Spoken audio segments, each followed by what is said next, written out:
This story begins in 1247 in Korea, a state that won the war against the Mongols, which started in 1231, but was unable to stop their invasion and looting.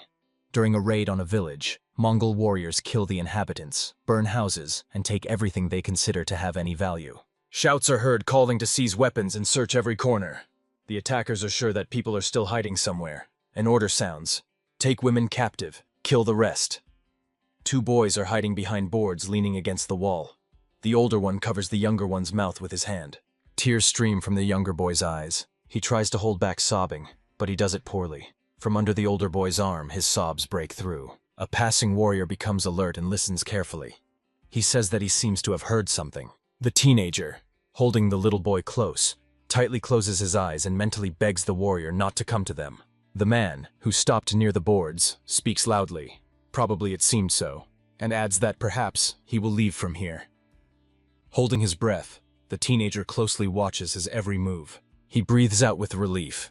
It seems the man has left and the danger has passed, but he doesn't even manage to praise the gods before the boards slide aside, and right above him appears the face of a man exclaiming, "That's where this rat is hiding!" The teenager looks at him fearfully, unable to even move. Swearing, the man throws the boards around, saying he thought to make them his slaves. They are still young, useful. He looks thoughtfully at the children. The teenager holds a club in front of him, clearly showing readiness to fight, while with his free hand he hides the boy behind his back. The man, drawing a blade, shouts that now he will simply kill them. Behind him appears a man in armor and asks, "What is the matter?" The man turns to him and exclaims, "General!" He reports that he found two kids, quite bold, and decided it was better to get rid of them. The general silently watches the boys for a while. The teenager, whose face shows fear, continues to clutch a club in his hands, trying to protect the little one. The general's lips stretch into a smile. He says it's too simple and boring. He adds that maybe he will play with their young and tender bodies. The general orders to bring him an iron whip, and the man hurries to carry out the order. But after taking a couple of steps, he runs into a guy blocking his way. The man is surprised. What? Another survivor? He thinks the young man is out of his mind with fear since he doesn't even try to run away. The general asks, "Why is he standing there?" The man replies, "It seems the guy has gone crazy here." In response, he hears an order to deal with him quickly and bring a whip while the general is still in a mood. The man hurriedly answers, as the general commands. The noise makes the general turn around. His gaze shows astonishment and anger. The lifeless body of the man falls at the feet of the guy. The general, turning to him face to face, says that judging by how easily the guy broke his neck, he has considerable strength. Who is he? A commander from the army? A warrior? The man, swinging a blade, shouts, "Does he really dare to attack such a strong warrior as he is?" He forcefully brings the blade down on the guy standing before him, questioning, "Does he dare to challenge him?" The young man raises his hand to meet the general's sword. He easily breaks off half the blade, crushing it into small shards. The man cannot believe his eyes. He looks bewildered at what remains of his sword. Meanwhile, the guy's hand reaches for the general's head. Under his fingers, the man's helmet crumples like paper. The young man, with the same ease, crushes the part of the general's head protected by the helmet. The man's body, splattering blood, falls backward and collapses at the guy's feet. The teenager stands, continuing to grip the mace in his hands. Tears shine in his eyes. He's amazed at how easily the guy defeated the opponents. He had heard that in Korea there is a warrior feared even by Mongol troops. Could this be him? The young man leans toward him, apologizing for coming to help too late. His hand lowers onto the child's head, gently ruffling his hair. The young man tells the teenager that he was very brave and managed to protect his younger brother. He adds that they must help each other and stick together. That is the most important thing. The guy says they need to wait a little longer and asks them to hide. He promises to kill the remaining scoundrels and return. The teenager is impressed by his words. He wonders, could this brave warrior really be planning to fight the squad alone? He is sure that the man before him is the one he had been thinking of. He asks the guy to say his name. The young man replies, he is sure that the other could have heard it from other people. The teenager's eyes shine with delight when he hears confirmation of his assumption. The boy thinks that he is also very strong and could protect his parents. When the guy who saved them had already turned away to leave, a question slips from his lips. Will he be able to protect his loved ones? The young man, turning to him, answers, "Of course." He adds that at his age he risked everything to become stronger. A barely standing boy struggles to take a step. He remembers the terrible events that happened the day before. From the youth's lips bursts out, "Run!" and at that very moment, a sword, crashing down on him from behind, nearly cleaves his body in two halves. Tears are streaming down the boy's eyes, who is looking at this scene in horror. The young man, extending his hand to him, asks him to save himself. A blade sticks out of his chest. Settling on the ground, he barely utters the name of the boy, frozen with horror. Kwan. The words of the young man reach the child. Let him live. Let him just live. Tears flow uncontrollably from his eyes. Calling him brother, the young man asks not to worry about him. In his eyes intertwine pain, regret, and love. Tears are still flowing down the boy's cheeks. He expresses regret for simply running away. He is very tired. The boy struggles to take another step, thinking that they had been attacked before. His brother told him what their father was like, who died a hero's death. He does not know who and for what purpose is trying to kill them. Drenched in tears, he decides that it is not so important. He will never forgive those who killed his brother. The boy promises to take revenge on everyone and leave no one alive. Even if he becomes a spirit after death, he will continue to take revenge. He is already barely standing on his feet. A thin trickle of blood runs from his lips. He thinks that by using his father's skills, he will become stronger, right? He just needs to hold on a little longer. A wound is visible on his back, his clothes torn and stained with dirt. The boy persuades himself to hold on just a little longer, but, completely exhausted, he falls to the ground face down. The man looks back in surprise. He is hurrying to the ship nearby. Several people are loading goods onto it. A man with a sack on his shoulder is looking at a child who fell nearby. The boy comes to his senses. His first thought is, did he lose consciousness? He struggles to open his eyes, wondering how long was he unconscious. The first thing he sees is the shackles on his hands. He looks at them in bewilderment. The boy wonders, shackles? Could it be that he was kidnapped? A strong hand grabs him and without much ceremony jerks him to his feet. With one movement, the same hands free him from the shackles. The boy thinks, if these iron shackles were removed from him, then the kidnappers were other people. The man who freed him opens the barred door and pushes him through the threshold. A knife is shoved into his hand, and he looks at it in surprise, understanding nothing. Splashes of blood fly right into the boy's face, who doesn't even try to dodge them. Right in front of him, he sees a beheaded man at that moment, clutching a blade in his hand. He is attacked by an ugly, bald strongman armed with a huge sword. The boy freezes in place, not understanding what is happening. In the room, a man sits at the table with a cup in his hands. Several people stand opposite him. Behind his back stands a bodyguard. The man says that victory in the duel is an important aspect, but the main thing is that the fight pleases both the spectators and the judges. Raising the cup to his lips, he asks with a slight smile, how do they like his proposal? A woman in a luxurious red and black outfit holding a long cigarette holder with a cigarette in her hand answers him. She says that in a duel between the Lord's warrior and the fighters, even if 6 people oppose, the result is too obvious. Han Sol, managing this battle arena, adds that the judge's decision is also important. But is it worth participating in a fight knowing in advance what it will lead to and what the outcome will be? The man, putting the cup on the table, asks to be heard to the end. He says that regardless of the outcome of the duel, he will pay them the cost of each of the fallen fighters. No judging or betting is needed. Han Sol replies that she sincerely does not understand why he so insistently asks to hold a fight that will bring no benefit. A slight smile slides across the man's lips. He says, well, since she is so interested, it's simple, for his own pleasure. Crossing his arms on his chest and trembling with anticipation, he says that there is nothing more thrilling than watching rivers of blood and flesh torn apart under the pressure of a sword. If he can buy pleasure with money, then why should he deny himself this? Looking at him, the woman thinks he is simply a madman. Han Sol thanks the interlocutor for the offer and wants to refuse it, believing that it is unprofitable for her arena. A man standing behind her leans in and whispers something in her ear. The woman ponders. Behind her interlocutor stands serious support. Even though she does not like this whole idea, she thinks it is not worth making extra enemies. She orders the man behind her to prepare. He inquires in response who will participate in the duel. Pointing behind herself, Han Dae-in says that he will bring his bodyguard. The woman glances at the bald strongman, whose face shows no hint of intelligence at all. Han Sol says, usually, even if 6 fighters enter the duel, they cannot compete or become worthy opponents for this man. Turning away from the interlocutor and heading to the door, she adds, but if someone more serious participates, his bodyguard may die. Han Dae-in's lips stretch into a slight smirk as he says, that is also part of the pleasure. Leaving, the woman orders the man standing nearby to prepare the recruits. He readily replies, it will be done. The arena fighter Baru, to whom she gave the order, surveys the battle arena with his gaze. On the arena stand 5 men with knives in their hands. They wonder, why was the choice made on them? One of them says that he has never fought with swords. The emaciated man standing next to him, examining his weapon, replies, "If he can win, he will get money and be able to gain freedom.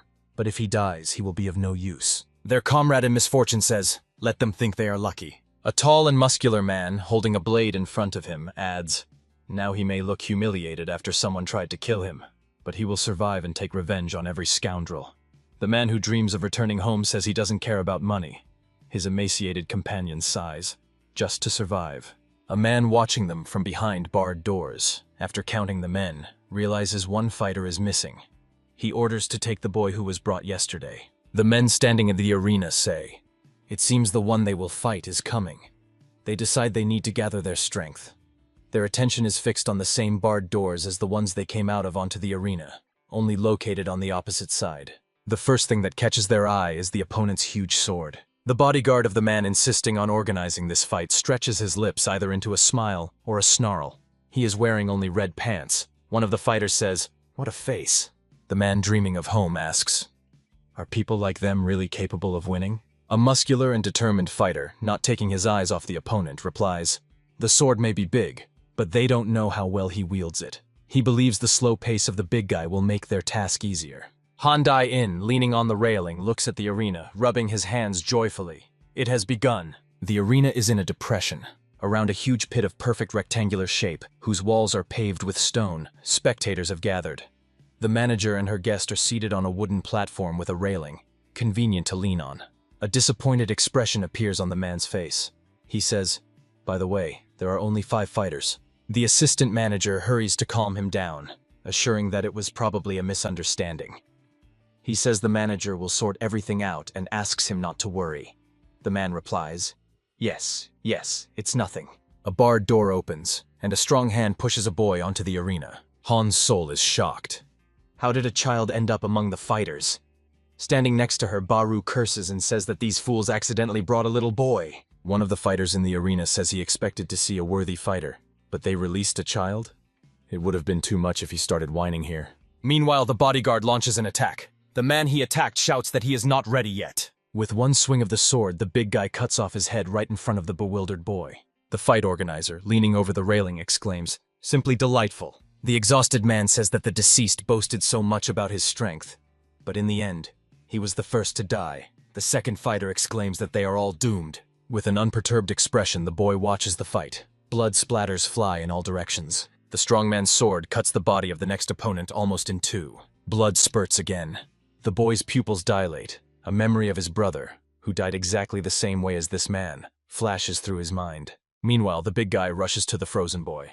Han's soul tensely watches what is happening in the arena, realizing that now it is already too late to intervene. The strong man's sword descends on the boy, but at the last moment he jumps aside.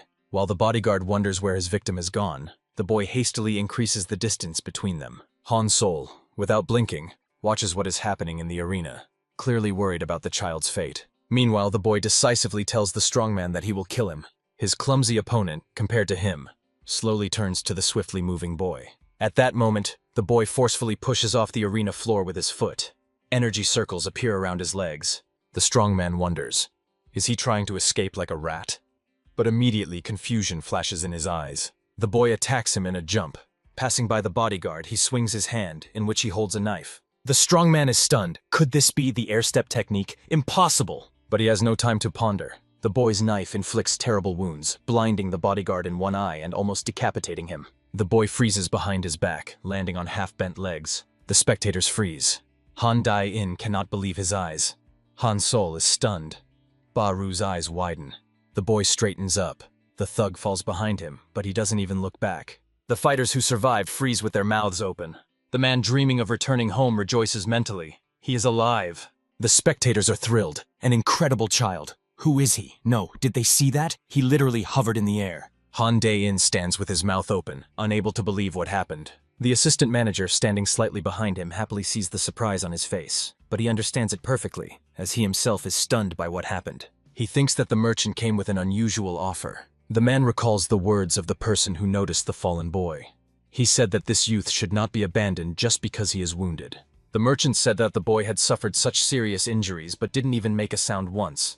Even adults can't endure that. Looking at the unconscious boy lying tied by hands and feet, he adds, "Moreover, in sleep he restores his strength and normalizes his condition like a wild beast. He is sure that the boy is a born warrior." The man insisted that he was showing the child specifically to him, a person connected with the fighting arena. The assistant manager did not believe the merchant's words but noticed scars on the youth's body. The healing wounds looked as if the edge of a long sword had been drawn across the skin and cut it, and it was clearly the hand of a master. However, all the scars were not very deep. That means the boy was able to dodge every blow. Now he is absolutely sure that he has gotten an incredibly talented fighter in his grasp. Guan Liran, deputy arena manager, thinks, if the boy continues to perform, he will become rich. Ba Ru cannot take his eyes off the arena. He is stunned. The air step technique. The man is shocked. This is the level of a martial arts master. The air step technique involves controlling one's energy to accelerate muscle contraction and stretching. It is used for rhythmic movements, which significantly increases running speed. At a high level of mastery of this skill, the speed is even higher, which increases the power and distance of the jump. But Ba Ru knows that this technique can also be applied to other movements. The boy standing in the arena was able to increase his attack speed. Ba Ru concludes that there is one but. The boy has already reached the final stage of the technique. Hong Sol thinks that for the first time in a long while she meets someone worthy. However, he still needs a lot of training. The manager decides that as soon as the boy reaches the level she desires, there will be a chance to make him a true warrior. The woman orders Guan Liran to clean up and escort the gentleman. The man replies, "As you command." Looking at Han Dai-in, who continues to watch the arena, the man thinks that he clearly will not worry about the death of some bodyguard. A slight smile appears on Han Dai-in's lips. Without taking his eyes off the boy, he thinks, how much he likes this kid. Just the thought of tearing him to pieces makes his heart tremble. Meanwhile, the boy looks at the knife in his hand. He wonders, if he had a knife in his hands then, would his brother have survived? The boy thinks, if only he could have killed him then. He remembers the man who mercilessly dealt with his brother. That terrible moment rises again before his mental vision. Near the exit from the arena, a tall bald man meets the fighters. He orders them to return their weapons and go back inside. They obediently part with their knives. The man calls out to the boy, "What is he standing there for? Let him come to him immediately." Seeing that the boy continues to stand still, he asks, has he completely lost his mind after the killing? He calls the boy again, ordering him to promptly obey his command. The boy, absorbed in his thoughts, notices nothing around. He thinks that his brother would definitely have survived then. Out of the corner of his eye, he notices some movement and hears a stern shout. "The elders must be obeyed." The bald man asks, is he completely deaf? And delivers a powerful kick that knocks the boy off his feet and throws his body several meters away. The boy falls onto the arena, continuing to clutch the knife in his hands. The young fighter, one of those who was in the arena watching what was happening, laments, "Why hit so hard if you can just speak?" How hard he hit him. The man standing behind him asks, "What is he doing there?" He replies that he just wanted to approach him. The man says admonishingly, "He should know how often people die here. If he is not careful, he will be next." The big guy standing behind him stretches his lips into a smile. The young fighter, turning around, looks at them confusedly. Meanwhile, the bald man exclaims, "Not enough for him? Now he wants to fight him too?" Han Dae-in snarls angrily, cursing him mentally. "What a fool! He's getting in boldly!" The big guy looks at his leg, with which he kicked the boy, in bewilderment. A cut wound is visible on the shin. He grabs his leg with both hands, puzzled. What? Where did this wound come from? He realizes that when he kicked the boy managed to cut him with the knife. The boy, getting to his feet, asks, "Where is he?" He asks, "Why did that person attack him and the others?" The young fighter, whom the others are pulling along through the doorway, manages to look back and note that the boy has a knife in his hand. The bald strongman looks at the boy with surprise. What is he going to do? He even took a fighting stance? Bending down and picking up the bodyguard's sword, he thinks that hardly the death of one person can make someone lose their mind so much. But he no longer cares about the reason, and it's too late to apologize for the mistake. The boy, seeing his movement, becomes alert. Before his mental eyes, the scene appears again when the blade cuts through his brother's body. He grips the knife in his hand tighter. The man with the sword in his hands rushes at him, promising to cut off his ear. The strongman freezes, hearing the shout, "Wait!" Ba Ru, who appeared in the arena, calls out to him. The man heads towards the boy. The strongman Tondu says that this little slave does not understand where he is and how he should behave. He wants to teach him a lesson. Casting a stern look at him, Baru asks, "Does he need to repeat twice?" Frowning, the strongman hastily replies, "No, of course not." Baru, stopping in front of the boy, orders him to lower the knife. He says that he does not want to harm him. The boy looks at him warily. Baru demands that the boy lower the knife. He adds that he does not want to harm him. The boy remains standing still, not taking his eyes off him. He understands that the man is demanding something from him, but cannot understand exactly what he needs. The boy wonders, what is he saying? His words are drowned out by the noise in his head. He thinks he has not fully come to his senses. The events began to develop too suddenly and rapidly after he opened his eyes. Assessing the man with a glance, he finds no obvious danger to himself. He has no weapons and does not look hostile. But he does not rush to relax, deciding that since there are those who continue to attack, and he does not know where he is, he needs to be on guard. Baru asks the boy, "Is he not listening to him at all?" The voice of the young fighter reaches the man, who thinks the boy does not understand them. The man glances in his direction. The fighter standing next to the youth stops him, and grabbing him by the hair, directs him to the open door, asking, "What is he doing and where is he going?" Baru orders to let him go. He wants to listen to the youth. Genjan, holding the young man, gives him a slap on the back of the head, ordering him to go quickly and explain what he wants to say, and if he cannot, he will kill him himself. The young fighter hurries to Baru, starting to speak rather incoherently on the go. Stopping near the man and looking up at him, he explains that he heard this boy talking to himself. Perhaps he is not quite sane and does not understand Baru. The man glances at the boy standing before him. He thinks that he will not be able to learn more from him, at least not now. This arena is located in the territory of the Song Empire, ancient China, so mostly Chinese people are here. The young man admits that he knows Korean, and asks, can he try to talk to the boy? Baru gives him a sidelong glance, not rushing to answer. The young man is very afraid to intervene in this situation. But the boy saved his life, and he believes he must repay him in kind, otherwise it would be inhuman. The man allows him to try, and the young man's face brightens. He thanks Baru and heads to the boy. The big guy Tondu looks at them puzzled, thinking that the young man is just a slave. So what is all this fuss about? Could there be something special about him? The young man stops in front of the boy, feverishly figuring out how to start the conversation. The young man becomes wary, wondering why he approached closer. The youth thanks him for the rescue. The boy looks a little confused, and it becomes clear that he understands his speech. This pleases the youth, as he really wants to help the one to whom he now owes his life. He continues to say that thanks to the boy's bravery and courage, not only he survived, but others as well, for which he is very grateful. The youth adds that the fight is over. He extends his hand to him and suggests lowering the blade. The boy looks at him puzzled. Saved. He is surprised that he has become someone's savior, and hands the knife to the youth. A bitter thought flashes through his mind, but he couldn't help his brother, and tears roll down his cheeks. The youth, taking the knife, wonders, is the boy so scared? He thinks that it is not surprising. Yes, he has good fighting skills, but he is still too young. Baru, watching them, thinks that for a child who killed a person and experienced shock after the fight, tears are a natural reaction. The man believes that for his age, it was actually an unnatural level of determination, even beyond expectations. But it shouldn't be like that. Baru, turning away, orders the youth to explain to the boy what is happening. It seems he doesn't understand anything at all. The young fighter hastily replies, yes, of course. The big guy Tondu decides to leave everything as it is for now. But mentally, he promises that the boy will later have to answer for his actions. Honsol, standing with a thoughtful expression, asks, what does he think about this boy? Baru answers that the boy has decent skills, and they can use him for their own benefit. He adds, but if asked whether he is suitable for her goals, he would have doubts. The woman inquires, why? For his age, such mastery of technique is an impressive talent, isn't it? Baru, standing by the door, replies, usually, if someone reaches such a level at his age, it is considered talent. But this case is a bit different. True talent is the ability to reach a level that no one else can, regardless of age. He adds, even if someone reaches a high level at his age, it is extremely rare for them to continue developing further.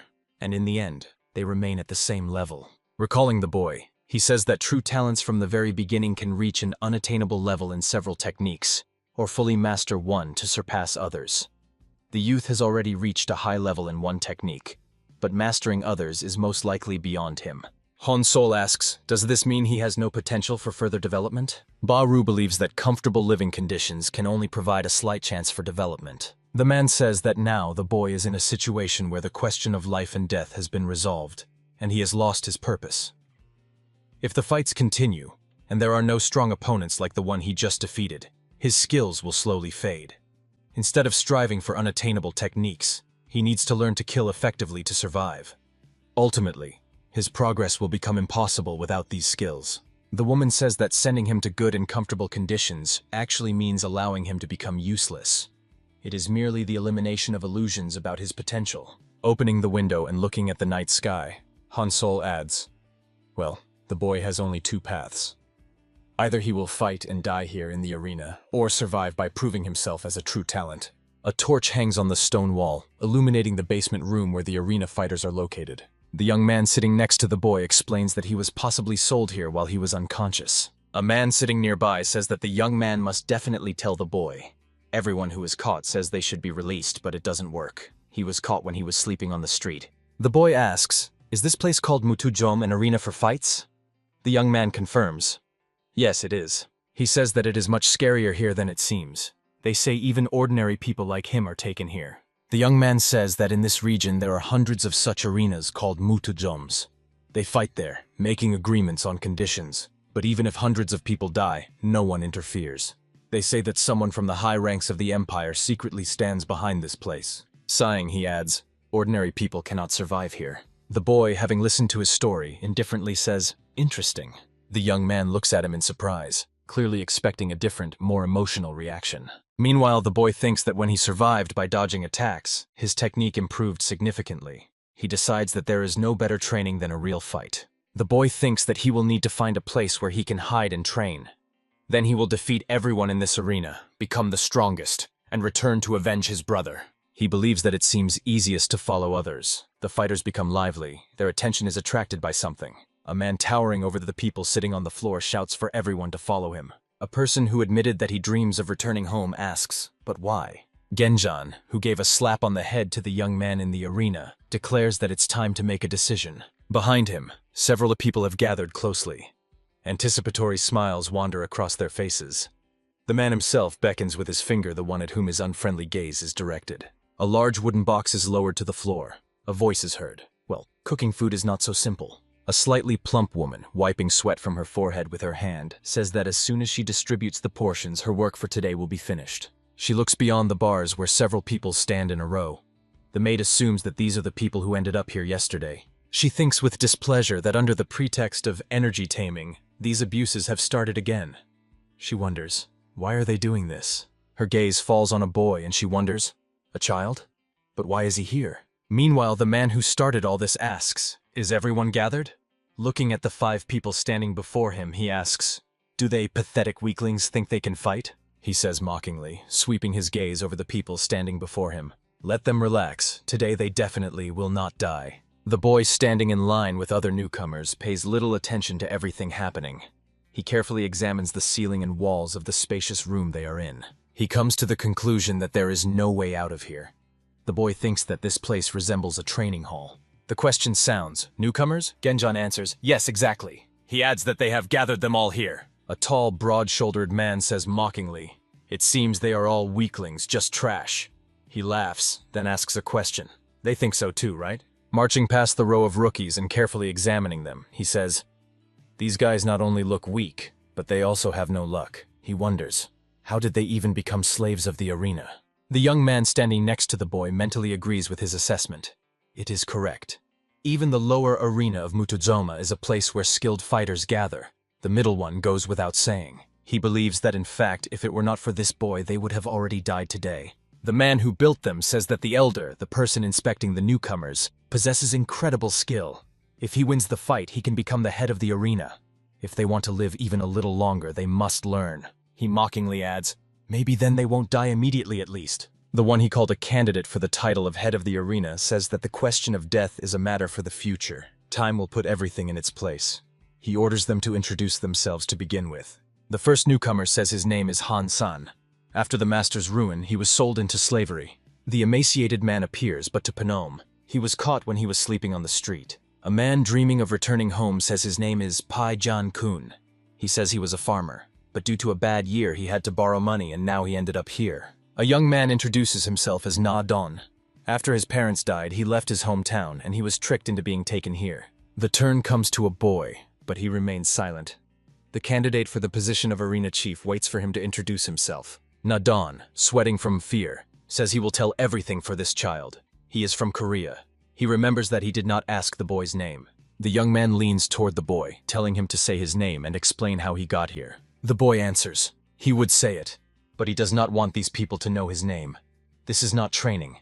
It's just gathering people and holding them against their will. Na-don expected such an answer, but the situation does not allow him to voice it aloud. He decides he has no choice. The young man explains to the man waiting for an answer. The boy said he recently came to his senses and does not remember his name. He adds that the boy apologizes. The man says, "Is that so?" He grabs Na-don by the hair, asking, does he take him for an idiot? With his other hand, he slaps the young man, breaking his face and making it bleed. Paejan-kun, standing next to him, even closes his eyes in fear. Anger appears in the boy's eyes. Baru, lost in thought, paces the room. The man thinks that it seems he places too much hope on this boy. His thoughts are interrupted by the appearance of a maidservant who is delivering food to the slaves. Baru asks, "What happened? If she has something to say, let her speak." The woman replies, she understands that this is not the master's problem, but believes he should take a look at what is happening. Meanwhile, the man who hit Na-don so hard that the entire left side of his face swelled says that he sees no regret in words or facial expression. Does the young man take him for a fool? Na-don, struggling to speak, asks him for forgiveness. Blood from his broken nose and lips drips onto the floor. Paejan-kun, sweating with fear, thinks that the young man received so many blows that he even lost consciousness. The man continues to hold Na-don by the hair, glancing malevolently at the boy. He recalls the conversation that took place the day before. The man says that he cannot ignore Tondu's words, but if they injure him, it could turn into a big problem. The bald strong man replies that a couple of strong hits won't hurt this puppy. Tondu says, "Let him just say that this kid attacked him himself. He will benefit from that too. He definitely won't fall out of favor with the manager." The big guy adds that this boy uses the air step technique. If everything is left as it is, he might take all the attention to himself. The man measures the boy with his gaze, thinking, is it really him? The lad says that wherever he goes, there are only scoundrels around. Surprise flickers in the man's eyes. The boy attacks in a jump against an opponent many times his superior. His leg aims at the man's chin, but the man manages to put out his hand and cover his face. His other hand, clenched into a fist, rushes toward the boy. The lad realizes that the opponent is too fast. The man's fist hits exactly the target. The lad rolls on the floor, knocked down by a strong blow. The man says, since he attacked first, so be it. He will teach him a couple of lessons. The fighters present support him with shouts, "Yes, get him!" Meanwhile, the man continues. He heard that this guy uses a movement technique, but there is no need to be afraid, because it is an internal energy technique, which has its weaknesses. Since the internal energy technique enhances strength through breathing, a person can be attacked or exhausted, then his breathing will be disrupted and the technique will be useless. Looking at the boy curled up on the floor, covering his face with his elbow, he says, "Just like now." The boy admits that the man is really strong. His arm still hurts even after the block. Meanwhile, the opponent approaches and kicks him so hard that his body rolls further across the floor. The man asks, "Is your breathing already disrupted?" He swings his leg again and delivers a strong blow to the boy's ribs. The boy is literally thrown up and flies back to the wall. The man says it's time to finish off the kid before he recovers. A strong blow knocks the air out of the boy's chest. His body falls forcefully to the floor. The man, glancing at the crouched fighters, says that when using energy techniques, a special approach is required depending on the type, but the foundation is always the same. If you manage to land a successful attack or reduce endurance, the person becomes no better than ordinary opponents. He adds, of course, it's not as simple as it sounds, but if you understand the weaknesses, you can resist such people. The fighters support him with shouts, just as expected. He did everything right. Standing on the other side of the grid, Baru looks at them. He thinks the man has already finished the performance. He believes that he acts boldly and quite roughly, but in some ways he is right. He thinks that the technique of lightness is the easiest to neutralize. Earlier in the duel, everything worked only because the opponent did not expect the use of the air step technique and could not react in time. Looking at the boy lying motionless face down, he thinks that the very fact that he can use such a technique is already impressive. But without mastering other techniques, it will be difficult to become stronger. Big guy Tondu asks the deputy, why did he call them? Does he want to have fun with them? A fist rapidly approaches his face. The fist strikes Tondu's cheekbone, making him stagger. Coughing, he almost crouches down, and immediately the tip of Guanli Ran's saber presses against his forehead. He asks the frozen Tondu, did he dare to touch with his hands what belongs to him? The big guy begs him to forgive him. He says he didn't know how important the kid was to Guanli Ran. The deputy arena manager replies that ignoramuses like them couldn't even see the talent in the boy. Even if he doesn't have the skills he expected, they can still make money off the kid. Guanli Ran says he doesn't care if the boy dies in the future in the arena. But if the guy suffers because of them, then he will talk to them differently. He promises to simply kill Tondu and asks, is he making himself clear? The tip of the saber slowly crawls across the big guy's forehead, descending to his eye, leaving a deep cut. Tondu mentally curses, thinking it's already too late. The boy has surely already been dealt with. Meanwhile, the man who beat the boy silently watches his motionless body. Turning to the other fighters, he says training is over. He believes it's time to show the youngster what happens to such cheeky upstarts like him. He orders one of the fighters to bring the boy and adds, since he relies so much on his technique, they will break his legs. The fighter replies, it will be done. Baru asks himself, is he allowing them too much? They do whatever they want, seeing no boundaries. He thinks it's time for him to intervene and takes a step forward. Surprised, Baru freezes in place, not believing his eyes. The boy got up from the floor and heads towards his offender. The fighters are surprised. Is he still able to fight back? So small, but strong. The boy's opponent says that he was holding back, did not want to kill him, but the boy seems to be asking for it. One of the fighters says, anyone else would have lost consciousness by now. Pei Jan-kun, who had bent over Nadon lying unconscious on the floor, watches the boy's actions in horror, thinking, what is he doing? He fears the boy might lose not only his legs. Stubbornly stepping towards an opponent stronger and more skilled than himself, the boy remembers how he was drenched in sweat during training. The boy, frozen in a rider's pose, holds a club with a stone tied to it in his outstretched hands. He is training outdoors, with trees visible behind him. He asks his brother, to strengthen internal energy, is it really necessary to do such things? The brother replies, just a minute. The boy looks at him. At that moment, he is holding a large log on his shoulders. The brothers free themselves from the load and straighten up. John answers his question. He thinks it's time to tell his brother what is special about their father's martial arts and why such training is necessary. The boy asks, something special, right? The older brother looks at him affectionately. John says that energy is the power that allows a person to enhance their abilities. Everyone has it, but most cannot use it. Even if someone can, the strength varies from person to person. The boy asks, why is it different for every person? Chan leans toward his younger brother and looking him in the eyes says, for example, one person easily remembers new hieroglyphs, while another can barely remember even one symbol a day. Isn't that similar? The boy wonders. Why is his brother looking at him like that? Chan answers that the martial arts that enhance strength through energy control are called Qigong. It is a traditional practice related to managing internal energy. In Chinese culture, it is called Qi, or Qi, in Korean, through breathing, movements, and meditation. It combines physical exercises, controlled breathing, and focus to strengthen health, improve concentration, and achieve harmony between body and mind. Most Qigongs direct the flow of energy and concentrate it through breathing. Stabilizing the breath is very important. Chan says that their father's martial arts are different. The young man stomps his foot with force. He demonstrates to the boy how to create an energy flow in the body through genic movements, a movement that fixes the body to survive an attack. Chan demonstrates how energy surrounds his hand and circulates around it in a spiral. The young man explains that the boy can feel the energy with his body and focus on it. The younger brother calls out to him. He wants to ask a question that interests him. The boy asks, are their father's martial arts different from others? Chan looks at his brother with surprise. Then he leans toward him again and says that he catches on quickly. The young man adds, then he will tell him what is so special about them. He says that the first and most important thing is walking towards the thug who beat him. The boy repeats his brother's words. Since you started, don't give up. Fight to the end. He stomps his foot forcefully, just like his brother did.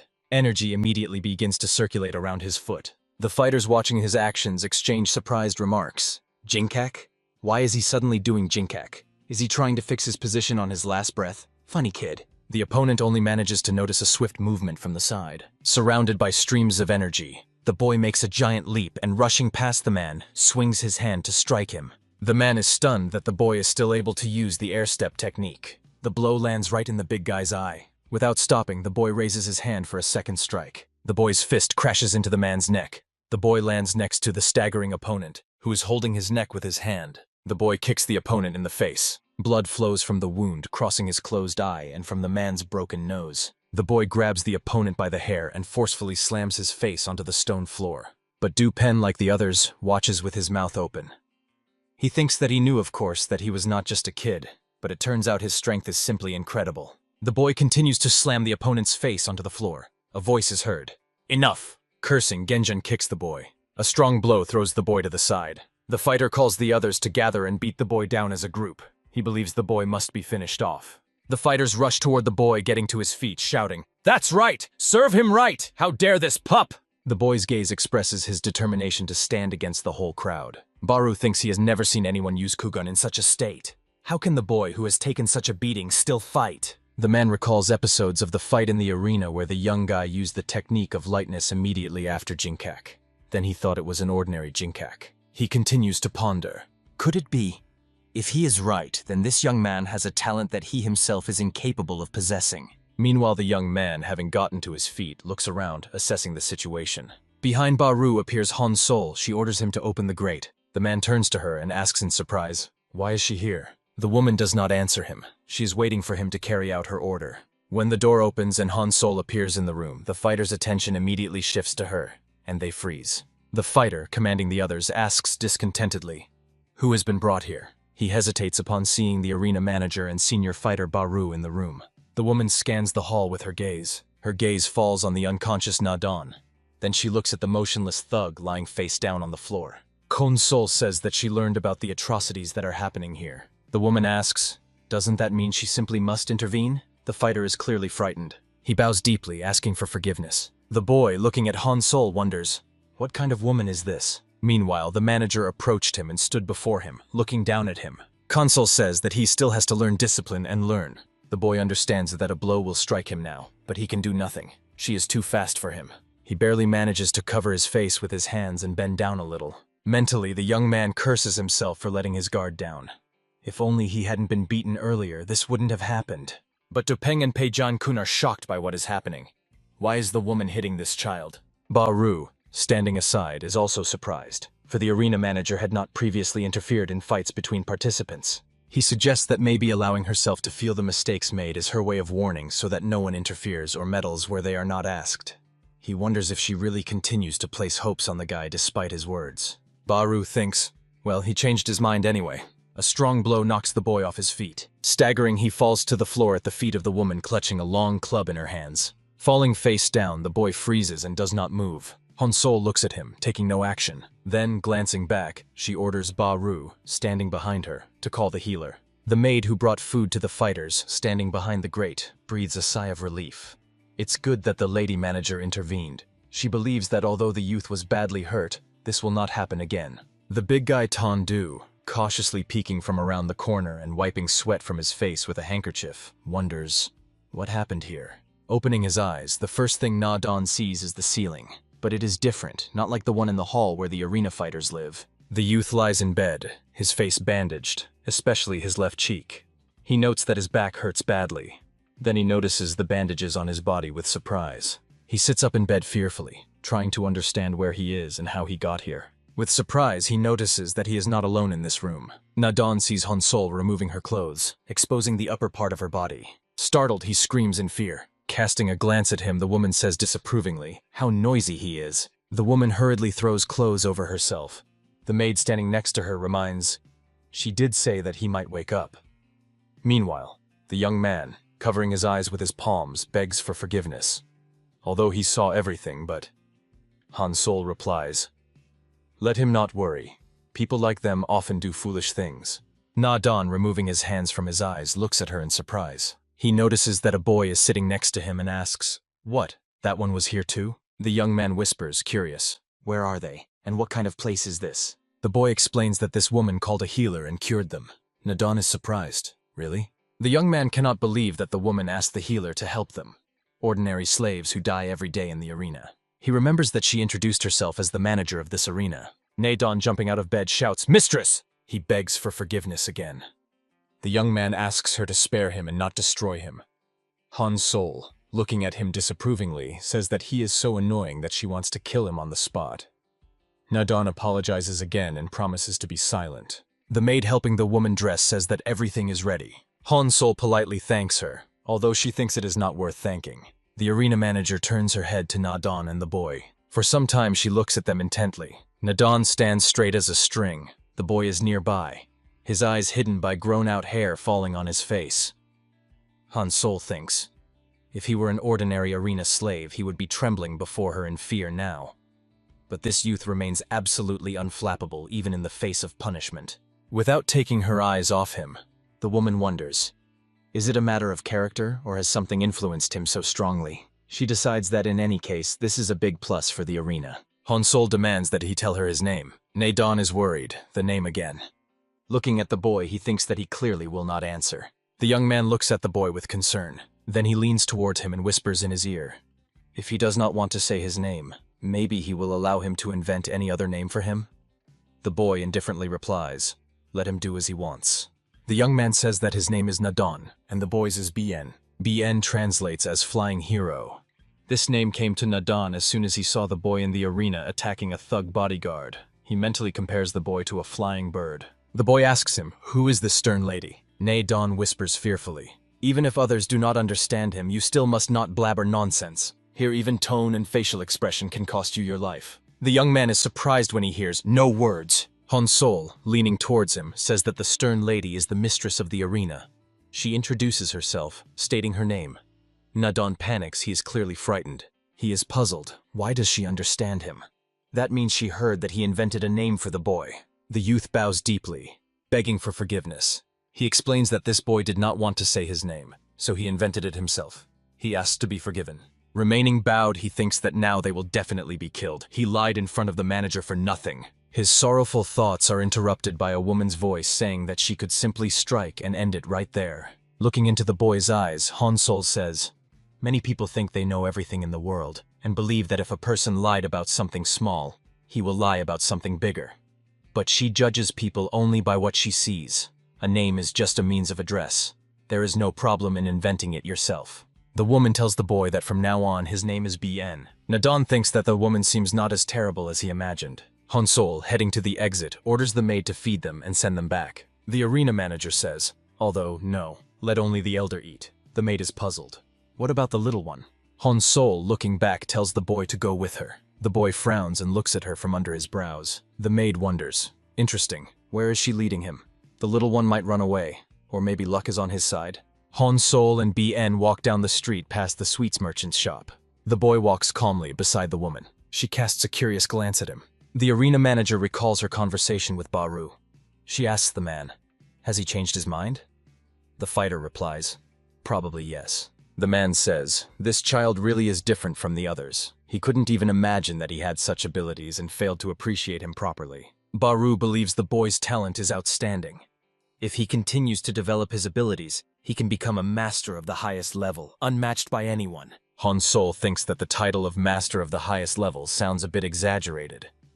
But the fact that Baru speaks of him this way already indicates his enormous potential.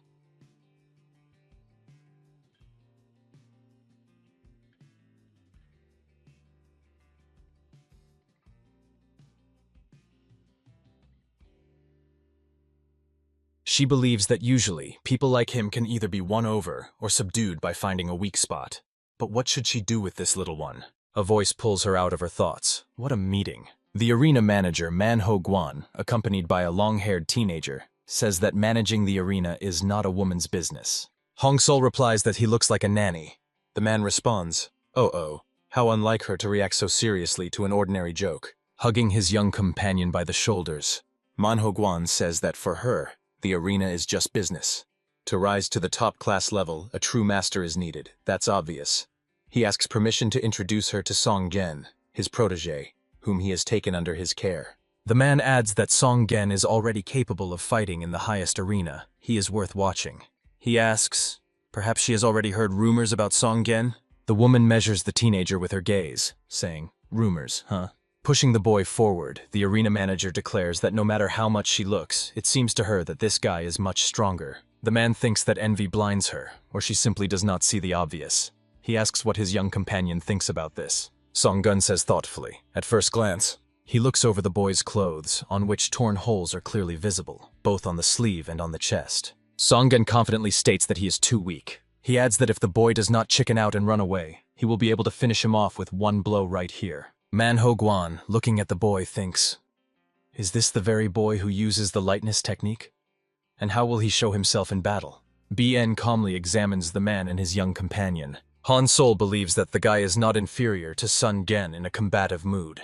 She is confident that even if he does not understand the words, he should feel the atmosphere before the fight. Bian deliberately yawns loudly, bringing his hand to his mouth. He decides that it is better to just observe what is happening. The manager does not hide her surprise. His reaction seems to have slightly shocked her. Then understanding appears in her gaze. The woman asks Manhwa Guan to understand the boy.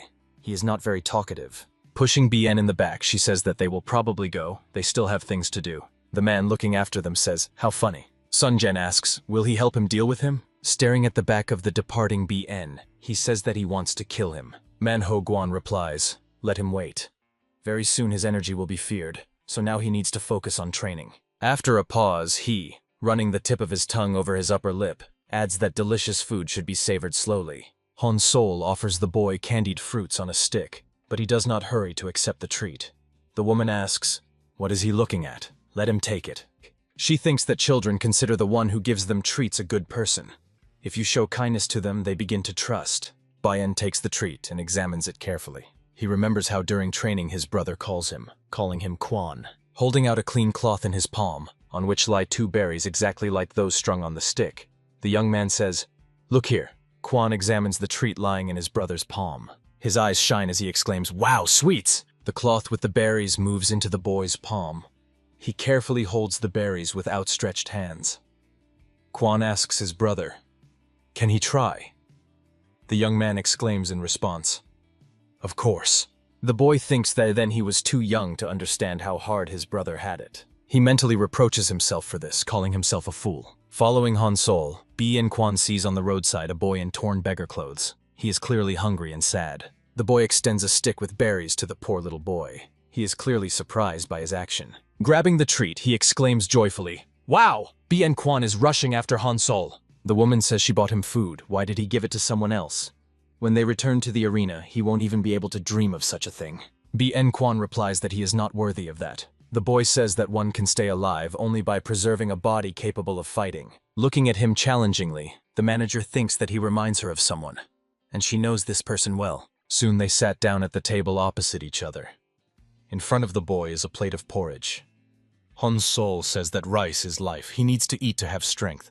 BN Quan mentally agrees with her and takes the chopsticks in his hands. The manager says, he knows that a single mistake can cost him his life, right?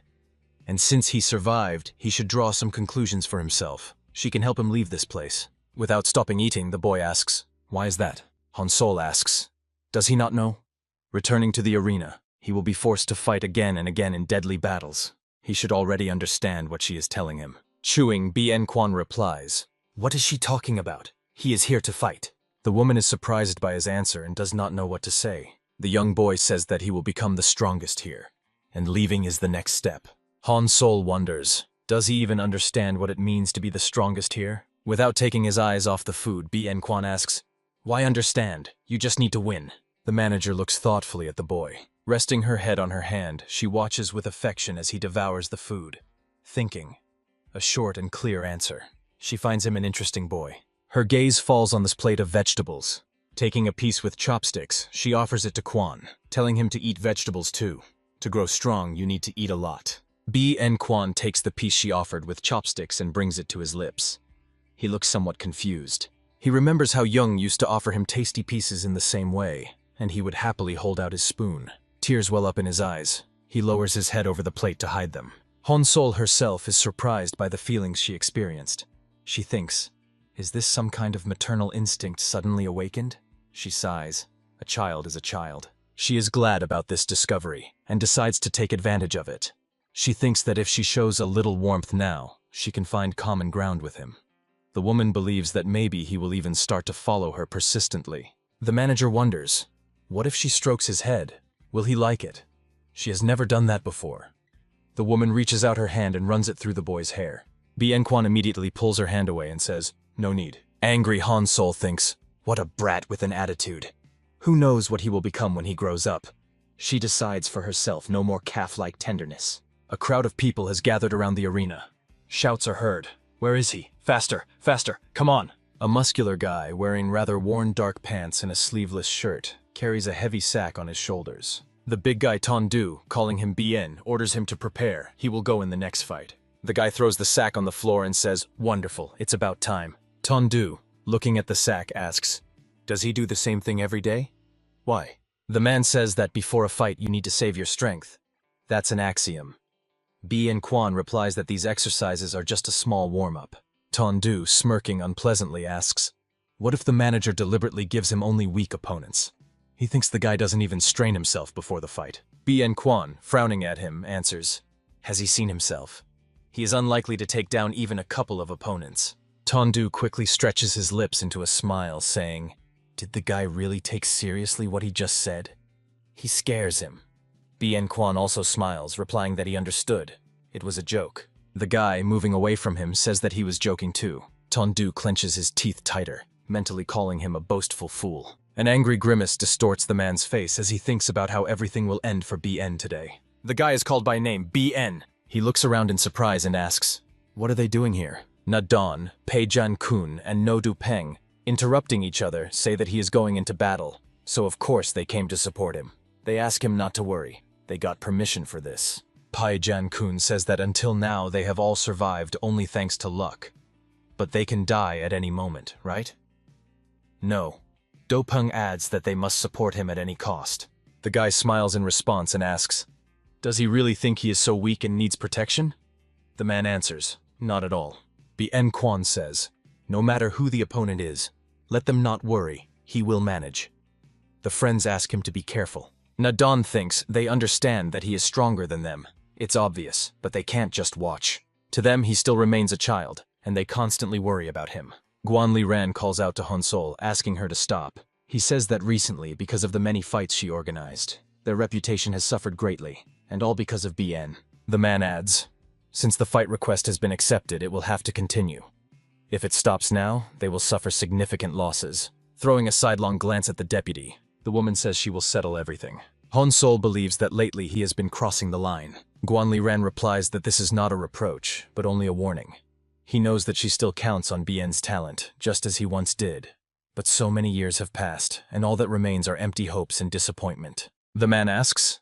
She understands that although BN has outstanding skills and physical attributes, he is still far from the best fighters.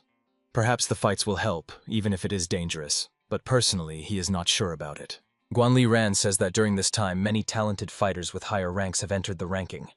If BN tries to fight any of them, he will die. He states that they can no longer allow him to fight only those he can easily defeat.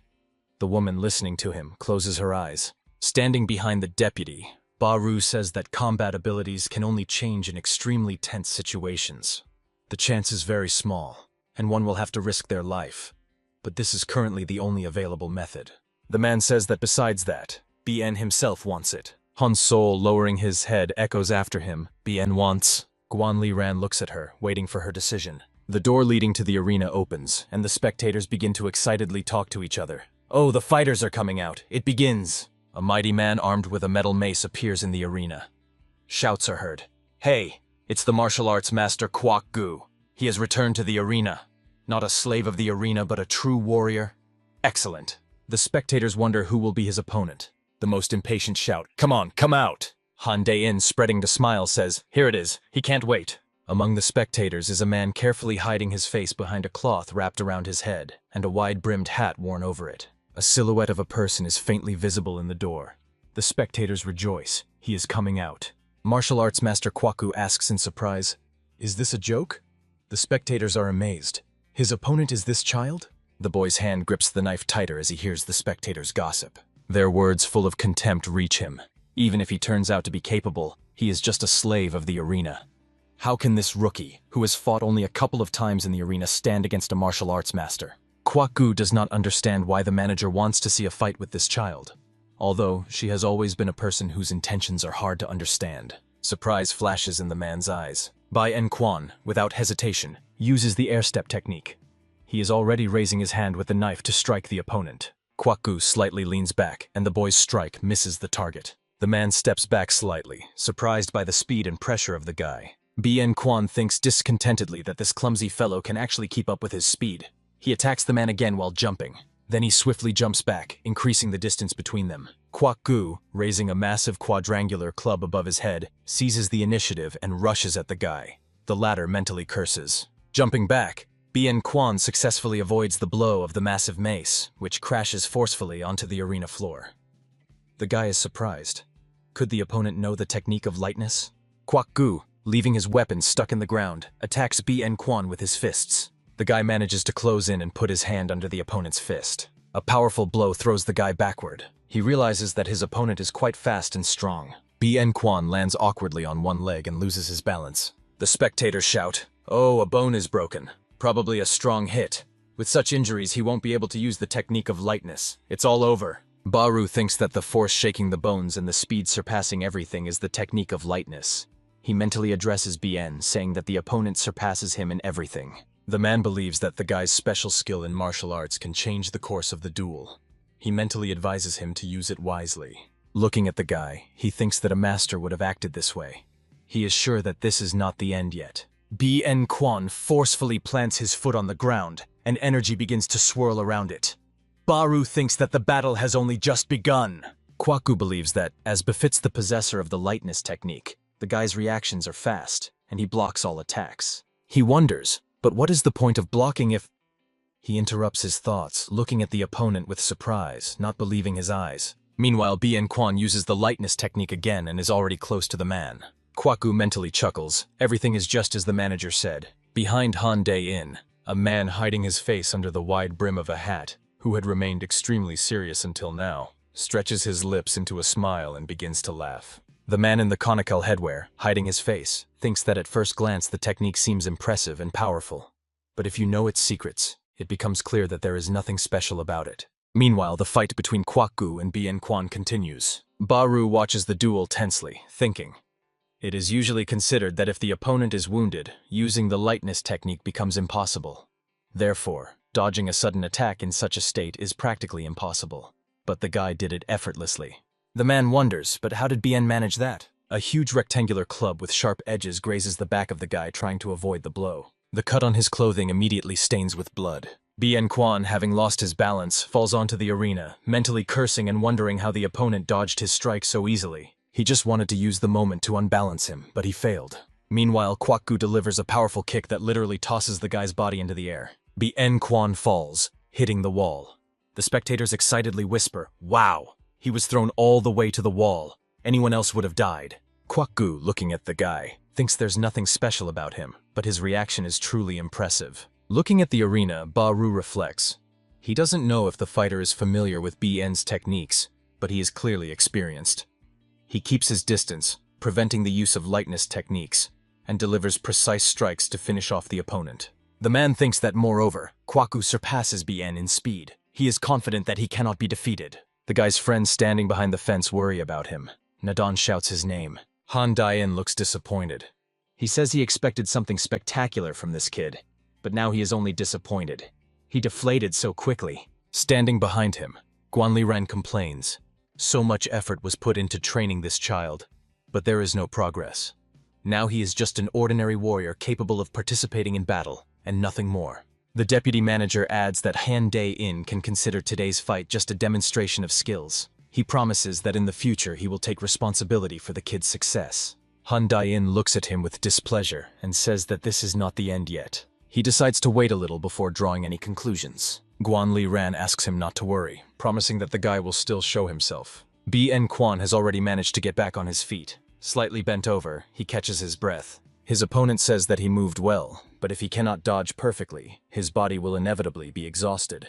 Looking at the stance the guy took, he adds, "It seems he is not even thinking about surrendering." Kwaku says that he will just have to finish him off. The guy is annoyed and angry at himself. He remembers the moment when his older brother turned to him, and the saber was already lowering onto his shoulder. A moment and blood splashes into little Quan's face. The guy thinks that he has no strength left at all. He does not know how to deal with the opponent. Bien Quan stomps his foot forcefully, and energy immediately flows around his body in a stream. At that moment, Kwak-gu attacks him in a jump, shouting, "Why is he still standing on his feet?" Little Quan says to his brother, "Wow, amazing. Only true masters can use energy even in an exhausted state, but," he clarifies, "they could do it from the very beginning, right?" The boy asks Chan, "If these features appeared first, then the father's techniques have something else unique, right?" Quan asks his brother to tell him if that's true. He answers, "Yes, there is something else." Leaning towards his younger brother and looking him in the eyes, he says, "Actually, he was going to tell Quan about this when he grew up.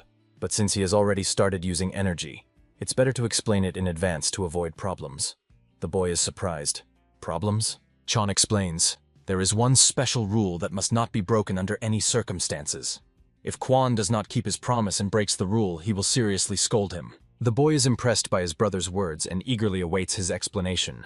Kwaku delivers a crushing blow with a club. It seems the guy has no chance to dodge. But Bien Quan slips away from the opponent with a lightning-fast move and ends up far behind him, in the center of the arena. Kwaku smirks. It looks like the guy decided not to fight, but just to run away. But the smug expression slips off his face when he feels a burning pain and notices a wound on his forearm. The man is surprised. "What?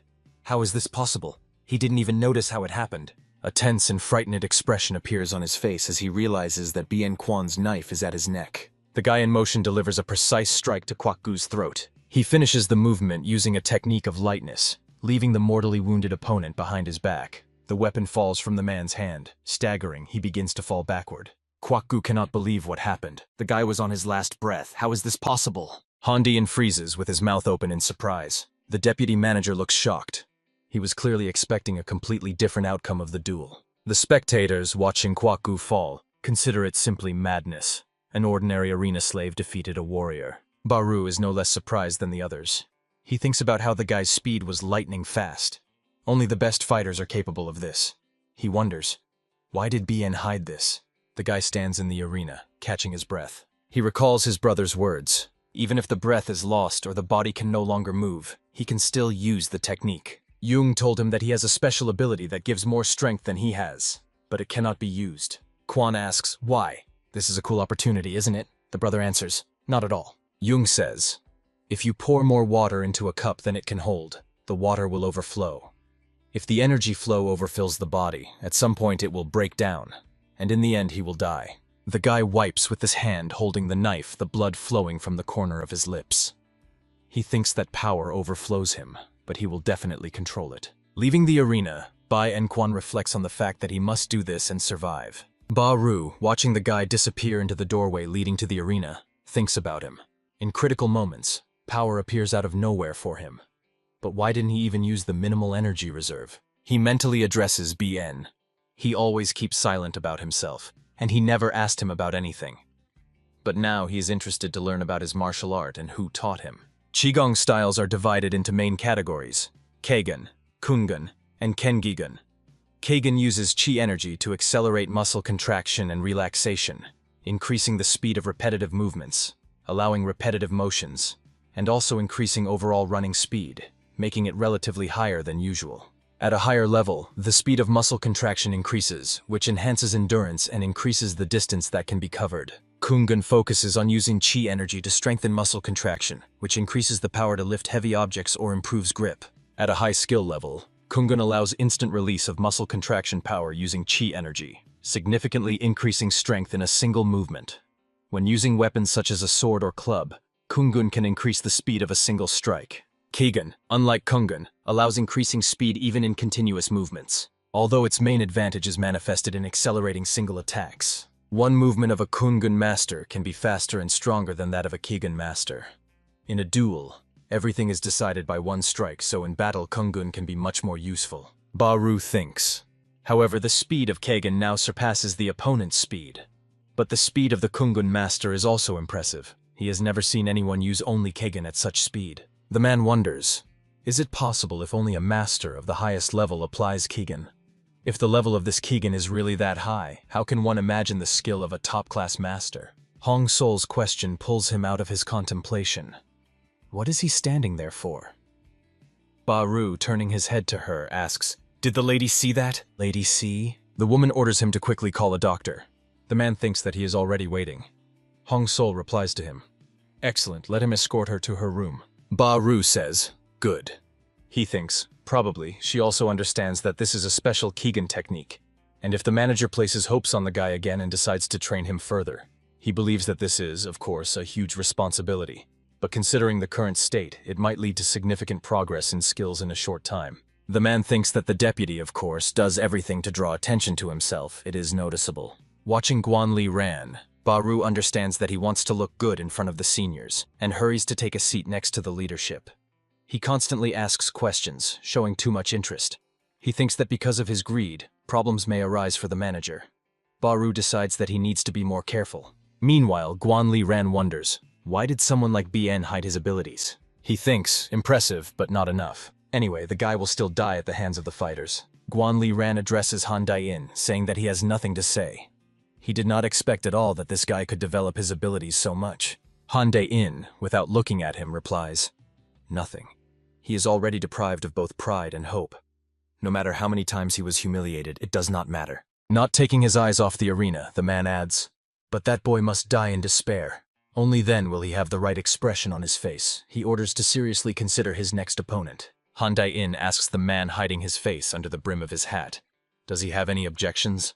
The man remains silent in response. He thinks he knows well that this gentleman does not care whether the fighters die. He personally wants only one thing, to achieve his goal and nothing more. The upper part of this man's face is scarred, and his right eye is missing.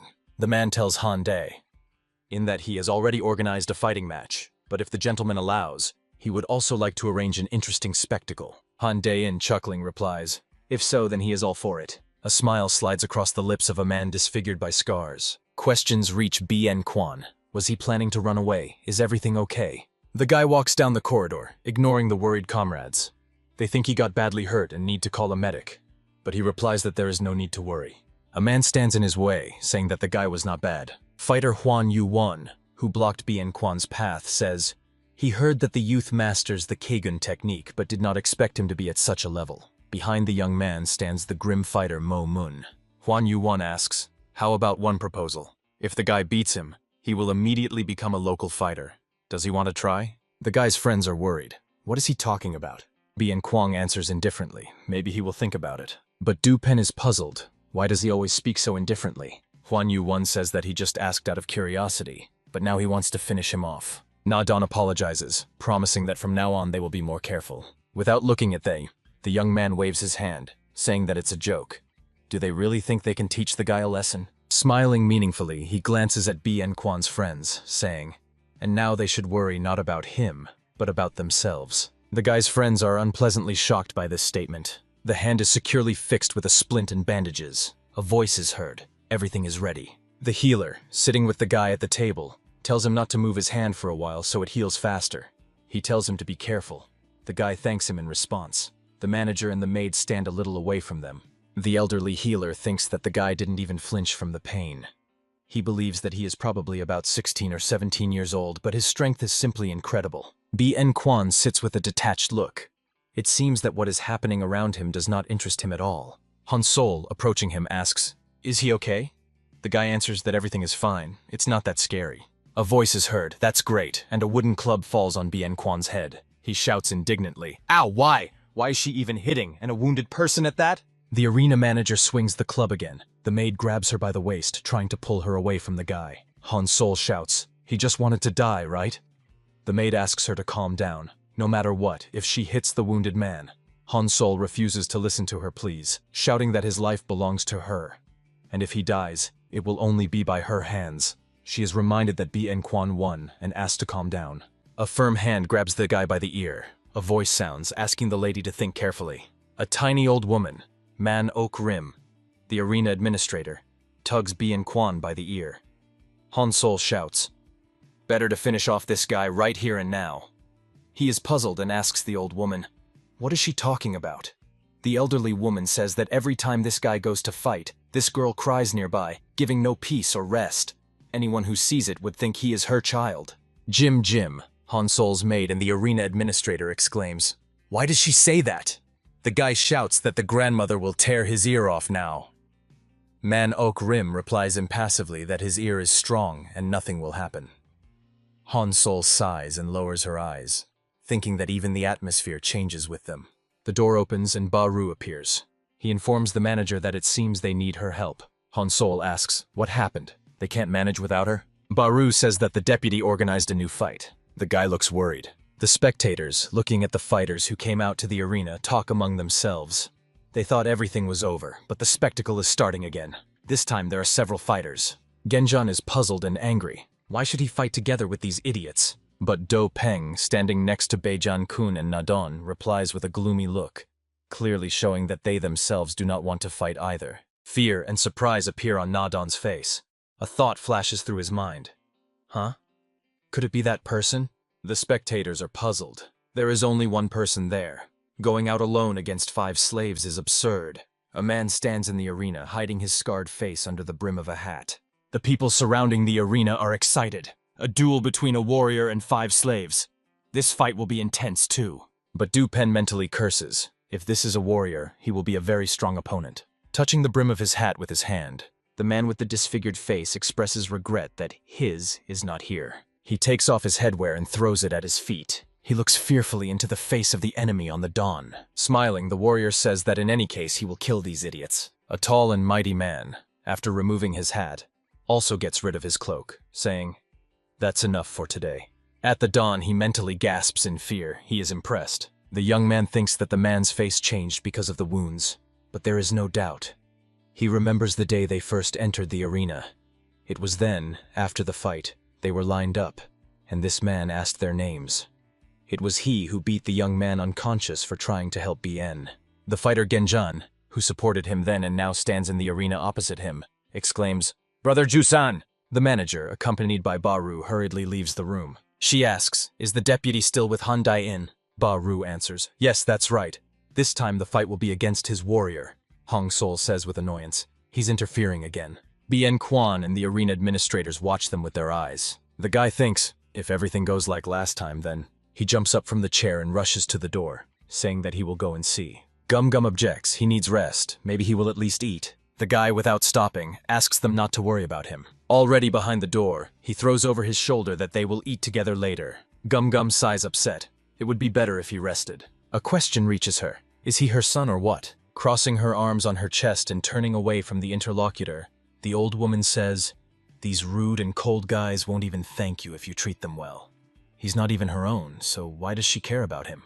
Gum Gum explains, "It's just that their lady likes Bien." Man-OK Rim is furious at her words. She shouts that because of this he only irritates her more. The old woman says, if he, like everyone else, were a rough boar, she wouldn't even pay attention. But the fact that he is just an unhappy child dragged into the arena drives her mad. She adds that BN is really strange. She recalls how once he covered a sick fighter with his blanket. The old woman adds that another day he shared his food with a person exhausted by prolonged starvation. Man-OK Rim adds that just as thoughtlessly he attacked the one who mocked others. Even she, having lived so many years and seen all this, was surprised by his kindness. The old woman adds that at her age, seeing someone barely managing on their own and yet trying to protect others is rare. How did a child with such a heart end up here in such conditions? She angrily says that she will feel calmer if they disappear from here as soon as possible. That way she can live a long life still. With a slight smile looking at the old woman, Jim mentally agrees with her. In fact, she thinks the same. Meanwhile, fighter Genjan addresses the one he calls Brother Ju-san. He wants to know how he is doing, but first he suggests ending this fight. He says they have no reason to fight, and that one can simply leave the arena at any moment, right? Examining the knuckle duster, Ju-san asks, is he suggesting he surrender? Putting the knuckle duster on his hand, he says, who knows? Then adds that he is not like that, and will not run away from the battlefield. Genjan asks, why is he doing this? But Dopeng meanwhile thinks that with the knuckle duster, fists will become a strong weapon. Ju-san swiftly rushes into the attack. He decides that first he should get rid of the spear that No Dupeng is gripping in his hands.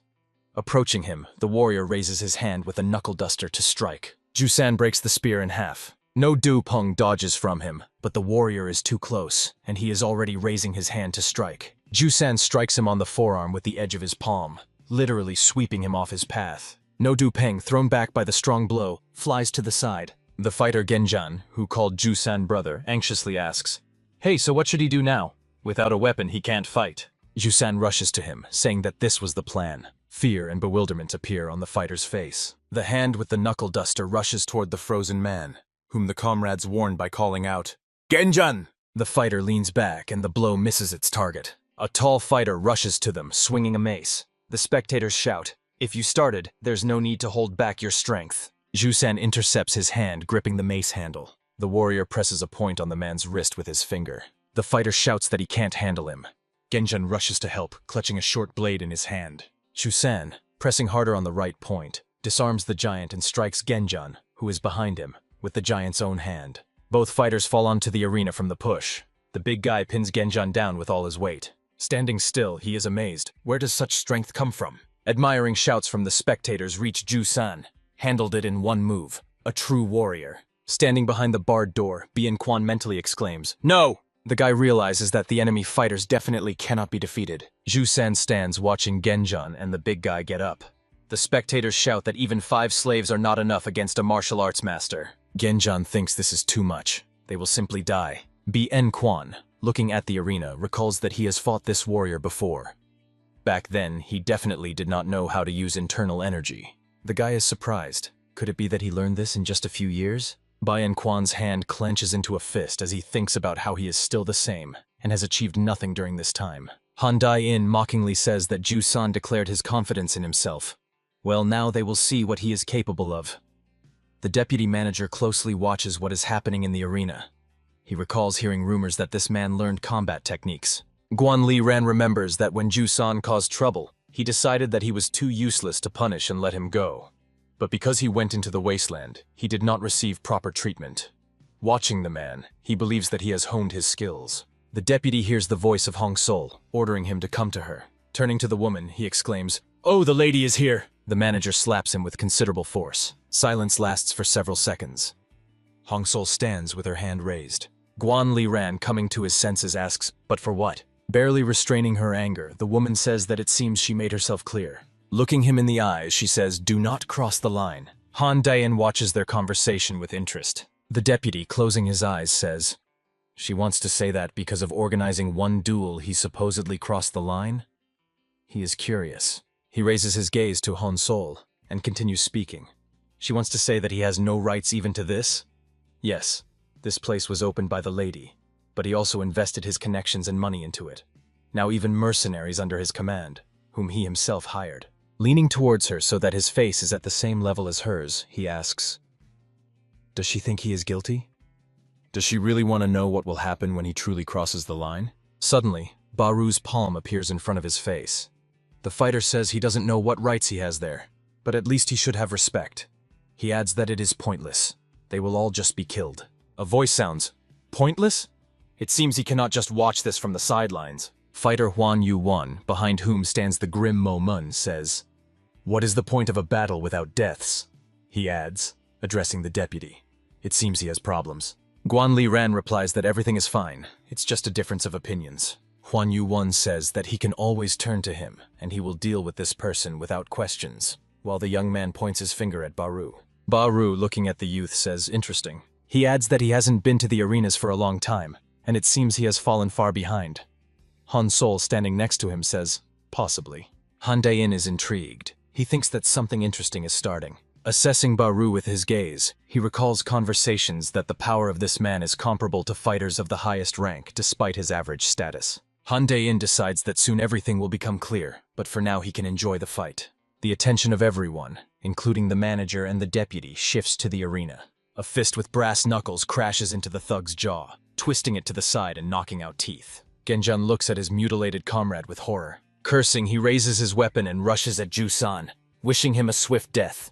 But the warrior easily dodges his strike. Ducking under the short blade, Jusan grabs Genjan's forearm with his hand. The warrior makes a sharp move and with a powerful jerk throws him across the entire arena. Genjan flies in the direction where the other fighters are. With his body, he knocks them off their feet. Nadon suffers the most. Genjan falls right on him. The spectators shout in admiration. He throws everyone around like stones. Fighters using internal energy stand out. Bien Quan is amazed by what is happening in the arena. Noticing the danger, he shouts to Nadon not to look around. Meanwhile, Jusan targets the young man and rapidly approaches him. Nadon manages to block with a wooden club at the last moment. A fist with brass knuckles strikes it, breaking it like a matchstick.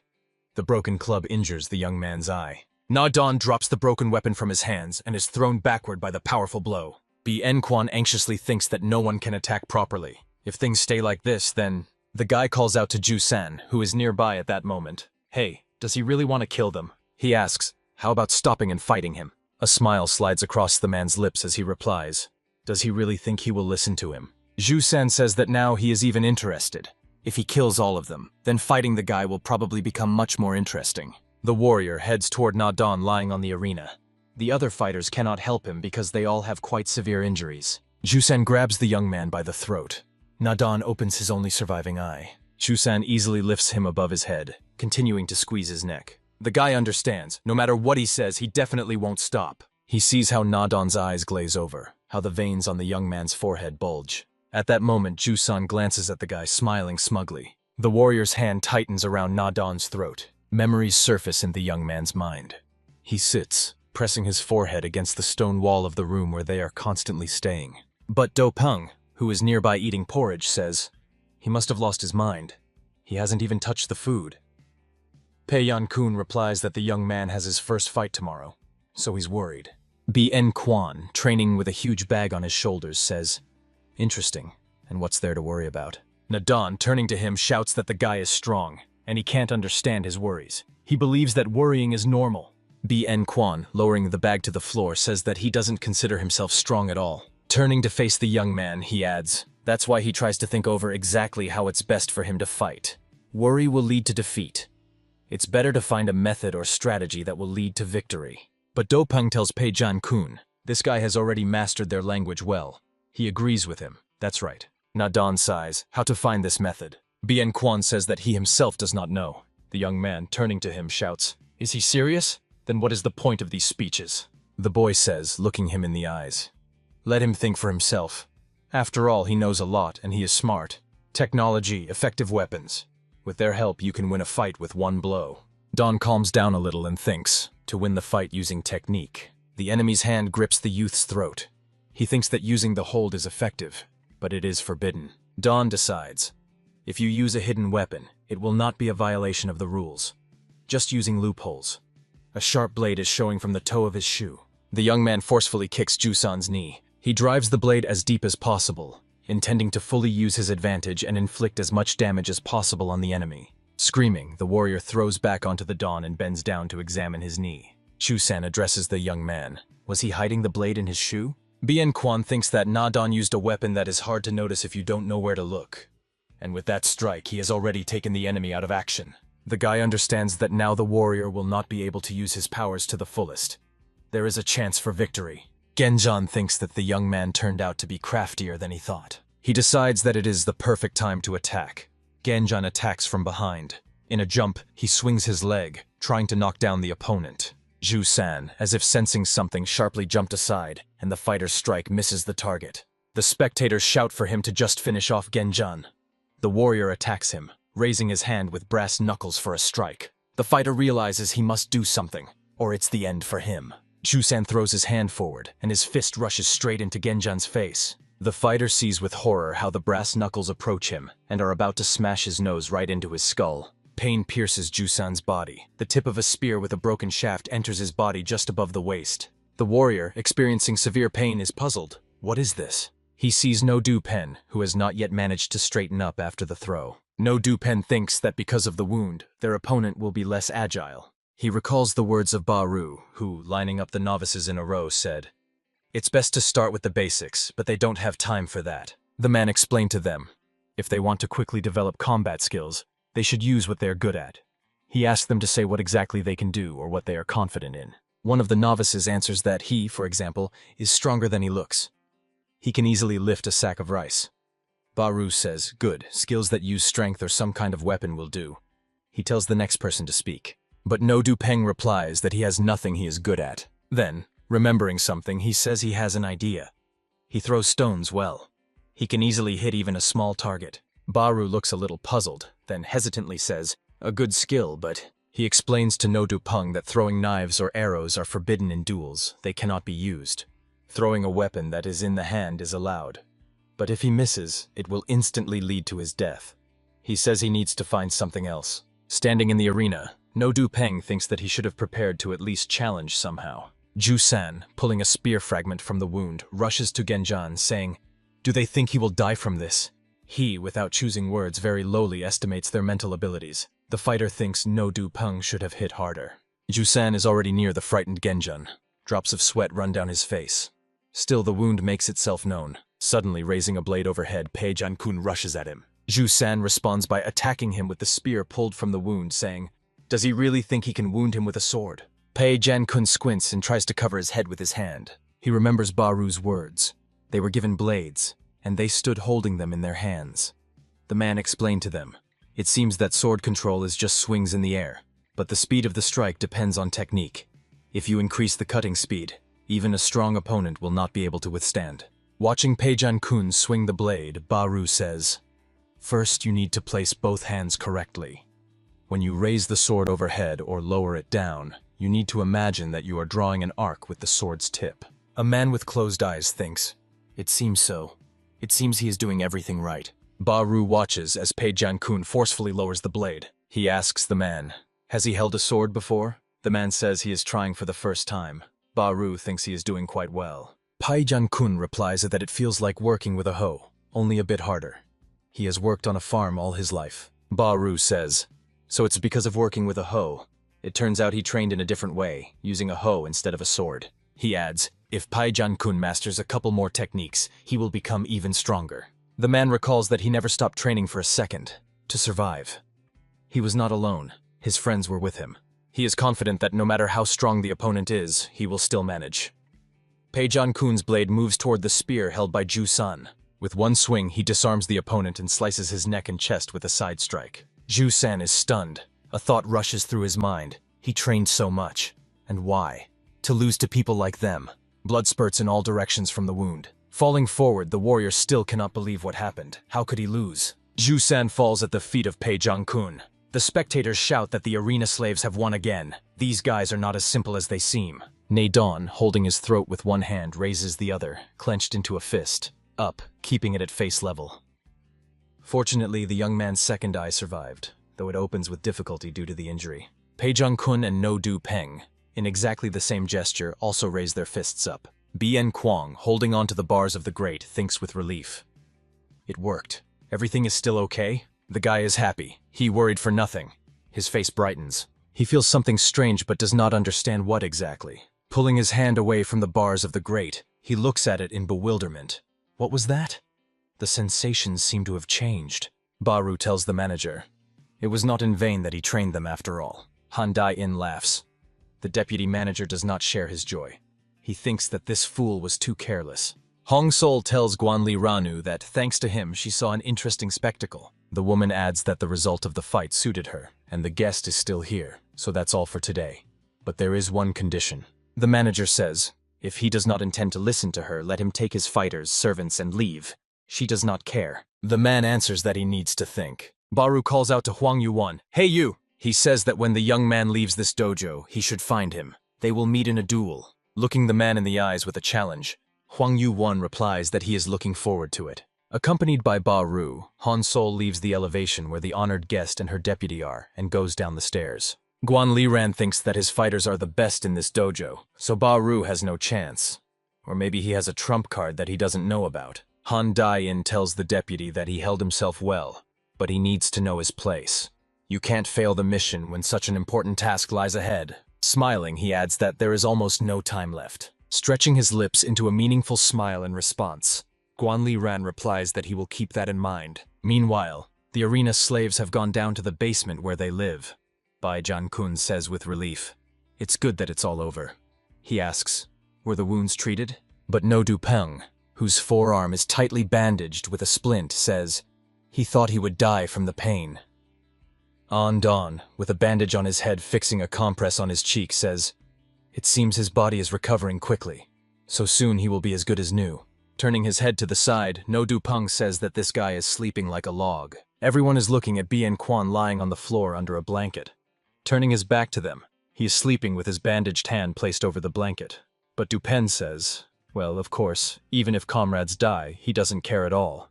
He is absolutely indifferent to everything.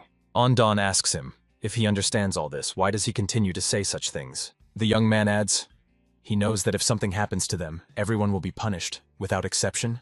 But Do Peng replies, he knows it perfectly well. Casting a glance at Bien Quan, he adds, "This guy might not even understand." He adds that only he can be trusted by them. The guy continues to lie with his eyes closed. Chan sharply throws his fist forward.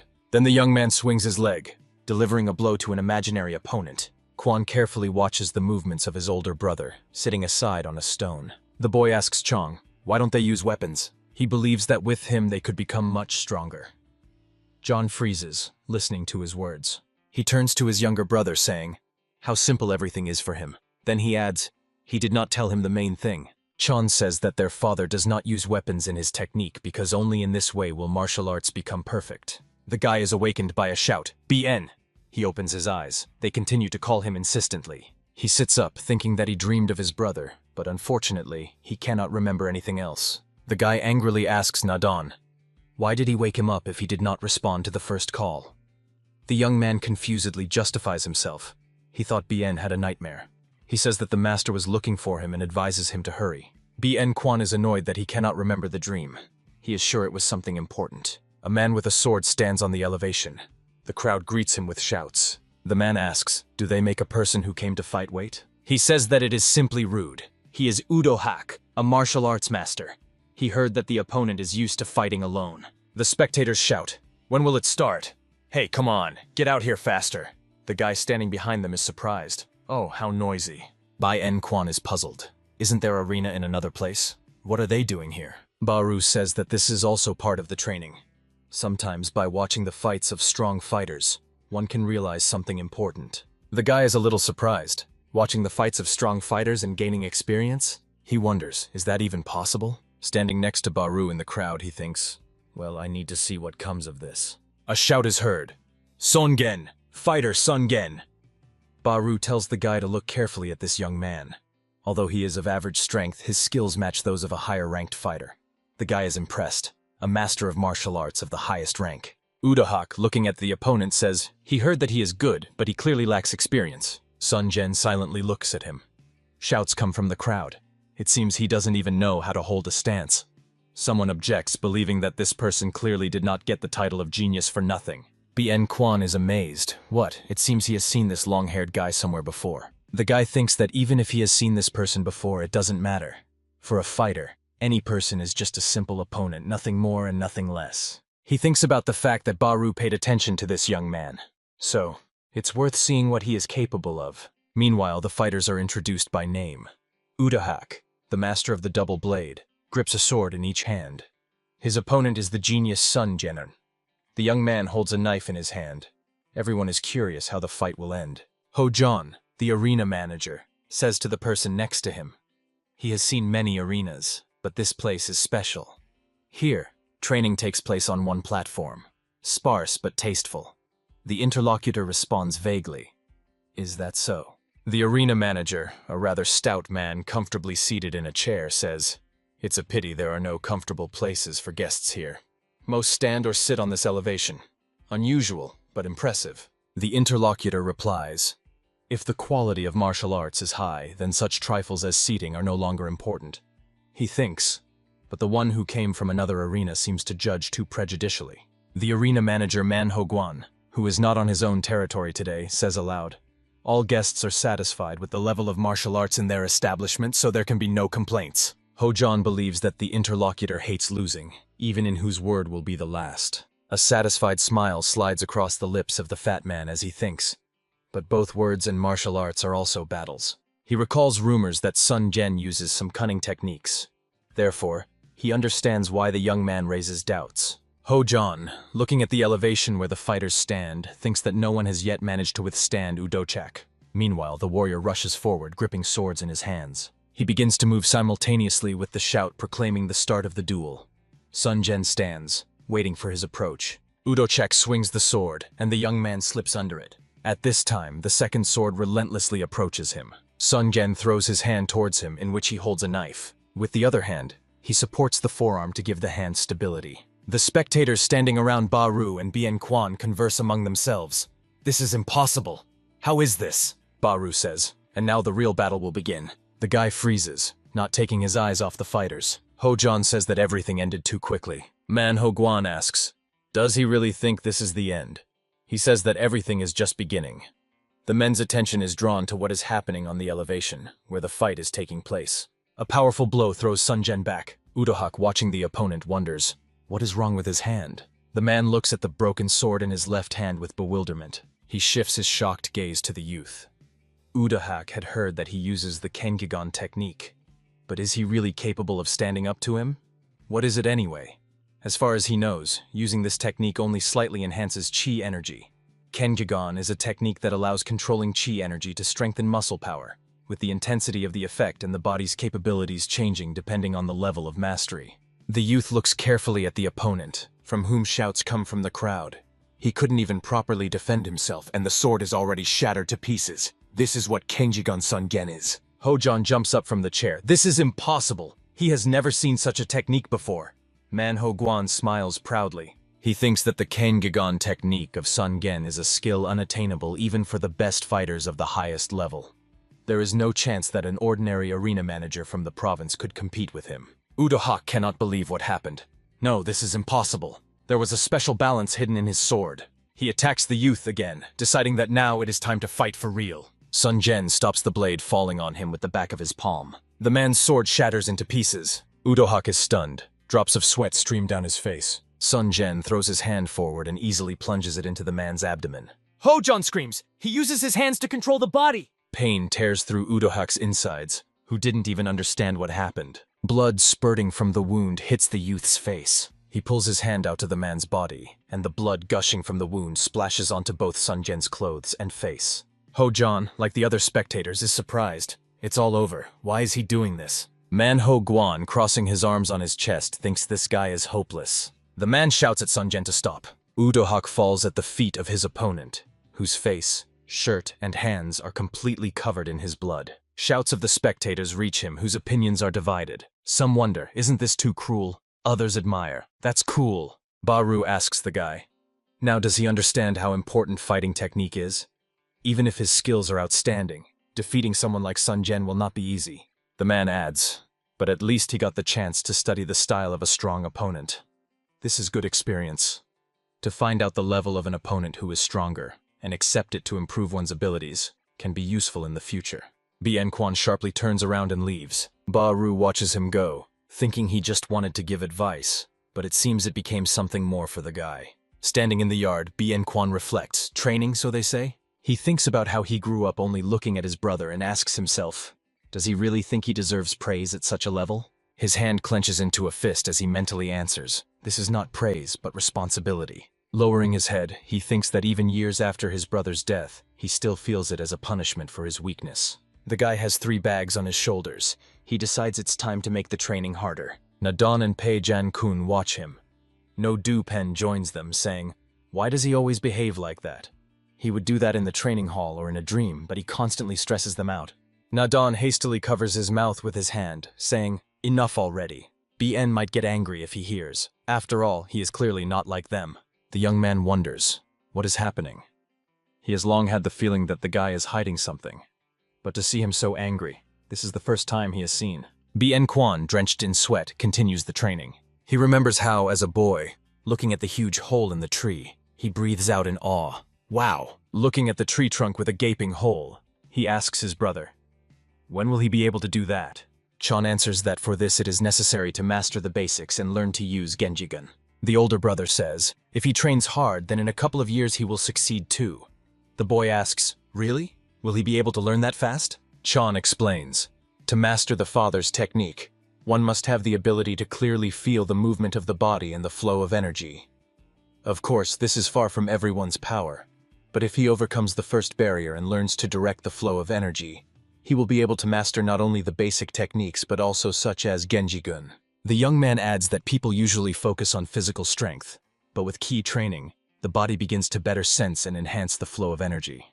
If he continues to improve this skill, he will be able to master any key technique. Carrying bags on his back, Bien Quan thinks that now he can use as much strength as his brother. He mastered his level of Kai. He wonders, why then are the other techniques beyond his power? The guy throws the bags on the floor with such force that his friends jump aside. The manager appearing behind their back says, a young guy, and he already causes so much noise. The fighters are excited by her appearance. It's the lady manager. Taking a step forward, the woman says, "Out of the way," and they hurriedly clear her path. Hansol asks the guy a question. Is this not training, but a demonstration performance? He looks at her in surprise. The guy asks, what is she doing here? The manager, crossing her arms on her chest, says that he was recently with Baru, and it seems what he saw impressed him. Hansol asks, he wasn't scared when he saw a strong opponent, right? Bien Quan answers, he can't say that the other looks strong, but he can't call him weak either. The woman reminds him, after all, he once said he would become the strongest, and would simply defeat everyone, never engaging in long reasoning. The guy shouts, enough! He says that these words remain true even now. He is sure he will never lose to anyone. Hansol says, well, of course. The woman says that she still believes in those words. Then she turns away and heading to the door says that she will go. The guy watches her leave. Bien Quan thinks, what is it with her? The woman, heading towards the exit, thinks that she would like to give him more time, but it seems she no longer has it. Mentally, she asks him to get stronger as soon as possible, even for his own sake. A question sounds in the room. Was the weapon distributed as he ordered? The big guy Tondu answers, yes, only to the people loyal to him. The rest he hid in case of surprises. The response is, wonderful. Guanliran says that today they start acting. Tondu is surprised. Today? Is he sure about that? The deputy manager answers. He decided to finish everything before the manager suspects anything. To remain part of the arena, he needs to remove everything that interferes. Tondu asks, does he want to destroy everyone? Mentally, he rejoices that now he will definitely be able to kill BN. Guanliran says that the manager will stay alive. She still does not pose a threat. He decisively states that everyone else will die. Around the arena, spectators crowd. They wonder, will there be no fight here today? Maybe they should go somewhere else. The manager, sitting at the table, says that she did not expect to see both of them here. She asks, what is the reason for their visit? Han-in replies that he manages several points, so such meetings are quite expected. Today there will be interesting fights, so it is worth enjoying the spectacle. The woman replies, is that so? Could it be that they came to apply for a fight? Opposite her stands Manho Guan, crossing his arms on his chest. He says, an application? Could the arena manager be involved in anything other than duels? Hong Sol replies, it is hard to believe that Mr. Manho Guan is applying for a regular fight. After all, it is about a duel between fighters. She says that they are currently redistributing participants, so duels are temporarily not held. The manager asks them to leave the arena. Sitting opposite her, Manho Guan says, she refuses immediately without even listening to them. He thinks she is rushing to conclusions. The man adds that of course he apologizes, but he cannot refuse a duel that he himself requests. Looking the manager in the eyes, he says that this is one of the main rules of the arena. If a duel is requested between fighters of the same rank, refusal is impossible. The man, next to whom his protege stands, declares that he requests a duel between Baru and Sun Genon. Hong Sol and Baru look shocked by his words. The manager says, well, what a surprise to challenge Baru himself, quite bold. She asks, do they know that Baru is not just an average-level warrior? Manho Guan answers that the others here are not weaklings either. Hong Sol thinks, she knows that Sun Gen's abilities are impressive, but the interlocutor, in her opinion, is very confident. Raising her index finger to give weight to her words, the woman says that one of the rules of unarmed combat is that the side accepting the challenge decides the conditions of the duel. Hong Sol bets 10 coins that the victory will be on her side. Manho Guan calmly replies that he accepts the bet. Meanwhile, the spectators are anxious. Shouts are heard. They say it will start soon, but when? Is everything really cancelled? On the wooden pedestal for special spectators stand Han Dai-in, the manager, and Manho Guan. The spectators continue to make noise. Exclamations are heard. You could fall asleep like this. Start faster. We've been waiting long enough. Guanliran, approaching the manager, says. He heard that the fight went well. The woman replies that his affairs are already settled, so he can leave the arena. The man replies that as long as he remains in the arena, he must do everything required. Perhaps there is sense in that. Manho Guan looks attentively at the manager and her deputy. On Guanliran's face is a polite expression. Manho Guan thinks. It seemed that he was completing tasks in the arena without unnecessary problems. However, in reality, he turned out to be a traitor. Manho Guan's lips stretch into a satisfied smile. He remembers the moment when he found out that the arena was managed by a woman. Then he immediately decided to take control of it at the first opportunity. Glancing at Hong Sol, he thinks that the collapse of the arena, which is led by a woman, was only a matter of time, and he decided to attack slowly and methodically. Looking at the woman, Manho Guan admits. He thought that over time chances to attack would appear, but she managed the arena better than expected. Even under such circumstances, he was going to wait, counting on a lucky opportunity. Recently, he considered retreating, but missing this chance would be too foolish. The man thinks that everyone present here has different ambitions, but the way they act indicates that their plan was originally well prepared. Baru stands in front of the barred door leading to the arena. He is called by name. The man looking back asks, "What happened? Did he want something?" Bien Quan says, "The thing is, he came because he heard that the man was going to participate in the duel." Baru asks, "Is he worried?" The guy says, "If they are going to fight, what does it matter to him? Why should he worry?" The man, smiling, says, "It seems the guy is already feeling better. After that incident, all he did was train and walk around like a drowned rat." Lowering his head, Bien Quan replies, "That's because he is still a weakling. He realized that back then." Baru replies, "If the guy calmly watched Genjigun's mastery without feeling anything, it means he has long surpassed that level." Baru says that Bien was already a formed warrior since childhood, and there was nothing to add. There was nothing to teach him. He was clearly trained by an outstanding teacher. The man finds it strange that he didn't realize this earlier. He adds, "But the main thing is that the guy reached the highest level without needing anyone's teaching." Although those who value only physical strength and internal energy might disagree. But mastering internal energy at the level of the best masters is an exceptional gift. The guy asks, "Hey, is he really healthy?" Suddenly started praising out of nowhere. The man silently looks at him thinking, was it for nothing? Baru explains to Bien Quan, even with outstanding abilities, they say that transitioning to a new level of internal energy mastery is impossible once its final stage is reached. But this only applies to exceptional cases when it concerns truly outstanding talent. The man says, he thinks the guy has a talent that no one else can surpass. He will undoubtedly be able to master other techniques as well. Opening the door, Baru adds, "However, let him remember that now is not the time for complacency." As he leaves, he throws over his shoulder. Since he's here, maybe he'll fix the door while he has no other business?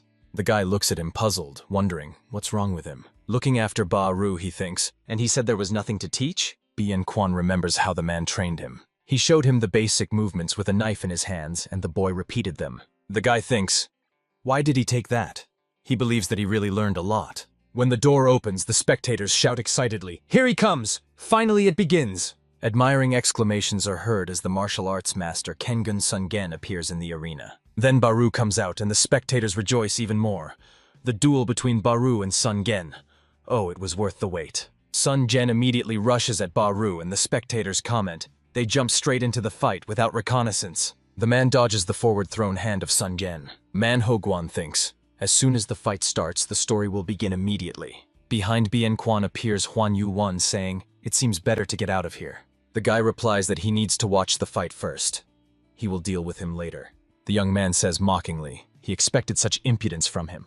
Huan Yu-won's hand grabs the guy by the forearm. He forcefully pushes Bien Quan, slamming his face against the wall. Smirking maliciously, he says that the guy will simply die today. No Dupeng enters the room where the arena slaves live, saying that Master Baru decided to participate in the duel. Everyone is surprised by his words. Nadon thoughtfully says, Baru allowed them to watch, but as for the others, he does not know. No Dupeng recoils from the man who lunged at him with a knife. He shouts, hey, has that guy gone crazy or what? Nadon and Pei Jan-kun peek into the corridor where the fight is happening. They do not understand what happened. Are they fighting? What is going on? You can't take a knife without the manager's permission. 3 more knife-wielding thugs run up to them, one of them shouting that this needs to end. Nadon exclaims, wait, what are you doing? Jim, who is doing household chores together with Man Ok Rim, turns around in surprise and asks, do they need something? In the doorway stands Ton Du, the duel manager. He says that Hong Sol ordered to clean up the dishes left after training and put them back in place. Jim says that she will definitely take care of it herself. The man states that it needs to be done right now. Jim replies, understood. Man Ok Rim says, let her not grumble. She will help too, so everything finishes faster. Tondu is satisfied, he did everything as needed. The deputy manager ordered him to gather everyone close to Hansol at the training ground. Tondu asks a question, will they all die? Guan Ran answers, correct, but he says they need to be properly prepared. Aren't those who will die right before their eyes needed? The fight manager smiles quite contentedly in response. Sun Jen's hand shoots forward. Baru manages to dodge to the side. The man grabs Sun Jen's hand by the wrist. He tries to twist it, but the youth's limb seems unbendable. Baru is surprised how strong and tough his young opponent is. Meanwhile, Sun Gen's other hand strikes Baru's hand with fingertips, and blood immediately spurts out. The man instantly jumps aside, not releasing the youth's hand from his grip. Clenching Sun Gen's wrist, Baru mentally insults him. The man strongly pulls the young man by the arm, and he loses solid footing under his feet. Baru forcefully throws Sun Gen onto the arena. The young man flies back to the wall, breaking it with his body. Shouts from the spectators reach the man. As expected from Baru, he threw him against the wall, almost crushed him, practically crushed him. Hong Sol thinks that Baru is truly an outstanding fighter. The woman believes that if the fight is hand-to-hand, the outcome is already decided. Manhwa Guan thinks, simply incredible strength. He used to be interested in fights as well. He believes that this strength and experience were accumulated through many fights. In fact, at the mid-level fights, Baru simply had no rivals. He could have long ago become an elite fighter, or even a bodyguard for a high-ranking person. But the owner of the arena, who trained Baru, died of old age. Many offered the man excellent conditions to lure him away, but he rejected all offers. Everyone thought he would leave the arena, but unexpectedly he came under the patronage of a mysterious person. The reason why Baru decided to follow the suddenly appeared woman is still unknown, but Manhwa Guan closely watches every movement of Baru, who is on the arena. He thinks that now it no longer matters. Baru listens, not understanding what strange sound is reaching his ears. The manager is surprised. The young man was hit against the wall so hard, his spine should have shattered. Could it be? Manhwa Guan smiles smugly. Sun Gen has neither an impressive past nor special efforts behind him, but his protege is simply strong. He steps towards Baru as if nothing happened. The spectators are amazed. This is simply incredible. Is this martial arts technique? How can one deal with such technique? Impressive. Baru wonders, can Sun Gen use this technique to engage the whole body? He decides that first he needs to focus on the duel itself. Guan Liran, standing behind Manhwa Guan, thinks that the biggest obstacle to executing the plan was Baru. To complete the matter, it was necessary to eliminate him, either kill or seriously wound. The man reflects. They entrusted him with such a serious task, and all they achieve is to stage a conspiracy. He looks at Hong Sol, standing by the railing and watching what is happening in the arena, thinking. And there is only one woman with whom it is impossible to make a deal. Suddenly a hand gripping fabric covers the manager's nose and mouth, not allowing her even to scream. Mo Moon, covering the woman's mouth, drags her along. Meanwhile, Guan Liran wonders, who is she, and how to get rid of her? The manager tries to resist, but in a moment her eyes close, and she quiets in the strong arms of Mo Moon. Manhwa Guan glances their way and smirks. The smile fades from his face as he shifts his gaze to the arena. Sun Gen stands opposite the opponent. Baru's hand reaches for his face. The man's palm descends onto the opponent's face and knocks him off his feet. He slams the young man into the wall, which shatters under the force of his blow. Baru, without taking his eyes off the opponent, speaks. He will see how long the other lasts. Guan Liran says the fight is getting more interesting. It's a pity to leave. He adds that he will go to finish some business. Meanwhile, Mo Moon, slinging the controller over his shoulder, descends the steps. The deputy says that when everything is ready, he will deliver the cargo to the deck. Manhwa Guan replies that he can return when everything is finished. Meanwhile, Baru slams Sun Gen's head into the stone wall, and although the stone crumbles beneath the young man's head, his face remains expressionless. Sun Gen raises his hand clenched into a fist and aims at Baru's hand. Amazement appears in the man's eyes. He clearly did not expect such a reaction from the opponent. Sun Gen pushes Baru's hand away with a strike and frees himself from his grip. The man intercepts his wrist with his free hand. He forcefully pulls the young man by the hand, and now a surprised expression flashes in Sun Gen's eyes. Baru makes a jerk, and Sun Gen, losing his footing, flies into the air. The man forcefully throws him onto the arena, and he falls, hitting his head on the ground. Baru thinks that the young man's hands are like blades, and the punches resemble hammer strikes. Han Dayan tells Manhwa Guan that Baru clearly surpasses the others. He asks, won't this cause problems? The arena manager thinks that at first glance it might seem so. Sun Gen gets back on his feet. The spectators are surprised. After everything that happened, he is still holding on. This is a true battle of spear and shield. The offense intensifies, and the defense is cracking at the seams. A smile slides across the young man's lips as he tells the opponent that he will not be able to die peacefully. Sun Gen adds that Baru brought him out. Manhwa Guan, looking at his protege, thinks that Sun Gen received many blows, but he only has scratches, and Baru still doesn't give up. The man admits, Of course, he is a master of his craft, so even damage of this level won't stop him. But if even one of Sun Jian's hits lands, Baru cautiously freezes when the opponent goes on the attack. Sun Jian swings his hand to strike, but the man dodges lightning fast. The young man strikes blow after blow with extraordinary speed, but Baru successfully avoids them. Gum Gum and Man OK Rim, gathering plates left by the fighters on the floor, grumble. Weren't they told to leave everything in one place after eating? They even ignore the manager's words. The old woman sighs. Oh, my back. She complains that now even this bowl seems very heavy to her. Gum Gum asks her to rest a bit. She says she can manage on her own. Man OK Rim replies that she can't afford to sit idly, but she is still very grateful to the woman for her kind words. Gum Gum thinks that she doesn't say this for no reason. Man OK Rim needs to rest and take care of her health to live long. Suddenly, a group of sullen fighters enters the door. The man leading them, with an injured eye, says, "So this is what they are doing here." Genjan, who is with them, looks gloomy and doesn't interfere in anything. Gum Gum replies that they still need to clean up a bit more. Let them come later. The man replies that they still have to be here, so they shouldn't worry about it. Jim wonders, what is this strange atmosphere hanging in the air? You can't just invade here like that. The fighter with the wounded arm asks, why are they doing this? But No Du Peng demands from the man, who is several times taller and heavier than him, to explain it to him. The man, brandishing a knife, replies, even on the threshold of death, so many unnecessary questions. 3 armed fighters shove Na Don and Pei Jian-kun into the door.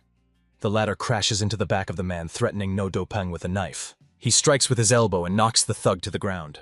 The thug, staggering, falls on his side. One of the fighters pushes Na Don in the back, shouting, "What kind of rat do they have here?" He swings a knife to strike. He chokes on his words, and a through-hole appears in his head at the sight of his left eye. Pei Jian-kun deals with the remaining fighters. Friends rush to help him. Na Don and Pei Jian-kun rush forward, almost knocking down the stunned No Du Peng. They say that first they need to get weapons and suggest heading to the training ground. They want to find the secret entrance. No Du Peng curses, not understanding what is happening. Na Don thinks that their death will achieve nothing. They turn the corner and see dead fighters' bodies in the corridor. Running past them, the young man realizes that this is not just a game against them. They are doing it with a specific purpose and have their accomplice. Pei Jian-kun and No Du Peng run after him, glancing at the dead people. They run into the open door. Don says, "Now, if you go through the training ground, there will be an armory."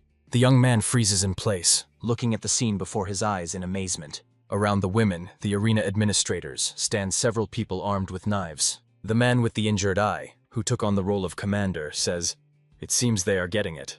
Not bad." The women look anxious. 3 friends freeze in the doorway. They hear. There are the stubborn ones. Turning around, they see a crowd of armed fighters. One of them shouts that they are doomed anyway. Meanwhile, the smugly smiling Huan Yu-wan, who had hit the guy's head against the wall, holds his limp body by the arm, preventing him from falling to the floor. The guy, pretending to have lost consciousness, glances at the opponent, thinking that this technique is clearly at the level of Baru. Huan Yu-wan says, he does not understand where such an insignificant person gets so much impudence. Blood is dripping from the guy's lips. He thinks that he cannot handle the opponent with his bare hands. He decides that first he must get out of here at any cost. The guy lifts his foot off the floor. Huang Yu-wan squeezes Bien Kwang's hand, mentally already celebrating victory. The guy realizes that the opponent's technique is clearly at Baru's level. The young man, sneering, insults the guy. Bien Kwang thinks that he cannot handle the opponent with bare hands. He decides that first he must get out of here at any cost. The guy lifts his foot off the floor. At that moment, the opponent sharply pulls his hand, and he loses his balance. Huang Yu-wan throws the guy to the floor. Bien Kwang falls, hitting his head hard on the floor. Leaning on his hand, he raises his head off the floor, trying to cough and mentally cursing. The guy sees that bodies of killed fighters lie in the corridor. He wonders, did everyone really die? What is happening? Huan Yu-wan says that he wanted to have a little fun since the guy is so skilled with the technique. But it turns out he's no different from the other slaves. The young man puts his hand behind his back, where the sheath is attached to his belt. His hand grips the handle of the knife. He says, well, whatever. Well, Huan Yu-wan rushes toward Bien Kwang, saying he will kill him quickly and end this. The guy turns his head toward the opponent. He manages to get up on one knee, and Huan Yu-wan is already nearby. The young man swings the knife, but Bien Kwang manages to slip under it. The knife's tip slides along the stone wall, chipping off fragments. The guy thinks he instantly released all his energy and reached the target with one jump. After somersaulting, Bien Kwang freezes in a kneeling pose. The guy realizes that the opponent really has skills he cannot counter. Huan Yu-1 delivers a kick to Bien Quan's side, and the guy's body is literally thrown into the air. A cough bursts from his mouth along with bloody splashes. The lattice door slams shut with a loud clang. Nadon, Bei Jiankun, and No Du Peng stand surrounded by armed fighters.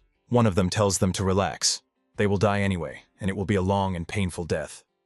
He laughs loudly. Nadon is puzzled. Did they start a coup with such a small group? But Du Pen decides that first they need to take at least one sword.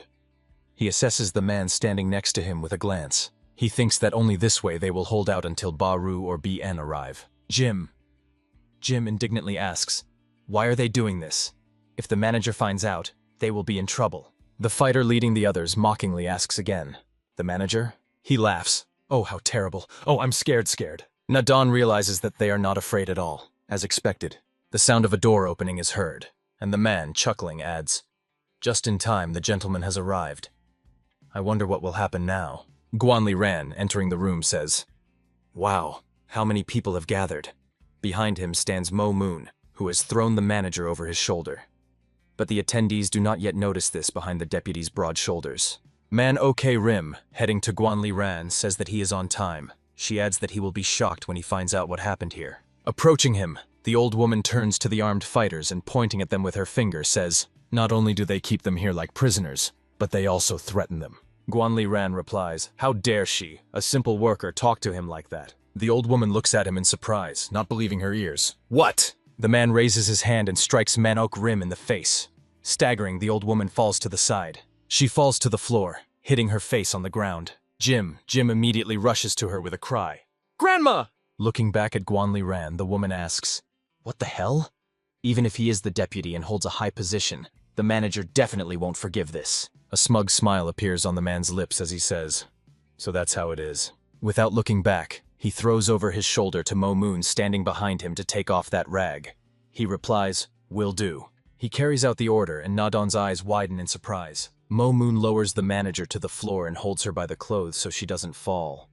The woman stands bent over, under the pressure of his heavy hand. Guanli Ran asks, "Well, shall we start?" The deputy strikes the woman in the solar plexus. Jim, fussing over the old woman, gasps in fright. Looking at Han Sol's exhausted face, the arena administrator wonders, what is happening? Bei Jiankun rushes forward, deciding that this is their chance. He punches the nearest armed fighter in the face with force. Then, without delay, he kicks him in the stomach. The fighter commanding the others shouts, "Well, he's gotten brave." He asks Guanli Ran, "Should they kill them all?" The deputy says they still think they can do something. He orders to make them feel what a real fighter is capable of. Mo Moon says, "As you say."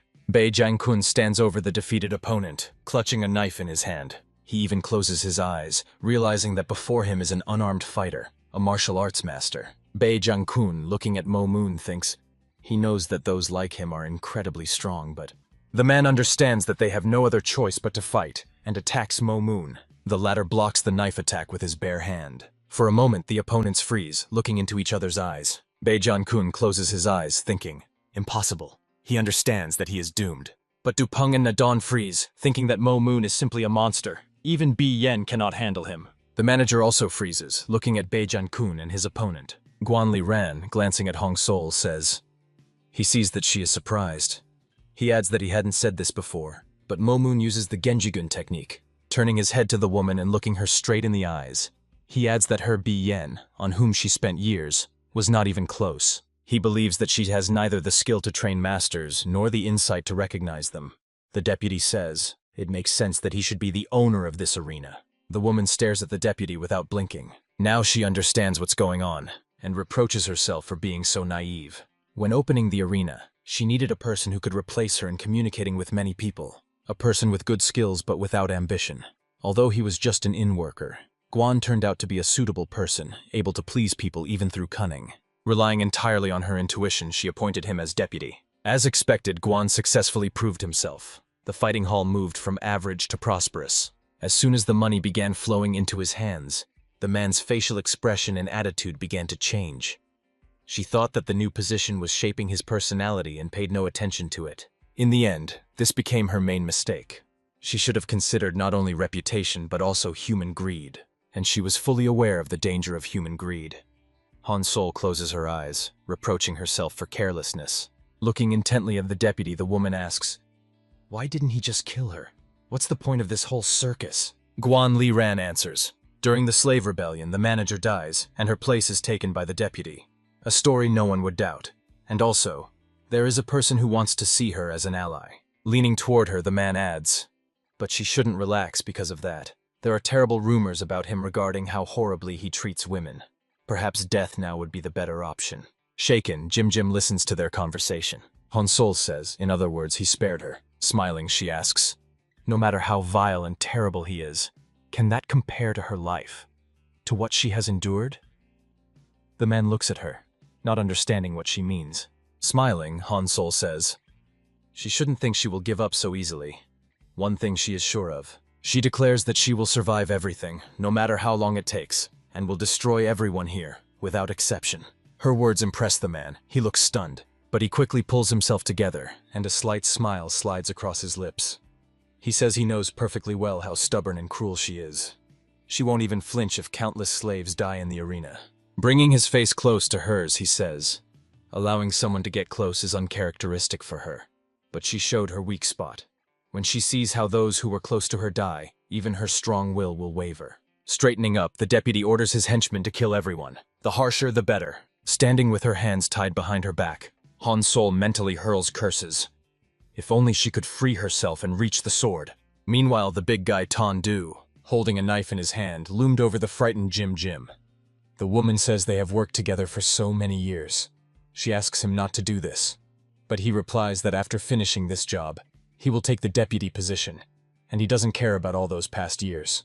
2 fighters attacking Nadon promise that he will drown in his own blood. The man commanding the fighters lunges with a knife at No Du Pen, shouting that his turn has come.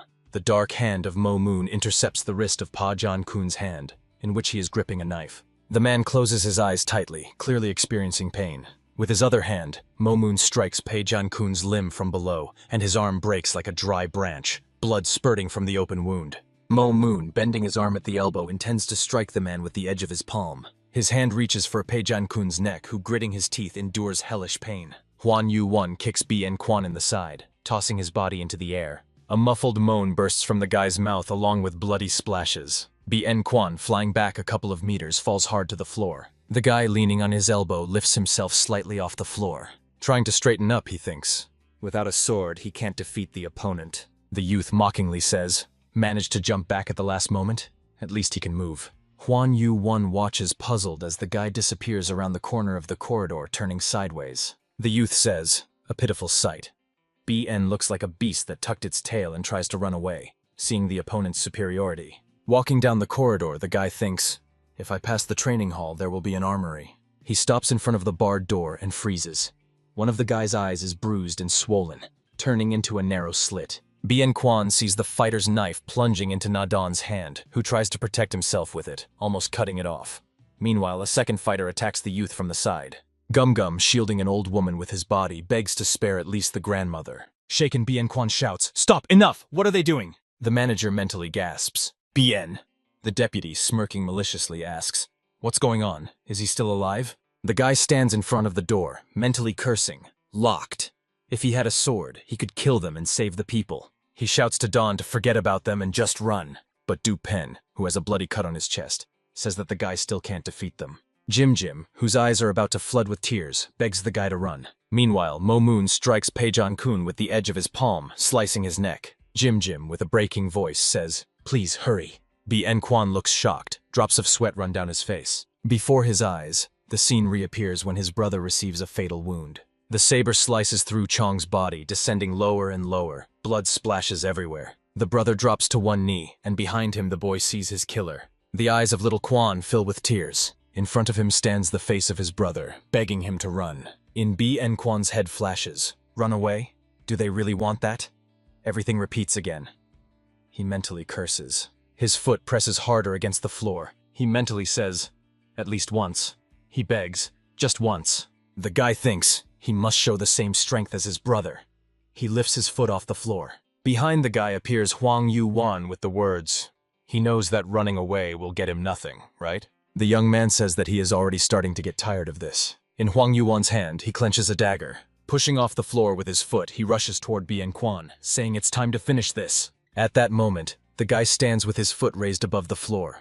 The young man approaches him, extending his hand forward with the dagger. The tip of the dagger enters the guy's back, and at that moment he forcefully puts his foot down on the floor. Blood spurts from under the dagger, the blade sinking deeper into Bien Quan's body. In Huang Yuan's eyes glows a cold triumph. The guy, feeling the cold steel mercilessly cutting through his flesh, mentally gasps. He remembers that when he first used the dagger here, he managed to easily kill the opponent, a thug bodyguard. That was when he felt his combat skills had grown. He thought that with a weapon he could become stronger as soon as possible. He believed that combining a dagger or sword with physical and energy techniques would allow him to achieve incredible strength.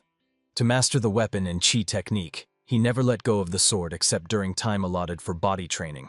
But no matter how much he trained, fighting for his life for a long time, besides the Keegan technique he mastered in childhood, he still cannot use others. He remembers watching his brothers training, sitting apart on a rock. Quan asks his brother, "Why don't they use weapons?" He says that if you use weapons, you can become stronger. At the same time, the boy demonstrates how he twists the head of an imaginary opponent with his hands. Chong glances sideways at the boy. Then, turning to him, the young man says, "It was so obvious that he didn't even think to mention it." Looking at his hand clenched into a fist, Chong explains that his father's combat skills were formed through constant unarmed battles. He says that when a person holds a weapon, the muscle movements change. The flow of energy becomes more refined. Their father developed combat skills relying only on his own body, feeling the movement of muscles and energy. The slightest deviation in the flow of energy can be critical, like an abyss between the sky and the earth. Chon adds, "Therefore, the father's martial arts can only be mastered by training without weapons. Certainly, weapons can be used once he has mastered all the techniques. Even with an ordinary stick, Quan is already capable of winning. However, there is no need for that."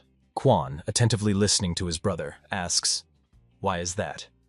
The answer is, the father's skills surpass weapons so much that they cannot be compared. Bien Quan mentally calls himself an idiot. He reproaches himself for getting lost in the illusion of an easy victory without weapons. The guy thinks that his brother did pass on all his knowledge to him. Energy circles appear around the guy's leg. They rise higher and soon envelop his entire body. He slightly tenses the muscles of his back, and the blade of the dagger breaks with a crunch. Surprise and confusion appear on Huan Yuan's face. The big guy Tondu strikes forcefully with a knife, intending to deal with Jim. But suddenly the old woman Man Ok Rim throws herself between them, shielding the woman with her body. The knife enters her back. Jim screams, "Grandma!" Suddenly Han Sol crashes into the man with his whole body, throwing him aside. All together they fall to the floor. The manager falls on Tondu, knocked down by her, and Jim sinks under the weight of the old woman's body. The big guy swears, not choosing his words. The deputy orders not to finish her off, but rather to tie her up and then deal with it. The response is, "Okay." Huan Yuan, examining the dagger fragment, says the guy was lucky. Perhaps the knife fulfilled its purpose. Without looking back, the guy orders him to stay here. He says he will deal with the others first. Huan Yuan freezes, looking at Bien Quan in surprise. Then he says smugly, "A rookie is a rookie." He got scared, and it seems he completely lost it. But the guy, ignoring him, rushes forward. With one hand, he pushes aside the bars of the grate as if they were made of paper. Huan Yuan looks at him puzzled, wondering what is happening. The fighters obeying the deputy look at the guy approaching them in surprise. "But these are metal bars. How did he do that?" Tondon, who is still standing with his hand raised, from which a knife protrudes, the handle of which is gripped by one of Guan Li Ran's henchmen, looks at the guy with his mouth open. But Do Peng is also shocked by what is happening. Gim, holding the wounded old woman close, cannot believe her eyes. Hong Sol is staring intently at Bien Quan, no less surprised than the others by his behavior. She recalls Ba Ru's words. Bien has already reached the highest level of mastery in controlling chi energy. This is a unique style that focuses on deep work. Ba Ru says it is only a supposition, but the guy definitely knows other techniques. He is sure there is a reason why he does not use them. The man adds, "But once he starts, no one will be able to defeat Bien." Now Hong Sol understands what Ba Ru was talking about. Drops of sweat run down Genjan's face. He realizes with surprise that the guy is using an enhancement technique. Momon looks puzzled. Did the guy just hit the grate and bend it? That's simply impossible. Guan Li Ran is amazed. How did Bien master Kengun? If he had known earlier, he would have tried to lure him to his side. He regrets it, but understands that now nothing can be done. The deputy shouts at his subordinates, "What are you worth? Let them kill him! Even if he were a great martial arts master, one sword strike, and he's dead." An armed fighter lunges at the guy with a knife. Bien Quan, without even turning to him, strikes the knife with his elbow, and the blade splits into 2 parts. The fighter is shocked. The guy then strikes him on the right side of the face with the edge of his palm. Guanliran's mouth opens in surprise. How is this possible? He cannot believe what is happening. The fighters do not rush to attack the guy. A shout is heard. He dealt with him in 1 move. Bien Quan says, "Let them not rush, in any case." After a short pause, he says that he will kill them all. A drop of sweat runs down Mo Moon's face. He cannot believe that the guy really used Kengan. But what frightens the fighter is not this. The power of Kengan is so great that it can tear steel apart. With proper application, there is a possibility to cut the head into pieces. Using the technique together with physical strength, one can knock the head off the shoulders. But for this, one must be able to simultaneously apply Kengan and calculate physical strength. Mo Moon thinks that the ability to use both close combat and energy technique is impressive. However, if a person does not possess the monstrous ability to combine chi, ordinary weapons will be quite sufficient. Huan Yu-Wan reflects on the sharp change in the guy's behavior. He does not know why he only now decided to use the energy technique. But now fighting will be even more fun. Bien Quan says that he does not care why they started all this. The guy adds, "Let them figure it out themselves. It does not concern him." The deputy is puzzled. Then why did he intervene? The guy says that these people are definitely not involved here. Bien Quan, stopping near Na Don and the fighter who blocked the young man's hand with a knife, says that he is different from them, those who live to kill. The guy adds, but even to him, a man whose life consisted of suffering and rivers of blood. He remembers how as a boy he lay unconscious with a compress on his head. Bien Quan struggles to open his eyes. He lies wrapped in blankets and carefully surrounded by pillows. Turning his head to the side, he sees No Do Pen, Pajan Kun, and Na Don sleeping on the bare floor, having given their blankets to him. Gim Gim and Man OK Rim bustle around him, sitting at the table over a bowl with a chicken carcass. Placing his palm on his chest, the guy says, "They showed care and warmth that was so lacking." Tears appear in the eyes of both women. But Dopayan is also touched by Bien Quan's words. His eyes become moist with tears. Betraying moisture rolls down the cheeks of the moved Na Don. Han Sol, covering her eyes, has trembling lips. The guy, turning to the fighter who wounded Na Don, says, "There are people who must not be touched under any circumstances." Looking at him with a heavy gaze, Bien Quan says, "And for what they have done, they will pay. Let them not expect mercy." The fighter shouts, "Die!" His hand, gripping a knife, rushes to the guy's throat. A fist is pressed into the thug's jaw, driving it into his skull. Blood sprays from the fighter's mouth and eyes. From the blow, the thug's body falls backward by inertia. A man commanding the other fighters rushes at the guy, swinging a knife and shouting that he will finish him off himself. Bien Quan's leg flies up and strikes the hand of the man gripping the knife. He releases the weapon from his hands. The blow knocks him off his feet. Mo Moon is impressed. He thinks that he even uses Kengan with his feet. But now it is clear. He cannot use other techniques simultaneously. He believes that Kengan is comparable in level to his technique. Mo Moon decides that everything is clear to him. One of the fighters clenches a metal baton in his hand. A voice sounds, demanding that he give it to him. The man turns his head confusedly towards the owner of the voice. The deputy is pleased by the appearance of Huang Yu-Wan, a master of physical strength and martial arts techniques. Guanliran believes that with these two they have every chance to win. He calms himself, assuring that he is worrying for nothing. Armed with a metal quadrangular baton, Huang Yu-Wan heads towards Bien Quan, thinking that mastery in martial arts is not a guarantee of invincibility. The young man believes that the whirlwind created by close combat power is unreachable for chi energy. The guy stops opposite Mo Moon. At the fighter's feet lies the body of Beijan Kun. The man's throat is crossed by a bleeding wound. Bien Quan says, and to him, especially to him, he promises to show him what true fear is. The guy's leg forcefully drops to the floor. Mo Moon tensely looks at Bien Quan. Behind the guy appears Huang Yu-Wan, who rushes into attack. He swings a metal club in a jump, planning to bring it down on the guy. Bien Quan swings, and his hand flies towards Mo Moon's hands, who believes that thanks to Huang Yu-Wan the battle will end quickly. The man slightly leans to the side, thinking that upon impact the force inevitably concentrates in one place. Since his energy is focused on the hand, he will not be able to use it to protect other parts of the body. Mo Moon concentrated his energy in his hands to repel the attack. Huang Yu-Wan's eyes widen in surprise. With one movement of his hand, the guy literally tore Mo Moon's body into 2 parts. In the man's head flying to the side, a spark of surprise still flickers, which immediately goes out forever. The deputy, sweating profusely, wonders, how is this possible? The big guy Tondu thinks that this guy is clearly not human. Bien's friends watch every one of his movements in surprise. The manager looks at the guy fearfully, slightly parting her lips. Huan Yu-Wan froze in place, holding up his club. Without looking back, the guy asks, why did he freeze? Turning his head and looking the young man in the eyes, Bien Quan says, he did say to wait. Huan Yuan knows there is a level of skill that allows simultaneous use of close combat and technique, but he is seeing it with his own eyes for the first time. Drops of sweat run down the young man's face. Looking at the torn edges of the wound on Mo Moon's body, Huan Yuan realizes this is not at all what he had imagined.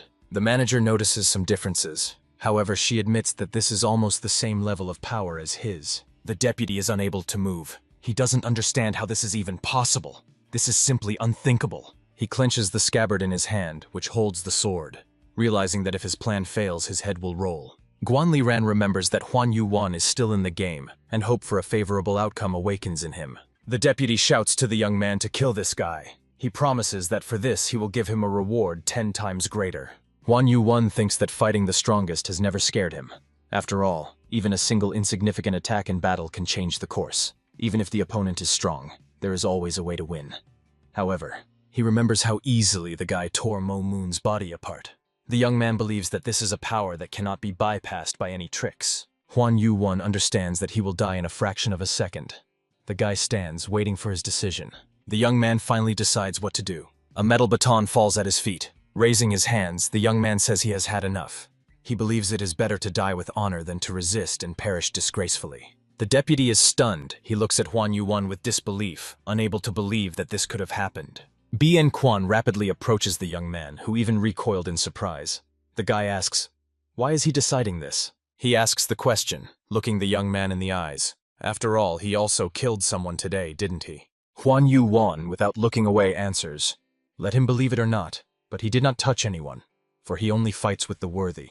A voice calling him a monster reaches Bien Quan. The guy over Huan Yuan's shoulder looks at the man, saying he should have been killed back then. The big guy Ton Du, holding the manager kneeling in front of him, raised a knife above her. He says, stop showing off. Even if he is not killed, others might die. The deputy behind this big guy thinks now is not the time to decide who to keep alive and who not. Guan Ran presses the blade to Jim's neck, who is sitting on the floor holding an old woman to her chest. Nadan, who noticed his actions, mentally gasps. The deputy orders Hen to kill the manager immediately if she moves even a little. He readily replies, yes, sir. Guan Ran says, no matter how strong the guy is, he cannot kill both of them and save the hostages at the same time. If he even twitches, one of these women will die. The deputy orders his men to all attack Bien at once. He is sure the guy has nowhere to run now. The fighters respond in unison. Yes! A crowd of armed fighters rushes toward Bien Quan. Guan Ran's voice reaches him. Did he understand? Any movement, and the hostages will die, so let him surrender and die peacefully. Huan Yuan, turning to the fighters, thinks regretfully. These idiots do not understand at all what is happening. The guy freezes and stands silently, not trying to do anything. A crowd of people stands around the arena, enjoying the spectacular duel. Sun Gen attacks Ba Ru, moving his hand lightning fast, but the man dodges his strikes. The young man's hand passes just a few millimeters from Ba Ru's face. The next thrust is aimed at the man's chest, but he dodges to the side again. Ba Ru thinks, if everything continues like this, eventually he will get hit. Sun Gen's palm rushes toward the opponent's face. The man thinks about what to do to break the young man's technique. Ba Ru intercepts the attacking hand by the wrist. Sun Gen's other hand rushes toward the opponent's stomach. It easily tears Ba Ru's body. Blood splatters. The young man tries to penetrate deeper to rip out his entrails. A smile appears on Sun Gen's lips. He says that the move with the grab and throw is now useless. The smile slips off his lips when suddenly a knife blade appears before his face. Ba Ru with one sweep blinds the young man. A bloody scar crosses the eye socket of Song Gen, on whose face a grimace of pain appears. The frightened man. Ho Guan mentally scolds the young man. He clearly said that vigilance must not be lost with this person. No, nothing could be done here. He also could not have predicted that he would attack, even after receiving a blow to the stomach. The manager thinks, if you receive such a blow, the fear of death paralyzes the body, and even a fighter cannot move. But this man, how is that possible? The confrontation between Ba Ru and Song Gen continues. The young man wonders, did the opponent plan this from the very beginning? His hand reaches for the knife, and he grabs the blade. Ba Ru directs the knife so that its tip touches Song Gen's neck and pierces the skin. Man Ho Guan, sincerely worried about his protege, wonders, why did he stop? The attack needed to be intensified. He believes that even with such an injury, with proper energy concentration, the blow could not have been deep enough to kill. Tension rises, and the manager carefully watches what is happening in the arena. Baru, continuing to hold the knife, extends his other hand forward and with his fingers squeezes Songgen's surviving eye. He simultaneously presses with his finger and the knife, not easing the pressure. The man thinks that the young man is too fast, but with the help of the knife he was able to stop his technique. Songgen, deprived of sight and with a wound on his neck from which blood is gushing, loses his balance. Fragmented thoughts rush through his mind. In such a battle, why him? The man who pulled the knife from the opponent's body watches as he falls at his feet. Voices of the spectators reach him. At first it seemed they were evenly matched, but Baru clearly surpasses by several steps. Baru thinks that after the duel ends, it may seem that he won effortlessly, but the victory was achieved with a minimal advantage. Standing motionless over the fallen Songgen, the man looks at the cheering spectators. He understands that only the opponent's arrogance and inattention led to this result. Manhwa Guan and Han Dae-in stand motionless with their mouths slightly open. Han Dae-in mentally admits he did not expect Baru to win in such a way. But from the very beginning, he did not believe that Songgen's technique would have an overwhelming advantage. He recalls a recent confrontation he observed from the stands, an unshakable will against the power of movement technique. The man continues mentally reviewing the most impressive moments, noting Baru's ability to make decisions without losing a chance even at a critical moment. Although Songgen was better in technique, in the fight the key aspects remained with his opponent. Han Dae-in realizes that it is not as easy as it may seem. The ability to do this in a real fight, risking life, depends not on experience but on talent. Looking at the arena, he acknowledges that Baru is a born fighter. He lifts his chin up and raises his eyes to the sky, regretting that watching such fights no longer stirs any emotions in him. Ha Dae-in thinks that interest in this person faded many years ago. The man remembers how once, on the day he came to greet the elder, he saw him. He immerses himself in memories. The first thing that caught his eye was an empty sleeve fluttering in the wind. He finds it amazing that someone so decisively opposed the elder, who possessed the resources and power of this country. But, seeing his combat skills, Ha Dae-in was amazed. He recalls a man with strength capable of overturning an entire country, a warrior who came from Kor. Closing his eyes, the man fully surrenders to memories. The power of this man made everything around empty and meaningless. But even despite this, Han Dae-in could not give up fighting, because without it, the sharp sensations were lacking. Han Dae-in, opening his eyes, casts a sidelong glance at the man standing next to him. That is why he made an alliance with these people. He believes that even if one slightly returns to the former harmony. Looking at Manhwa Guan, shocked by what happened in the arena, the man finishes the thought. No one knows how the future will turn out. Manhwa Guan cannot take his eyes off his protege. He mentally utters the name of the youth bleeding in the arena, Songgen. The man remembers how a close manager sent a message. Juvenile criminals were allowed to learn the art of Qigong. And now Manhwa Guan stands before a boy on the other side of the bars. Before him stands a child with an innocent look and hands shackled in chains. It is known that he comes from a poor clan of warriors. Also that the death of his father in competitions seemed to have driven him mad. The boy became a madman who takes pleasure in killings. But in Manhwa Guan's eyes, he was just a child playing with his power. The man assumes, perhaps the boy realized that they were alike. The one who obeyed no one strangely began to listen to him. Manhwa Guan thinks they were like father and son. The man admits to himself that he is not sad at all. He thinks that even when others destroy what is yours, it causes anger. Watching Baru head towards the barred door, Manhwa Guan thinks that once he leaves the arena, he will be beyond saving. But if he miraculously survives, the man promises to finish him off with his own hands. A torn wound is visible on Baru's stomach. He thinks the injuries are much more serious than he thought. The man believes the treatment may take a long time. Approaching the door, Baru finds it strange that the manager is absent and Bien is nowhere to be seen. A sharp knife is pressed to Hansol's throat. Guanli Ran threatens, if they take even a single step, everyone will perish. The manager thinks, how did she come to be held captive by this wretch? Nadon realizes that even Bien cannot protect everyone. Someone among them will definitely die. Huan Yu-wan believes that even if they all rush together, it will be pointless. It's impossible to save everyone at once. He wonders, maybe he should do something too. Bien Quan is pondering something. He is immersed in memories. The blade cuts through the elder brother's body. Jean drops to one knee and looks him in the eyes. Behind him stands the man who dealt him a fatal wound. The guy says that no one else will die before his eyes. He stomps so hard that his foot sinks ankle deep into the ground. Huan Yu-wan flinches away from the guy, not taking his eyes off him. The deputy holding the sword near Gyeom-gyeom's neck shouts that her death will be on his hands. The sword's blade cuts the skin on the woman's neck, who closes her eyes in fear. Tears stream from beneath her closed eyelids. Splashes of blood hit the faces of Guanli Ran and the manager. Tondu manages only to utter a bewildered exclamation. His eyes freeze and drops of blood fly straight into his face. A significant part of the strong man's body is torn off by the merciless hand of Bien Quan. His hand, gripping the knife, along with half of the torso, falls to the floor in one direction, while the man's body collapses in the other. Guanli Ran, having failed to understand anything, freezes with his right hand torn off. With one swift movement, the guy deals with both opponents and stops, leaving them behind. Huan Yu-Wan freezes with his mouth open. He believes it is impossible. The guy's strength and speed have grown again. Drops of sweat run down the young man's face. He wonders, who is this guy anyway? Bien Quan wipes a stream of blood flowing from the corner of his mouth with the back of his palm. He mentally tells himself to hold on. There are still those who need to be killed. The guy asks who is next in line. The fighters freeze in fear, afraid to even move. They fall to their knees and bow their heads before him, begging for mercy. Bien Quan scans the attendees with his gaze. One of his eyes has turned into a narrow slit due to a scratch. Nadon and Nodu Pen also freeze, impressed by the guy's strength, which they had not even suspected. Jim is about to cry, but she tries to hold back tears. Huan Yu-Wan thinks. Now he finally understands the situation he is in.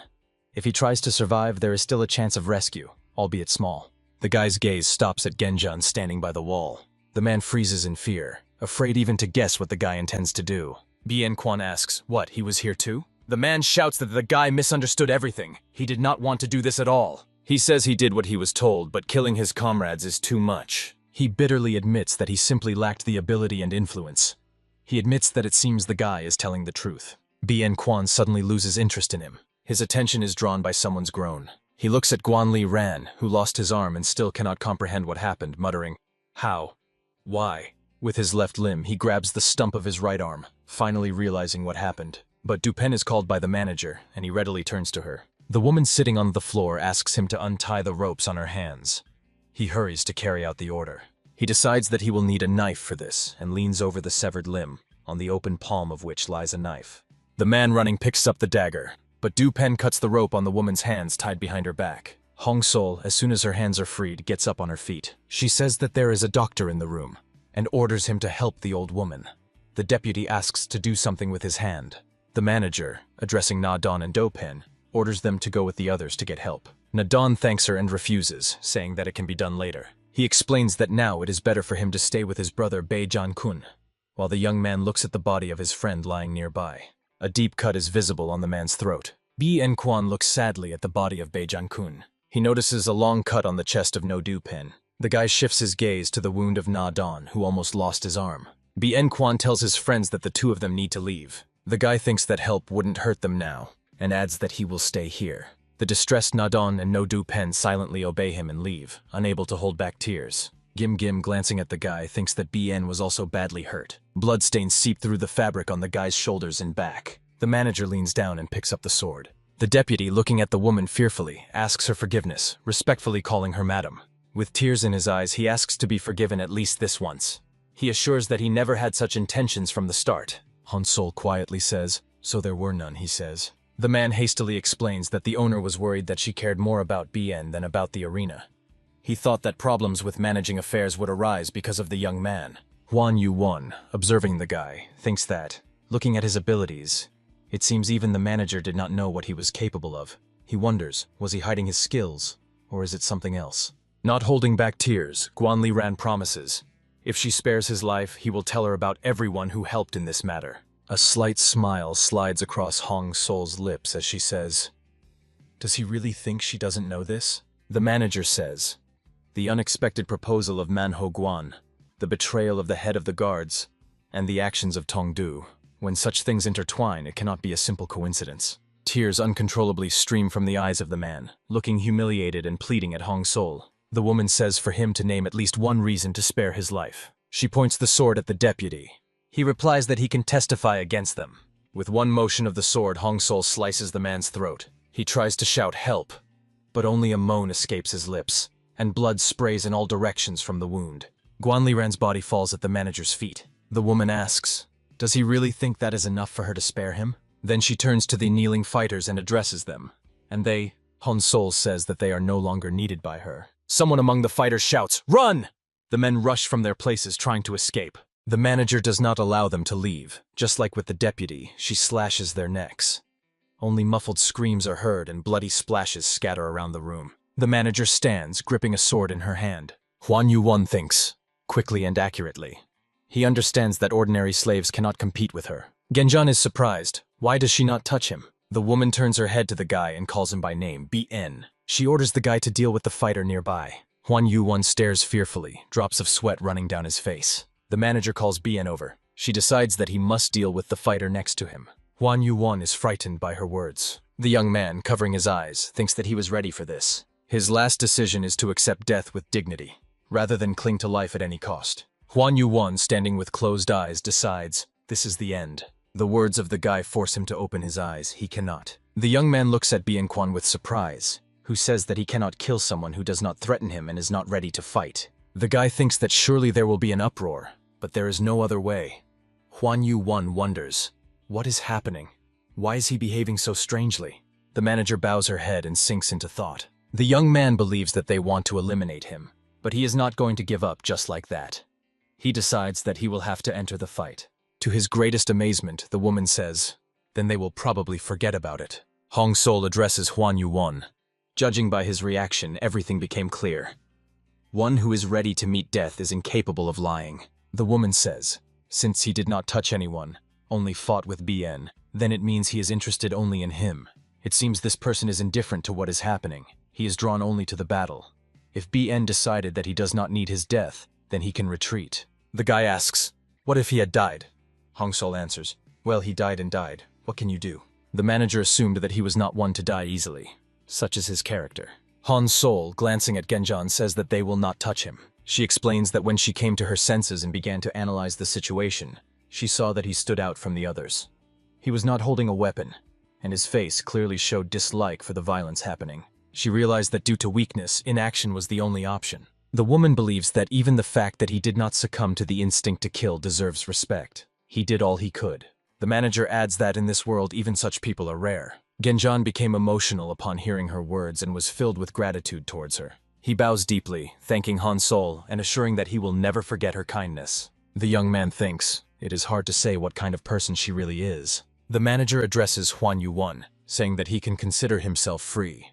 No one will blame him or report what happened. Turning away from him and heading to the exit, she adds, but if he decides to stay, she will offer him to become her fighter.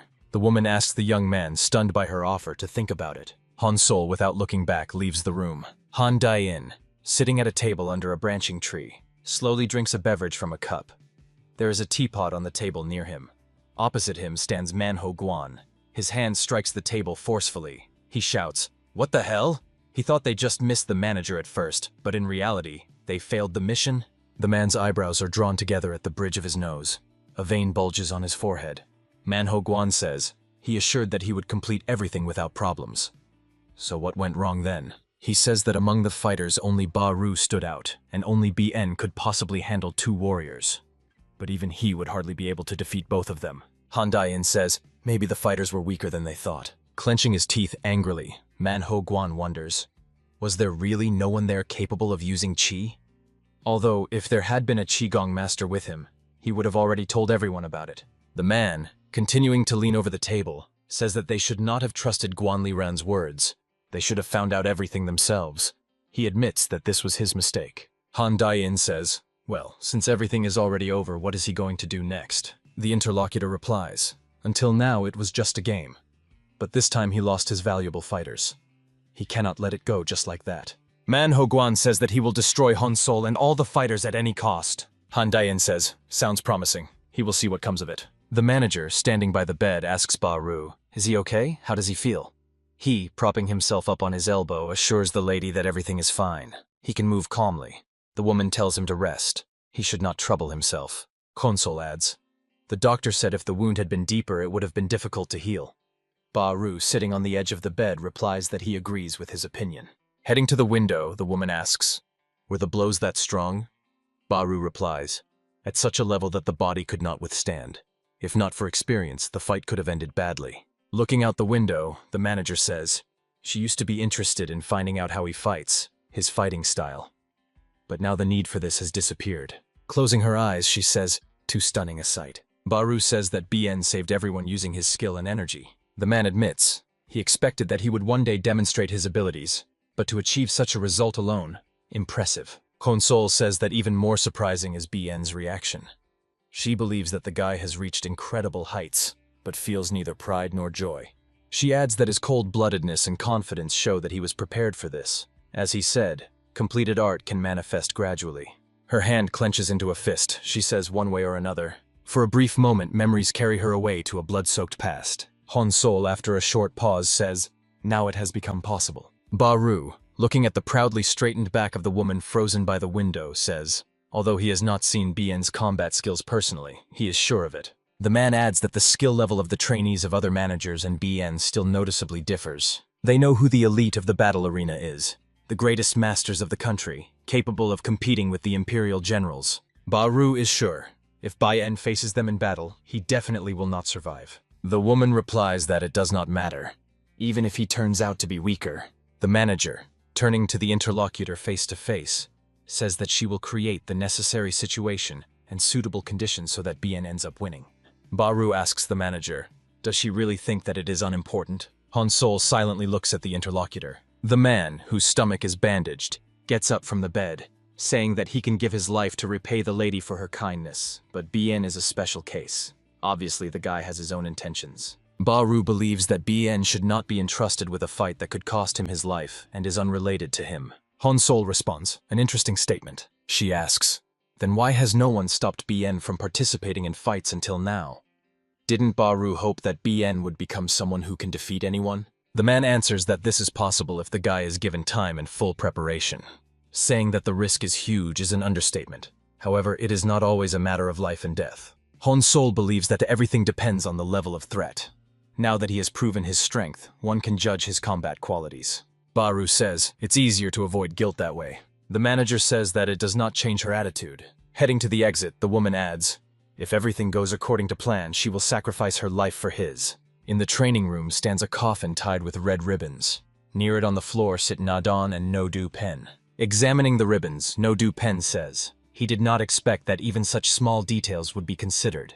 Their mistress is very smart. Nadon says their brother Baijan-kun is going home. No-Do Pen thoughtfully says, should this be considered a success despite the circumstances? A little apart from the comrades, Bien Quan sits on the floor. Closing his eyes, he immerses himself in memories. Little Quan, recently entering the arena, looks at his falling apart shoes. The boy, called Bien, is called by Baijan-kun. He hands him small shoes, saying that they are for him. The friends demand that he explain what is happening.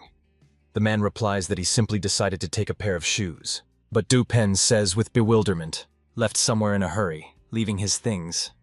Baijan-kun says that Bien could also use some shoes. Looking at the boy examining the shoes, the man says that when he looks at Bien, he thinks of his family left at home. The new shoes stand on the floor. The boy sleeps on his side, placing a small pillow under his head and covered with a blanket. Nadon, lying nearby under his blanket, says, it's still great that he agreed to accept the shoes. When he was given new clothes, he got angry and went back for his old ones. Baijan-kun, lying with his eyes closed, says, probably the old clothes had special value for him. He, lying between Nadon and No-Do Pen, says that they spent a lot of time together, however.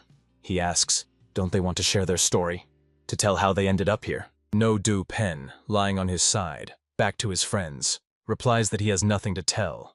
There was nothing remarkable in his life. Since childhood, he lived as an orphan and a beggar. As he grew older, he felt uncomfortable among those like him and began to live alone. Closing his eyes, he says that every winter was difficult, but catching birds and rabbits helped him survive and gave him peace. Once, dozing off with prey in his hands, he woke up already captured by slave traders. The friends silently listened to his story. Nadon says that he grew up as a person who does not understand worldly realities. Looking at the ceiling, the young man says that his mother was Korean, and even when he grew up, the warmth and care of the people in the village did not disappear.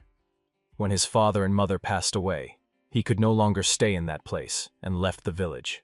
He closes his eyes, but from under his eyelids, treacherous tears seep out. Nadon says that as soon as he entered the world, everything was taken from him, and now he dreams of returning back. The young man says, it's hard. Nadon wipes his tears with his hand. Silence reigns in the room. Baijan-kun, lying with his eyes closed, says that he never liked his hometown. He talks about how hard work on the farm undermined the health of his mother, little brothers and sisters, and he also had to take care of his wife, and it was incredibly hard. Na-don and No-Du-Peng simultaneously lift themselves from their pillows and ask, "Is he married?" They inquire, "Did he really have a wife?" Bei-Jang-kun asks in response, "Does that surprise them so much?" He says that he tried, but the harvest was not enough to survive the crisis. He had to borrow money, but even that did not save them. The man says that he could not pay the debts. The interest kept increasing, and in the end, they took away their land, and he was sold into slavery. Bei-Jang-kun sighs. What about his family now? Na-don and No-Du-Peng sympathetically remain silent in response, continuing to sit. Bei-Jang-kun says, no matter how hard it is, he will still stay alive. They will go through all the hardships together, he adds, and then they will all safely return home. Bi-En-Kwan, pretending to be asleep, listens carefully to the friends' conversation. The guy sits, sadly lowering his head. He thinks that what he looks forward to most is the moment when they are home again. Bi-En-Kwan turns his head and looks at the coffin. He thinks that before this, he must avenge his brother. Near the throat of the man with a small beard is a sharp knife. He asks, why do they act this way? Two burly men hold the skinny old doctor, one of whom pressed a knife to his throat. He begs for mercy, saying he is just a minor official. Manhwa Guan, standing opposite him, says, there is no need to hide that he was watching them. The prisoner objects, saying that this is not so.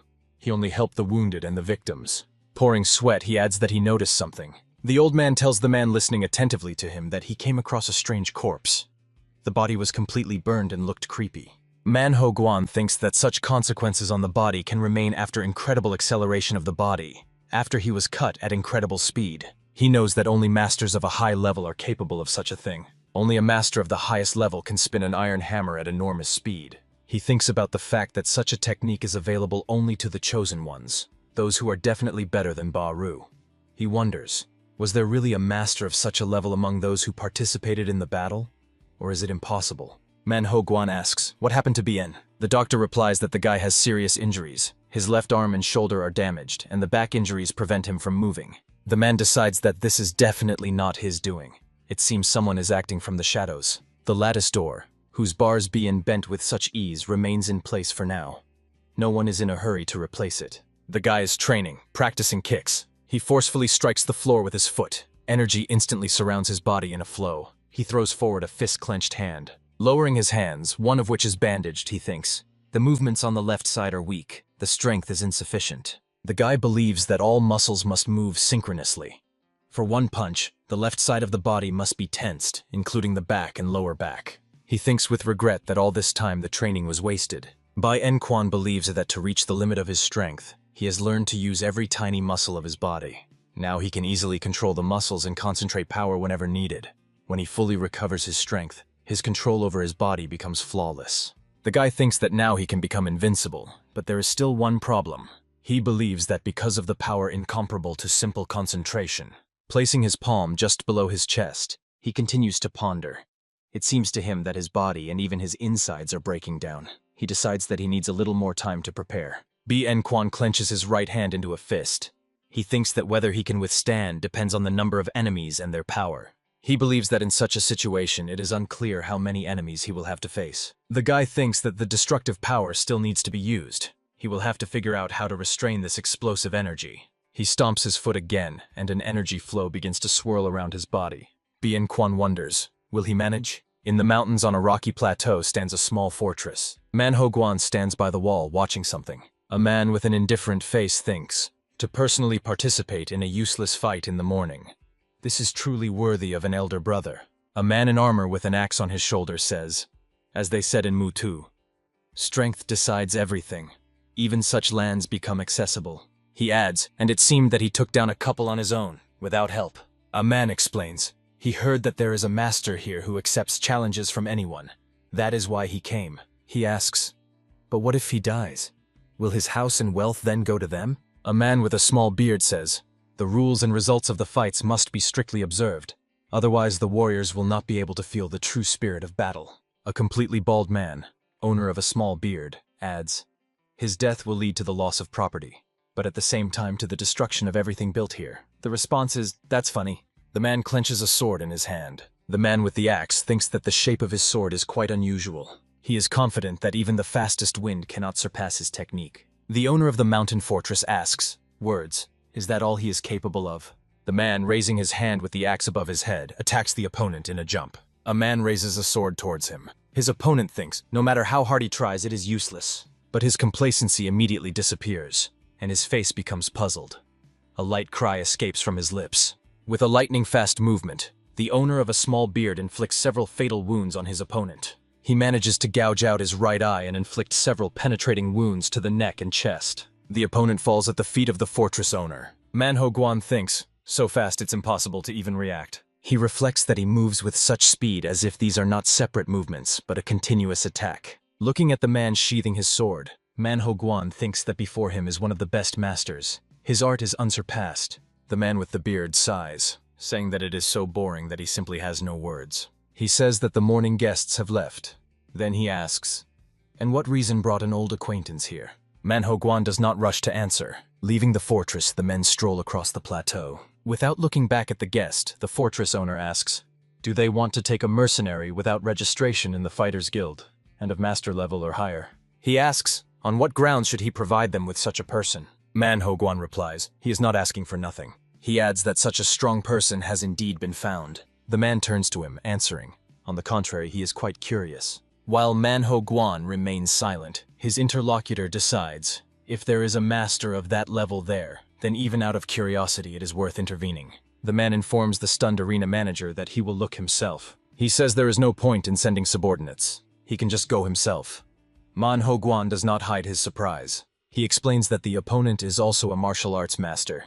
If he goes out himself and kills him, problems may arise. There is a rule that only masters of the same level can fight. The interlocutor replies, correct. Even if the elder, meaning himself, has lost interest in martial arts, he still strictly adheres to the rules. Manhwa heard from Hande in the reason why the martial arts lord lost interest in them, but he cannot believe it. He thinks, for a warrior so strong. The man he calls the master of martial arts says, then first we need to figure out what this is about. Glancing at Manhwa, he adds, if everything is as he said, he can provide as many people as needed. The arena manager gives his word that everything is exactly as he said. The sun generously illuminates the city streets. A gentle maiden's hand brings a stick with candied fruits to her lips. The man asks, why not go into the hotel instead of sitting right on the ground? The girl, savoring the sweets, replies that sometimes it's okay to sit like this. She asks the head of security to stop grumbling. The girl sitting on the step, in a fancy bright outfit, whose elements that catch the eye first are a round cap and a short cloak, continues eating the fruits. She asks the interlocutor standing before her, wasn't the arena a place with more warriors than ordinary people? Finding worthy warriors turned out to be harder than she thought. This puzzles her. The man replies, whether warriors or arena slaves, if they are still alive here, it means their life was full of suffering. He believes they won't give up so easily. The girl says they have no other choice. She declares that first and foremost, they need to find the arena manager. She thinks that although they haven't seen each other for a long time, she will help her. The girl gets up and rushes forward. The man says that they don't even know where. Does she really want to search blindly? The interlocutor, looking at him discontentedly, replies, blindly? You just need to use your head. How many arena points does the woman control? The man thinks it would be great if it were that simple. They stand near the gates. The girl says to her companion, see? You just need to use your brain. They easily found the right arena. The man replies. She says easily? They went around more than 10 points. The girl explains. That's because they were given strange directions, or because there are other arenas controlled by women. The interlocutor suggests she just open the door, and she hastily agrees with him. They enter the room where the arena is located. The girl is surprised. What, empty? She asks. Shouldn't the arena be crowded during the day? Jim, the floor cleaner, looks around at the visitors. She apologizes and informs that the establishment is temporarily closed. The girl replies that they are not customers and says that they are looking for the manager, Han Sol. Jim says that she has to disappoint them. The manager recently left, and it is unknown when she will return. The girl looks upset and confused. She clearly did not expect such an answer.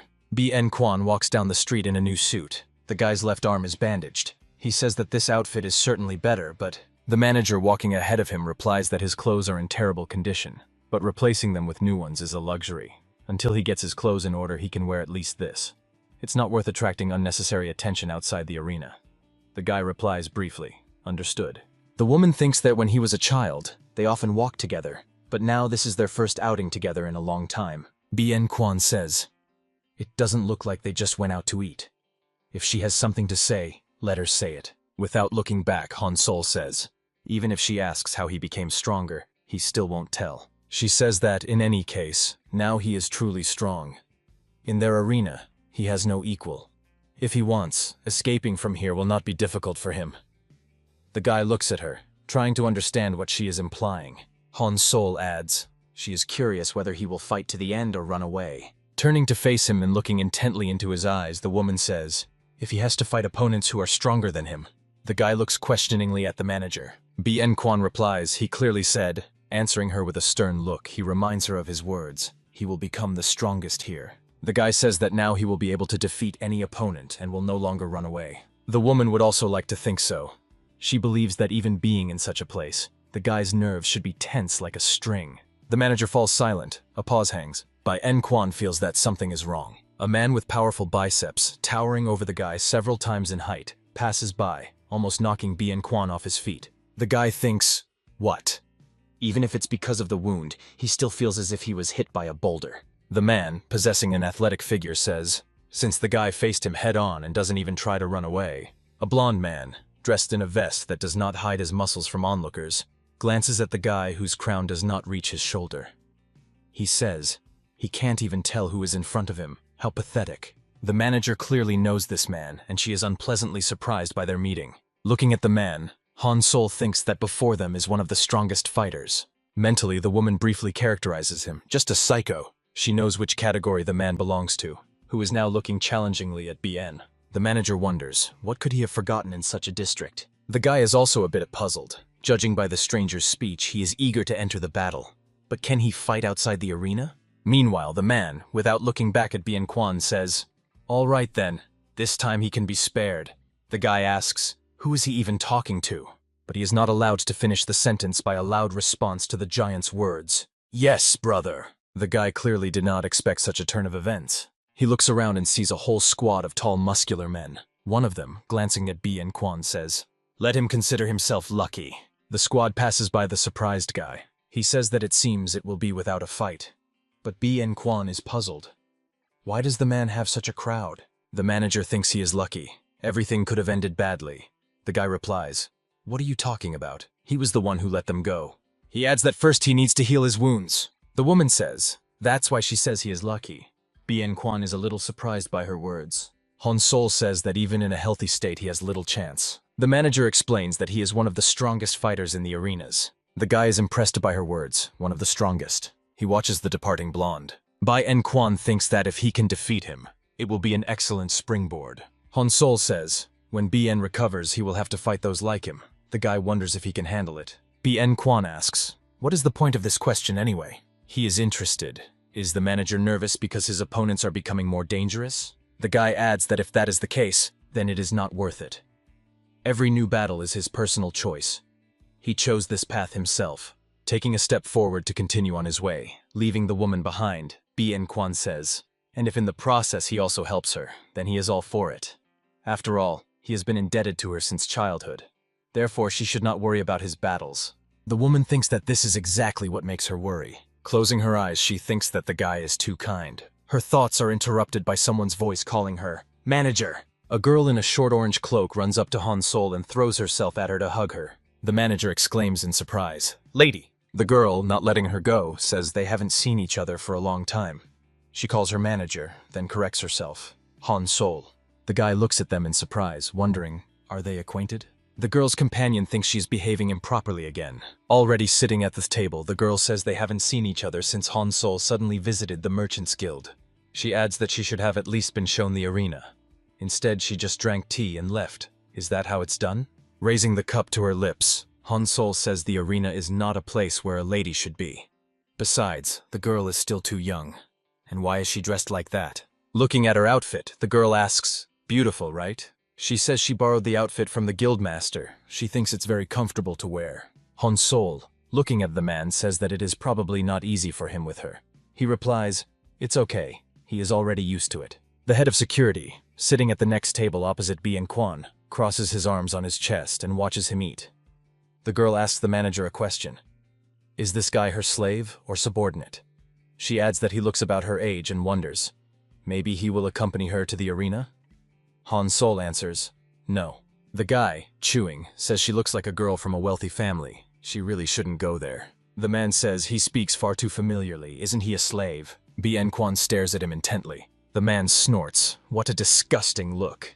He addresses the manager, saying she needs to teach the guy a good lesson. The woman tells him to stop, saying that he is not a slave at all. A questioning expression appears on the man's face. The manager says that he is the best fighter in her arena, and therefore deserves respect and communication. Bien Quan looks at the woman in surprise, then asks, "Why has she suddenly softened? Is she sick or something?" Han Sol replies angrily, "He should also stop talking, before she kills him." The man, examining the guy, thinks, the best fighter in the arena? Seriously? And he still looks like a green puppy. He concludes that Han Sol is taking care of him out of pity. The girl is puzzled. Why does this guy communicate so easily with Han Sol? She doesn't like him. Meanwhile, the manager addresses the girl. They probably didn't come just to meet her. She asks, what is the purpose of their visit? Han Sol says, she heard that the girl is currently training to manage the guild. During such an important period, she shouldn't be wandering around arenas. The interlocutor replies, exactly. She wishes the purpose was only to talk with her. She says the woman already knows that not far from here, in Ganshu, there are offices of many trade guilds and merchants. The girl reports that some of these guilds have encountered problems. Most of the goods brought from Kor are distributed throughout the Songski Empire via the Chang'an River, starting from Kanchu, and on the way from Kanchu to the Chang'an River. Guilds are being attacked. The girl says that they have not been affected yet, but this time they have to transport silver ingots, so they need more guards. Hong Sol replies, if it were just about simple guarding, finding people would not be difficult. But since they came so far to find warriors, it means the matter is serious. The girl says that, as expected, manager Hong Sol noticed everything accurately. She says, there are rumors that the bandits are even more dangerous than the regular army, especially their leader. They say he is so strong that he can deal with experienced captains with his bare hands. Hong Sol and Bien Quan listen carefully to the girl. Bien Quan is impressed by her words. Tear apart with bare hands. The arena manager says that it is all made up. There are very few masters that strong even in the martial arts city.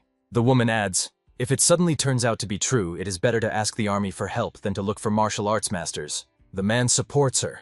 He also thought about asking for help from elite troops. But as soon as they see the silver ingots, they will start constantly demanding money. He adds, since expenses are going to be much more serious than taxes, it is worth spending on a real master. In the long run, it will be more profitable. He believes that everyone is making a mountain out of a molehill.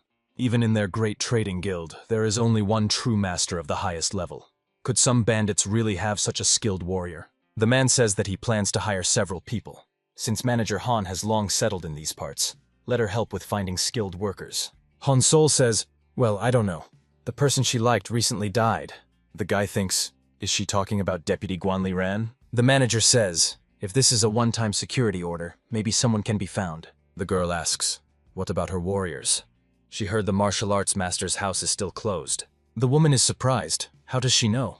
She replies that she went there before meeting her. The girl says they don't need drunken fists, and there are enough other fighters, aren't there? The guy thinks he doesn't like this idea either. Han Sol says she is all for it, but unfortunately she can't help. She has serious problems right now. The girl sighs. Nothing can be done. She suggests still visiting the branch supervised by manager Han together. She says, in a couple of days her father will arrive. They need to greet him. Han Sol repeats confusedly, father. Night. Mountainous area. A person is running at full speed. His heavy breathing is heard. Mentally, the man curses. They didn't even find their shelter. Could they have been tracked? From a rocky ledge, a vaguely visible silhouette with a blade in hand lunges at him in the darkness. A thought flashes in his mind. Shadow. He curses mentally. The person lands not far from the man. He swings the blade, but the opponent has already disappeared. The man with a red scarf around his neck, soaring high above the opponent, attacks him from above, gripping a sword in his hands. The man, cursing mentally, manages to dodge, but a bleeding cut remains on his cheek. He thinks the opponent is using the air step technique. The man wonders, is he the strongest among the others? The opponent stops, throws the blade over his shoulder and says, now it's his turn. The man hears the person who appeared behind him say, good. He realizes that the others are also approaching. Looking at the second opponent, he understands that although he appears unarmed, he definitely is not. He judges this by the fact that the man is wearing gloves. The man decides that the distance still allows him to fight himself.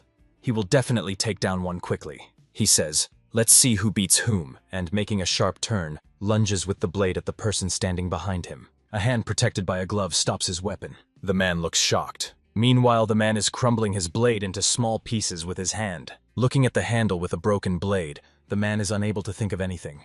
He understands that the opponent's technique far surpasses his skill. The opponent tries to hit him with his hand. The man, trying to defend himself, raises his hand with a broken piece of sword. The opponent's fingers dig into his arm just above the elbow. Blood spurts from the wound. He easily tears the man's arm off, and the man, horrified, sees how his limb, still gripping the hilt of the blade, soars into the air before his face. A dry cough bursts from the man's chest. Meanwhile, the opponent aimed his hand at the area of his solar plexus. His hand tears the man's body and penetrates inside. Fragmented thoughts slide through the man's mind. It can't be.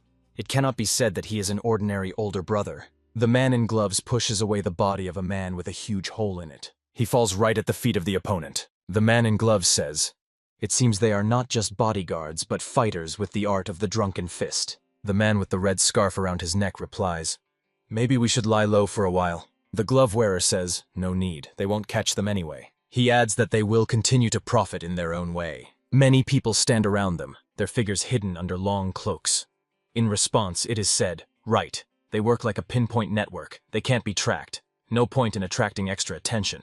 One of those hiding in the dark under a long cloak says, "And today, by the way, an interesting opportunity came up." The glove wearer asks, "So is it a big deal?" The interlocutor says, "You could say that.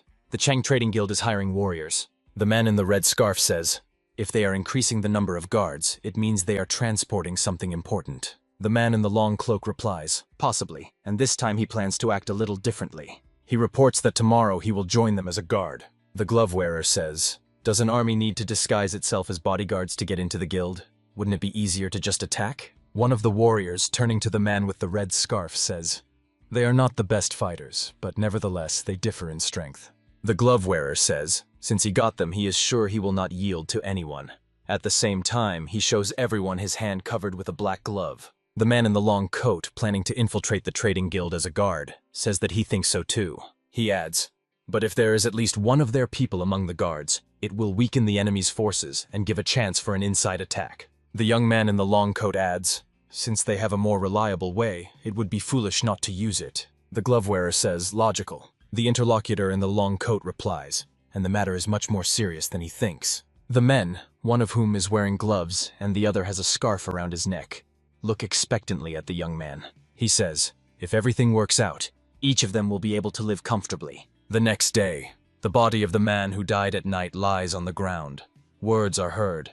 They say that in Kanshu they watch suspicious types. In the speaker's hand are 3 pointed blades tied with a cord. He says that judging by the left tracking mark, these are novices unable to camouflage and hide. A mighty man clutching blades in his hand speaks. But since there are no shelters nearby, there is a chance they are deliberately watching to identify and eliminate their network. There is both carelessness and cunning in this. It seems they do not yet have a clear structure. No less mighty a man, sitting beside the body of the deceased, answers him. Nevertheless, their strength is impressive. Looking at the large round wound on the corpse's body, he adds, "From the wounds, it is clear that he was killed not by a sword, but with bare hands.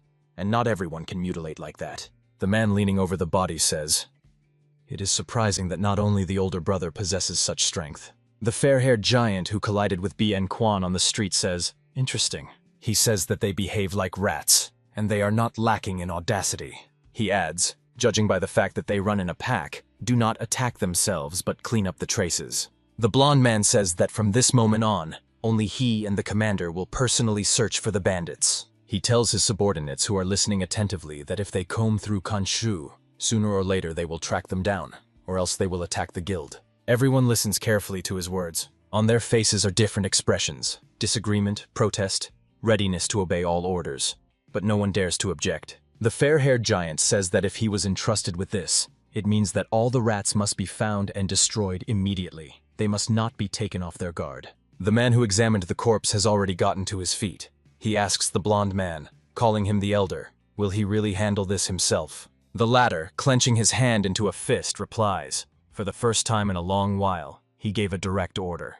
The giant adds, He is irritated that dirty dealings are taking place near the city of martial arts.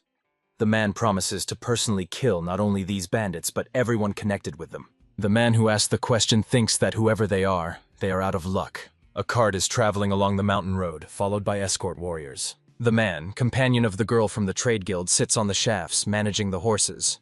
He says, thanks to the manager Han Sol, they easily hired warriors. The manager sitting in the cart replies to him, no, she only spread information about hiring bodyguards. The girl next to her says that she doesn't even know how to thank her for the help. She adds, if it weren't for Han Sol, how would they have gathered such fighters? Behind the cart, among others, walks Huan Yu Won. Looking at the warriors, the girl adds, and all of them clearly do not look like simpletons. Huan Yu Won thinks, although he said he quit this, but this is how far it has come. The girl looking back says that one of them really does look weak. At the same time, she looks at Bien Quan. She adds that she does not know if he is really the best in martial arts, but since Han Sol hired him, he should hold on. The guy replies that he actually did not intend to get hired. The man sitting on his goats is angry, and looking back, he thinks that he will definitely make this fool change his tone. Han Sol says that the guy has always lived in the city of martial arts. Let him at least breathe the air. So she took him. She asks the girl not to worry, of course. She will not charge for his hire. The girl looks at her in surprise. Han Sol cares so much about a simple mercenary? No way. She used to support only her.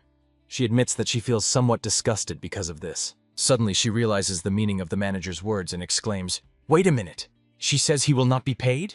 Accusingly pointing at the woman with her finger, the girl says, the best martial arts warrior would not fight for free. That means he is just a student. What the hell is he best? Her words reach the guy. What a ridiculous guy. Bien Quan gets angry and thinks, maybe give her a slap. He persuades himself to endure, since it seems the girl is connected to the owner of the establishment. Bien Quan tries to remain calm. Suddenly a rockfall begins and huge boulders fall on their squad. The man on the goats ducks and curses. He is puzzled. What on earth caused the collapse? He thinks something is fishy here. Warriors accompanying the wagon try to dodge the boulders. One of the men says, as far as he knows, they should not be here. The second replies, they just got lucky. He barely manages to finish the phrase when a powerful club wielded by a man attacking him from behind crashes down on his head. Without having understood anything, the man whose half of his head is blown off falls forward. His body falls right at the feet of Huang Yuan. Looking at the man with a club in his hands, the young man is puzzled. They hired him after all. What is the matter? Meanwhile, the man with the club asks, what is he staring at? He adds that the young man will also die, and rushes into the attack. He swings the club, but the young man ducks, and it passes over his head. The man is satisfied with the power of his strike, but understands that he did not reach the target. He decides to swing harder and raises his hand with the club above his head. The man is swinging a club, but the young man successfully dodges the blows. The attacker begins to get angry and insults Huan Yuan. The young man decides that he must not kill him. He needs to understand what he is plotting. He must be taken alive. A huge boulder falls near the cart. The girl thinks that the landslide could be sudden, but for so many huge boulders to fall at once. The manager tells the head of security to stop. They need to check the situation behind. He objects.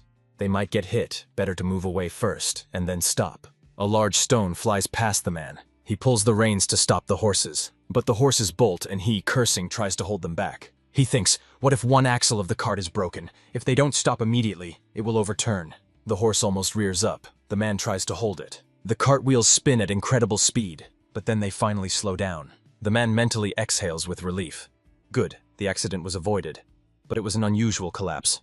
First of all, he needs to quickly take the lady away from here. Leaving the cart, he turns back, asking, are they okay there? A huge boulder flies straight at the manager. The woman closes her eyes, realizing that this is impossible to avoid. The man wonders, why exactly after the cart stopped? Suddenly a hand catches the boulder and changes the trajectory of its flight. The man looks with surprise at how Bien Quan jumps and grabs the stone hanging over the manager. He is shocked. The guy stopped the boulder with one hand. Bien Quan throws the stone aside. The guy turns his head to Han Sol, saying that it is not fitting for the manager to tremble with fear in the arena, right? Bien Quan says, no matter what happens, she can be calm. Since he is here, nothing dangerous will happen. Han Sol looks at the guy with surprise and some tenderness. She cannot believe that he is ready to defend her at the cost of his own life. The man on the goats looks puzzled.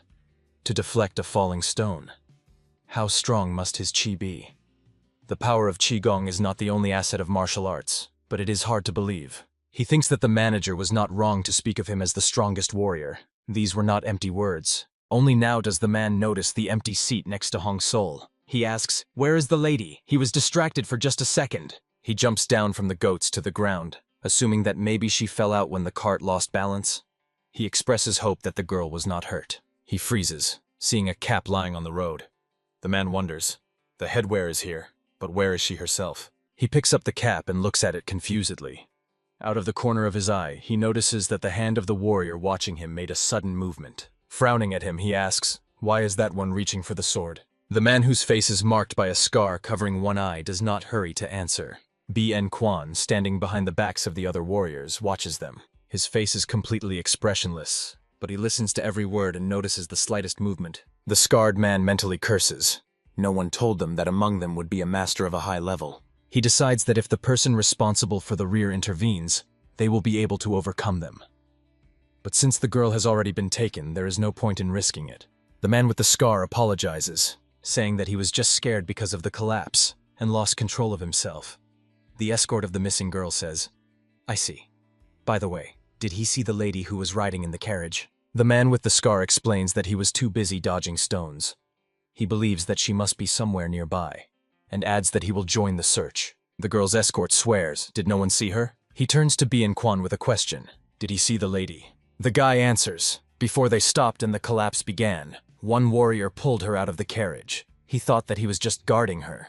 The man's hand grabs the guy by the chest. He calls the guy an idiot, saying that he was taken as a guard, and he just watched as she was stolen. B.N. Kwan replies, he wants to put all the blame on him. The head of security shouts that it is, of course, his fault. Looking coldly into his eyes, the guy answers that the warriors, including himself, were hired to guard the merchants. He adds that the man was supposed to protect the girl. B.N. Kwan mockingly adds, "What a good fellow." While the girl was taken right from under his nose, he didn't lift a finger. The manager, approaching them, cuts him off. "Enough!" Hon Sol says that the most important thing now is to find the lady. The man replies that she should also be on guard, because the one she involved has disappeared. If something happens to the lady, she will be the one responsible. The woman silently looks at him, unable to find the right words to respond. The boy, whom the man continues to hold by the lapels of his clothes, intervenes in the conversation again. B.N. Kwan says, "They saved a drowning man and he is still dissatisfied. Is he serious?" The boy reminds that they were the ones who asked for help, and the manager, disregarding status, used connections. But as soon as problems started, they were immediately blamed for everything. B.N. Kwan says, well, if the man is angry at him, he will endure it. But when it comes to their manager, he better not cross the line. After a pause, the boy adds, "Otherwise they are corpses." Hon Sol is stunned by B.N. Kwan's words. She clearly did not expect this. The head of security snarls that this youngster relies on some pathetic chi, and has imagined himself immortal. His hands are itching to teach him a lesson. The warrior with a scar on his face mentally notes that internal strife has begun in the squad. He thinks that if everything goes as it should, there will be a chance to deal with everyone at once. His attention is drawn to Huan Yu-wan, who says that he doesn't know what's going on there, but...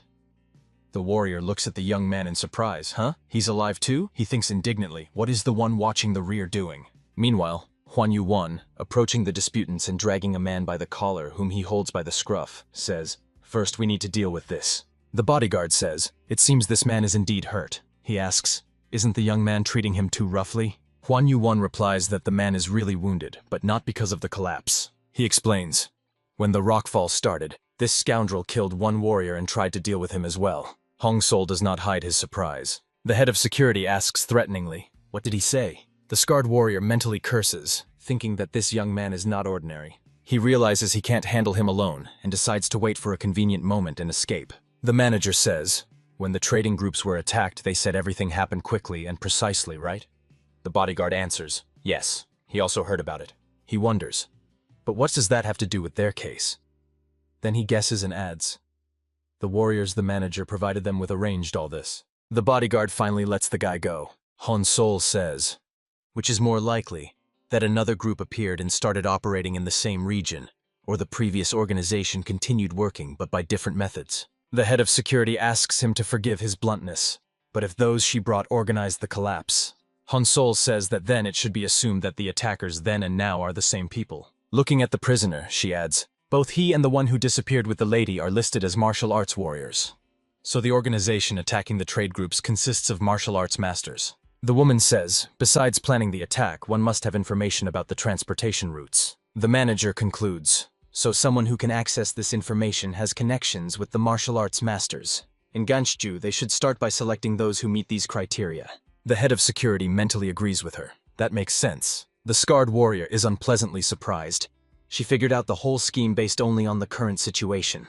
He decides that he needs to escape quickly and report everything. Glancing at the prisoner, the warrior mentally scolds him for causing him to even lose his own bag. The warrior thinks that leaving him here is impossible, as he might reveal information about their group.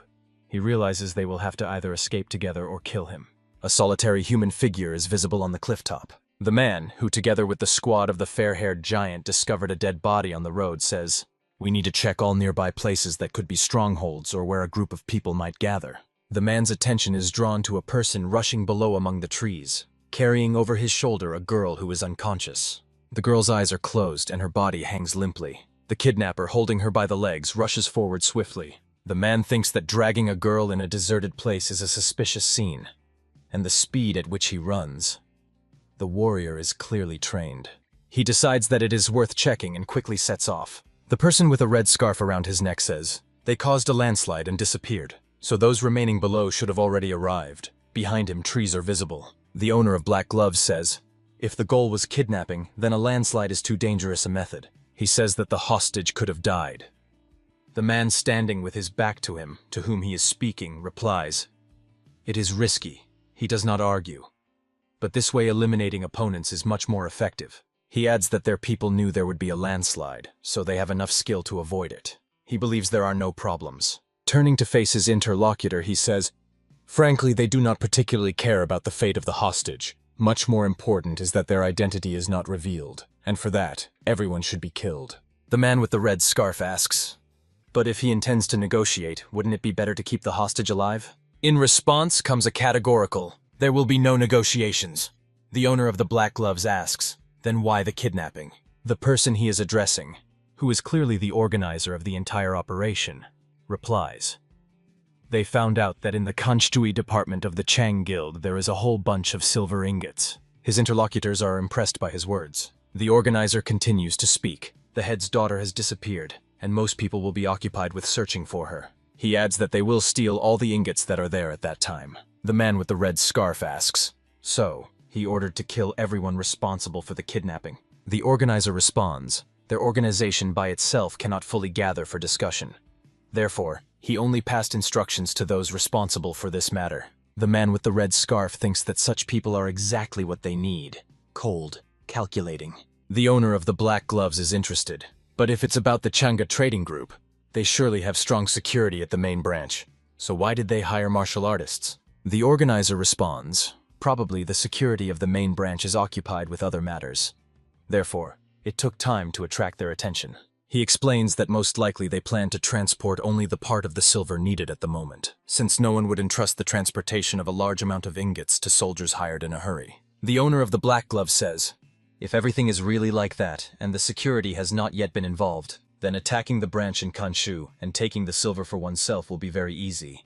He believes it could have been done without kidnapping the head's daughter." The organizer explains, "Attacking the city branch is not the same as setting an ambush on the way in the mountains or on the plain. If the fight drags on, local troops or guards of other trading groups may intervene.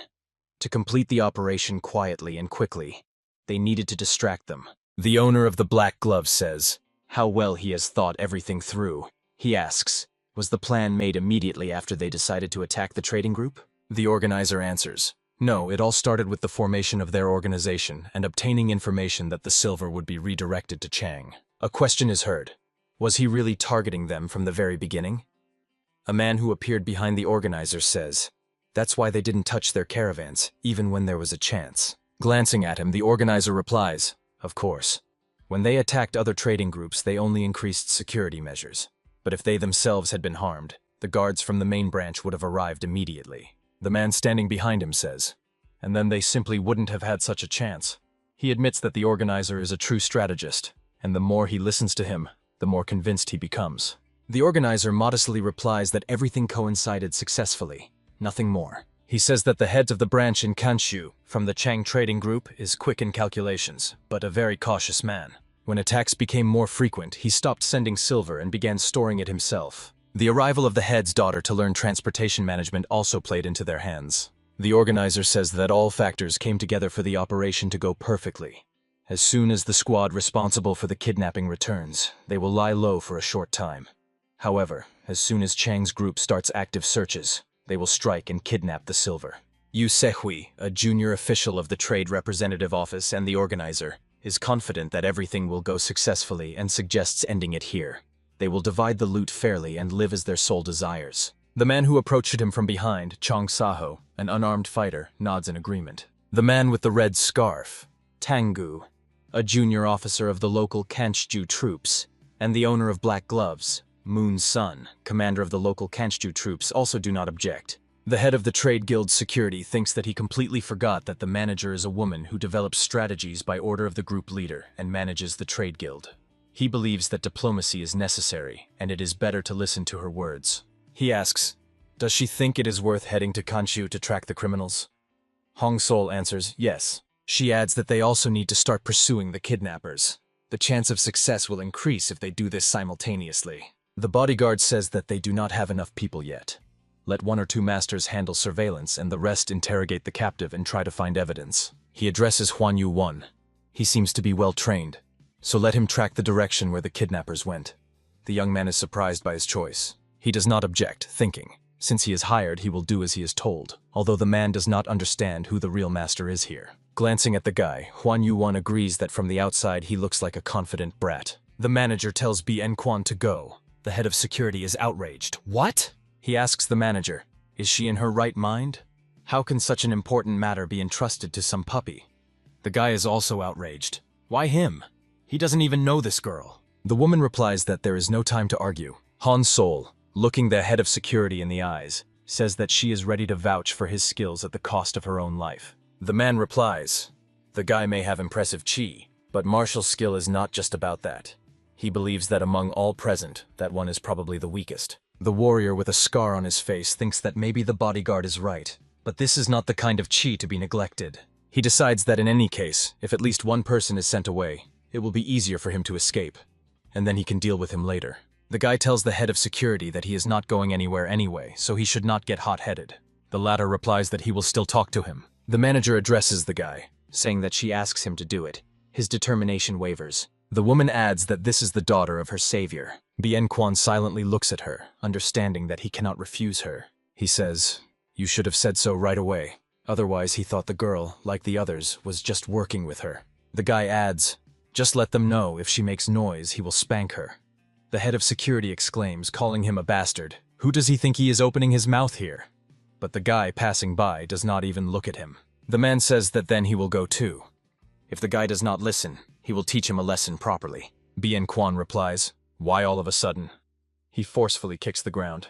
With astonishing speed, the guy rushes forward. The bodyguard and the warrior with a scar look after him in surprise, realizing this is Qigong. The warrior mentally admits, indeed, the guy might be much more dangerous than he seems. The head of security cannot believe his eyes. He asks, the guy masters Qigong? He asks, did they all see that? He uses not only internal energy but also Qigong.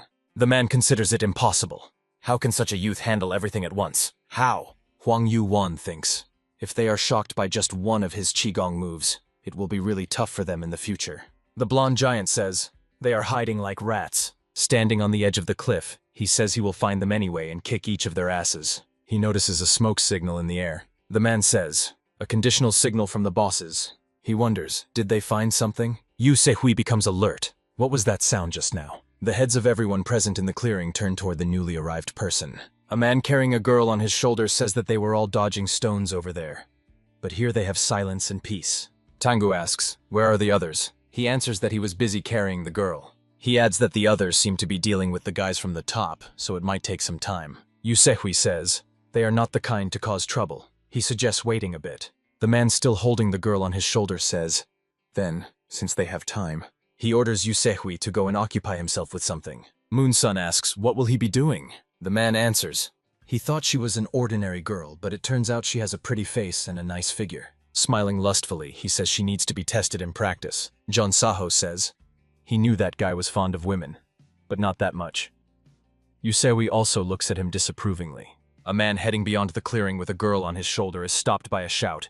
"Wait!" Moonsun declares. He agrees with killing people for a cause, but cannot ignore such filth. He demands that the man kill her, and they will be done with it. The other, without looking back, says that Moonsion behaves as if he holds a higher rank. It's disgusting. But pretending to be a saint, in his opinion, is even worse. Doesn't he think so? He sharply turns his head towards the local troops' commander, saying that he will have a little fun with her, and then kill her, and they can mind their own business. Moonsion looks back angrily. Turning his head to Yu Sewi, he asks, "Is it okay if they exclude one person from the plan?" He replies that they need to consider the situation to make a decision. Jian Saho reflects. He thought the man was a hypocritical enemy, but it seems the planned matter is his priority, which is hard not to like. Moonseon says that then there is no choice. His opponent agrees with him. Well then. He settles the girl under a tree, leaning her back against the trunk. Moonseon says, since one person is missing, he will fight for two. Tangu calls him by name. Yu Sehui says, if he has sheathed his sword, it means he surrenders, so Moonseon should also stop. John Saho asks, does he think that's the only reason he retreated? He adds that the man knows little about martial artists. Chon Saho says that they are not his slaves, but those who stepped onto the battlefield to fight. He adds, and pride is the most important thing for them. The man, having freed himself from his burden, draws his weapon. Cho Yugem, a martial arts warrior, sharply turns to the men standing in the clearing, clutching a whip in his hands. He says that warriors never avoid a fight. Chon Saho, smirking, replies, he is the same. Yu Sehui thinks that they are people who cannot work together for long. Fortunately, it will all be over soon. The girl sitting under the tree begins to come to her senses. She wonders, what is happening? She remembers that they were caught in a landslide. She opens her eyes, thinking, and yet, listening to their conversation, it now seems everything is fine. But if she stayed here, she would die. She decides that she must wait for the moment when those two start fighting and take advantage of the opportunity.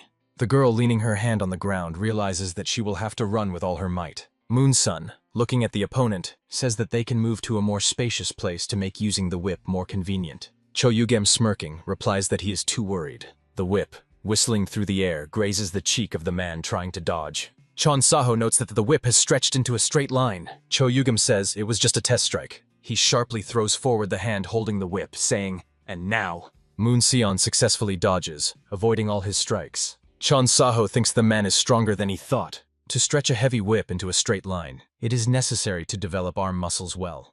Since you need to constantly swing it, he probably specially conserves strength. Chon Saho reflects, if he set a curved trajectory, it would be hard to avoid the strike. The girl decides that the moment she needs has come, and cautiously stands up. She runs full speed along the path, but her escape does not go unnoticed. Cho Yugem immediately turns his head, and looking after her, exclaims, when did she wake up? Yu Sehui demands that the warriors stop fighting and catch her.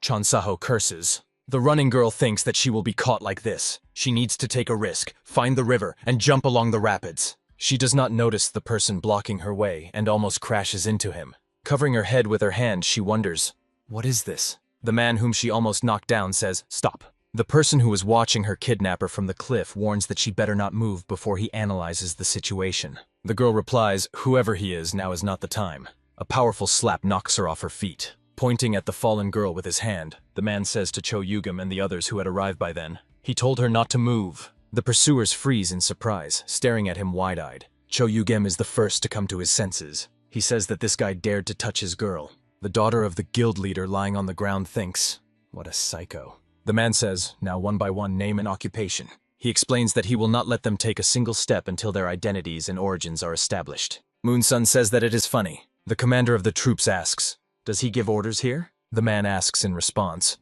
isn't he too aggressively minded? He condescendingly calls the interlocutor buddy. The man mentally admits that everything is as he thought. They are clearly unusual guys. Yu Sehui assures that there was a misunderstanding. He explains that they were inspecting the area and took a short break. Smiling, he adds that they would like to return before dark. He asks, could the man let them pass? Frowning sternly, the stranger declares, he already told them that they cannot pass until he finds out who they are. Yu Sehui says, unpleasant however. Stopping smiling, the junior official of the trade representation says, he hoped that no more problems would arise. The man understands that he intends to fight if he does not retreat. His gaze falls on Cho Yugam's whip and Moon-sun's glove. He says that 1 or 2 answers will be enough. Yu Se-hui sees the rapidly approaching danger, but no longer has time to react. The man, sharply drawing his sword, attacks the warriors. He swings the blade, but everyone manages to dodge. Moon-sion pushes away the hesitating Yu Se-hui with his hand. Near the man's eye flies the tip of a whip, on which a sharp blade is fixed. Cho Yugam swings the whip again, trying to strike the opponent. The blade at the tip of the whip gets stuck in the man's temple area. Moon-sung is impressed, realizing that he blocked the headbutt to avoid injury. Watching the man slash the whip with a sword, he mentally adds, "And strike!" Moon-sun mentally exclaims, "He is simply a beast!" A gloved hand reaches toward the face of the man trying to reach Moon-sun. The opponent blocks the strike with a bent elbow. Moon-sun thinks, threw off the weakling, and immediately attacks. How quick. A gloved hand slams into a man's hand. He understands that the enemy is using Ki-gun. He thinks, no, that cannot be. He cannot wield it. Meanwhile, the man, withdrawing his gloved hand, swings his sword. A hand in a glove tries to stop the blade. Moon-sung, one hand pressing against the opponent's hand, the other holding the blade. The man thinks, what nonsense. Or is he really? The man's face looks puzzled. He remembers the body they found on the road, with a hole gaping in the chest. Now he knows whose hands did it. Chon Saho says that Ki-gun can help in any trouble. Mentally, he wonders, why is such a master a low-level fighter? Moon-sun throws off the opponent. Cho Yugam looks at his hand with the severed wrist in horror. The girl lying on the ground thinks this is her chance to run. Her cheek is swollen from the blow. She realizes she cannot move. Could it all be because of one punch to the face? The man, addressing Moon-sun, says that thanks to his skills he understood something. Frowning sternly, he says that they robbed the convoy and killed their comrade. Chon Saho asks, "What other comrade?" Yu Se-hui explains. On the day he was not at the meeting, they tracked down and eliminated him. It turns out they have been following their trail for a long time. He suggests finishing off this person quickly and escaping. Chon Saho thinks, at the moment he heard the word comrade, he felt something was wrong. And why is that? The man accuses they spilled blood without any regret. They ask him, does he even know who he has run into? He says he doesn't care. At that moment, Moon-sun attacks, raising his hand to strike. The man mentally curses, realizing that he is too fast. Moon-sun looks around, hearing noise behind. He sees someone rapidly approaching them, leaving marks on the rocks. A moment, and a muscular blonde giant looms over Moon-sun. He literally hangs in the air above his head, raising his leg as if to take another step. A hand in a black glove strikes the man on the neck, cutting it like a sword. At that moment, Moon-sun, delivering a blow, raises his head and cannot believe his eyes. What? The blonde giant lands between the opponents, throwing them aside. Chon Saho says with disbelief in his voice, "Did he just run across the rock? And apparently without Keegan." Moon-sun wonders, then what is this? A skill related to strength? Whatever it is, he definitely uses internal energy. Looking at the newcomer, he thinks. And he doesn't look like a scoundrel either. Probably an ally of the man he was fighting. Well, he'll have to work hard. The blonde giant asks the man, "Found the rats?" He stands hunched, clutching the wound on his neck with his hand. Looking at him, the giant says, "Clear. He will handle it himself." Passing by the man, he throws, "Good job. Now he can rest." The man, bowing, mentally thanks him, calling him brother. At that moment, he sinks to his knees. Chon Soho mentally gasps, realizing the scale of the trouble awaiting them. He understands that they are in deep trouble and mentally curses, looking at the giant standing before them. He thinks they should have backed off. Where did he even come from? Chon Soho says they got involved with the wrong people. Tengu asks, what is he talking about? Chon Soho mentally curses. Local scoundrels living off the state's rice. Out loud he says, no time to explain, and warns them to be ready to run when Moon-sion provokes a fight. Tengu asks, does he know this thug? He thinks that although the guy seems strong, if they fight together, victory will be theirs.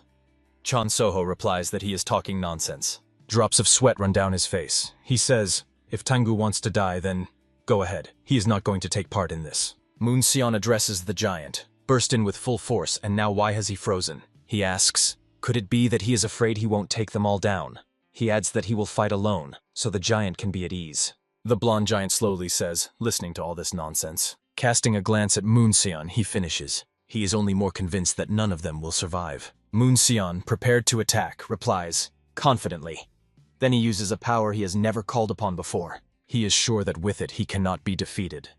Moonsion attacks the opponent mid-jump, thrusting forward a fist clenched, around which energy streams flow. The head of the trade guild's security continues to watch the guy, who has already vanished without a trace. He cannot believe his eyes. The man thinks, even the strongest in their security, Ine, is not capable of using two Qigong techniques simultaneously. And the guy is still so young. If properly trained, who knows what he might become. He admits that BN is somewhat eccentric, but it is worth somehow attracting him to their side. He tells the manager standing behind him that the guy will be under surveillance. Looking back at her, the man adds, since their carriage is broken and they are delayed, he will do what he should have done. Hong Sol replies, all right. The warrior with a scar on his face becomes alert. The tip of the blade touches the prisoner's head. Huan Yu-wan continues to hold the kneeling man by the collar. The head of security, gripping the blade in his hand, says, he doesn't know if the man has come to his senses or not, but after this, his eyes won't remain closed. The man adds, there is no weapon more effective than a sword slowly entering flesh. He regrets that the man could easily die from the pain. Driving the tip of the blade into the man's shoulder, he asks those present not to worry, assuring them that he is an expert at this. The head of security says, if he starts praying to be cut into pieces more gently, no one will even raise an eyebrow.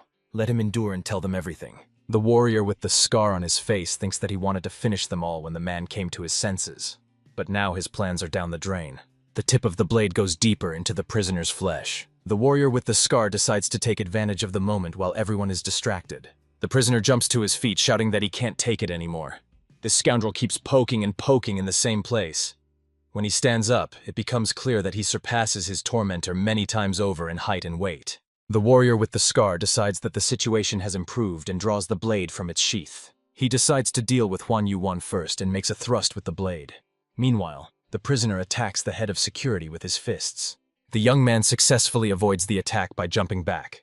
The head of security ducks, and the opponent's fist passes over his head. The tip of the blade appears right before the face of the warrior with a scar. The head of security's sword delivers a fatal wound to the warrior in the solar plexus area. Huan Yu-wan attacks the strongman. He regretfully thinks that he gave in to emotions and completely forgot about the youth. Huan Yu-wan slams his face into the ground. The warrior, from whose wound blood spurts, asks the bodyguard, how is this? He seemed to have guessed that he would attack. The man replies that he is more naive than he thought. Did he really decide that he wouldn't be suspected just because of the sincerity of his words? He recalls moments when the warrior drew his blade, then, hiding it, apologized, saying that he was just scared of the collapse and lost control of himself. Then Huan Yu-wan appeared, dragging the prisoner, saying, when the collapse began, this scoundrel killed one warrior and tried to finish him off. The manager thinks that she should have noticed this. Who knew that he acted like a fox, skillfully hiding his intentions? Moonsun swings his fist and delivers a powerful blow to the opponent's face. Yusehui silently watches what is happening. Tengu is impressed. Wow, he doesn't even dodge the blows. Moonsun is also impressed by the opponent's strength. The fair-haired giant squeezes his fist, covered by a black glove. Calmly looking into Moonsun's eyes, he says, power, he says. Not bad for such a laughingstock as he is. He asks, but what is this? His fingers clench, tearing the glove and piercing the body. The giant's hand crushes Moonsun's fist like an overripe watermelon. The man, looking at his injured limb, screams, examining the metal armor shaped like a finger and hidden under the material from which the gloves are made. The giant, disgustedly twisting it, says, some kind of armor? After all, he was right when he said the man was nothing. Sun squeezes his injured right wrist with his left hand, trying to comprehend the fact that the opponent pierced the armor with bare hands. The other men also froze with open mouths, fear appearing on their faces. Yung Saho asks, what? He didn't use Kungun?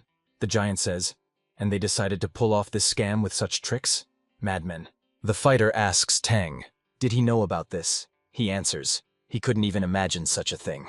Yusehui only mentally gasps, unable to utter a word. Moonsun was a martial arts master who could use Kungun, but it was not enough to defeat the sword master. Let this skill may look impressive, but compared to weapons, it is nothing. To fully realize Kungun, one must master the sword. And studying fencing at this stage is impossible. Yusehui thinks, of course there are other types of weapons that can increase a fighter's power. He recalls the four-sided metal club and brass knuckles.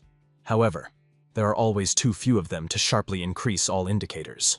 But Yusehui found a way to help Moonsun, and shared it with the commander. He also knew what it was like to remain at the same level, both in terms of abilities and status.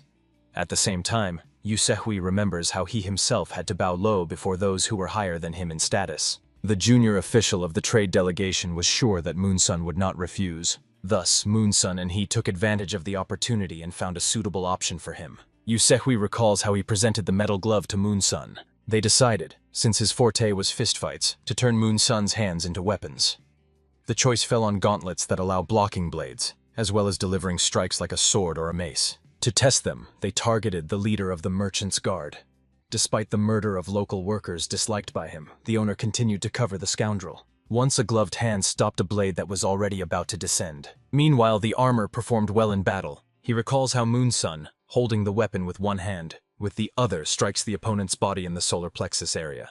He quickly and effectively, thanks to Yusehui's idea, defeated the opponent whom they had not been able to overcome until now. After that, they began the path to absolute power. Everything was going smoothly, only this last matter remained. Drops of sweat run down Yusehui's face. He wonders, how can a person possess such strength? Looking at the finger torn off by the blonde giant in armor, which he continues to hold in his hand, Yusehui is puzzled. How is this possible? Meanwhile, the giant disdainfully throws his trophy at Moonsun's feet, saying, "What, nothing else to show off?" He says, "Then die." In Moonsun's eyes, fear and unwillingness to believe what is happening. The blonde giant lunges at him, swinging his hand. His fist swiftly rushes toward the man's face, who only managed to note the opponent's stunning speed. The giant's fist crashes into Moonsun's cheekbone, twisting his jaw, knocking out teeth and an eye. When he raises his hand for the second strike, the commander of the local troops, Khonshu, whose half-skull he smashed, falls backward. Yusehui realizes he was wrong to think that Moonsion had become stronger. Meanwhile, the giant is already rushing towards Choyugem, throwing forward a fist-clenched hand. In a flash, the martial artist suffers the same fate as Moonsion. Jonsaho decides, let them do whatever they want, and tries to escape. Tengu decides to follow his example, thinking, every man for himself. Yusehui continues to stand still, unwilling to accept reality, because this was not in his plans. The girl, struggling to get on her feet, thinks that she does not know who this stranger is, but clearly no one will save her.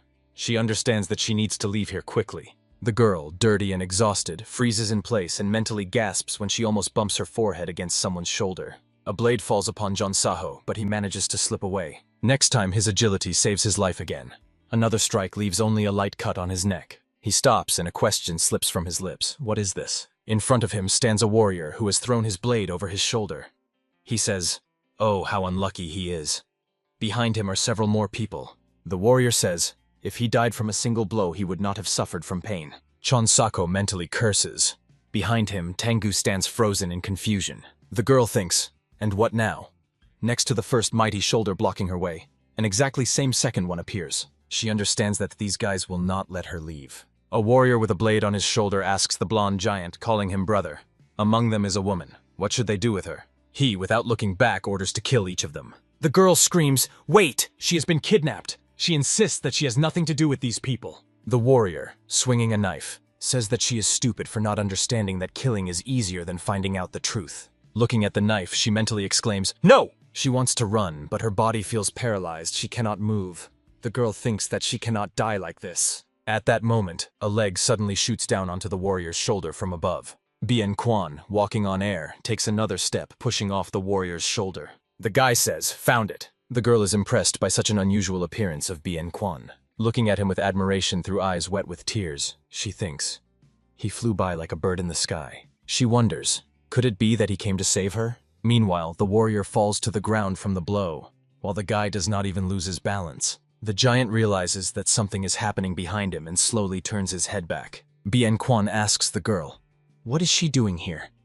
She looks at him in amazement. The guy says that because of her there is a lot of trouble. The girl, having come to her senses, shouts, he thinks she deliberately causes problems? She adds that she was glad to see him, but he seems to have something wrong with his head. The girl falls silent in surprise when she hears his answer.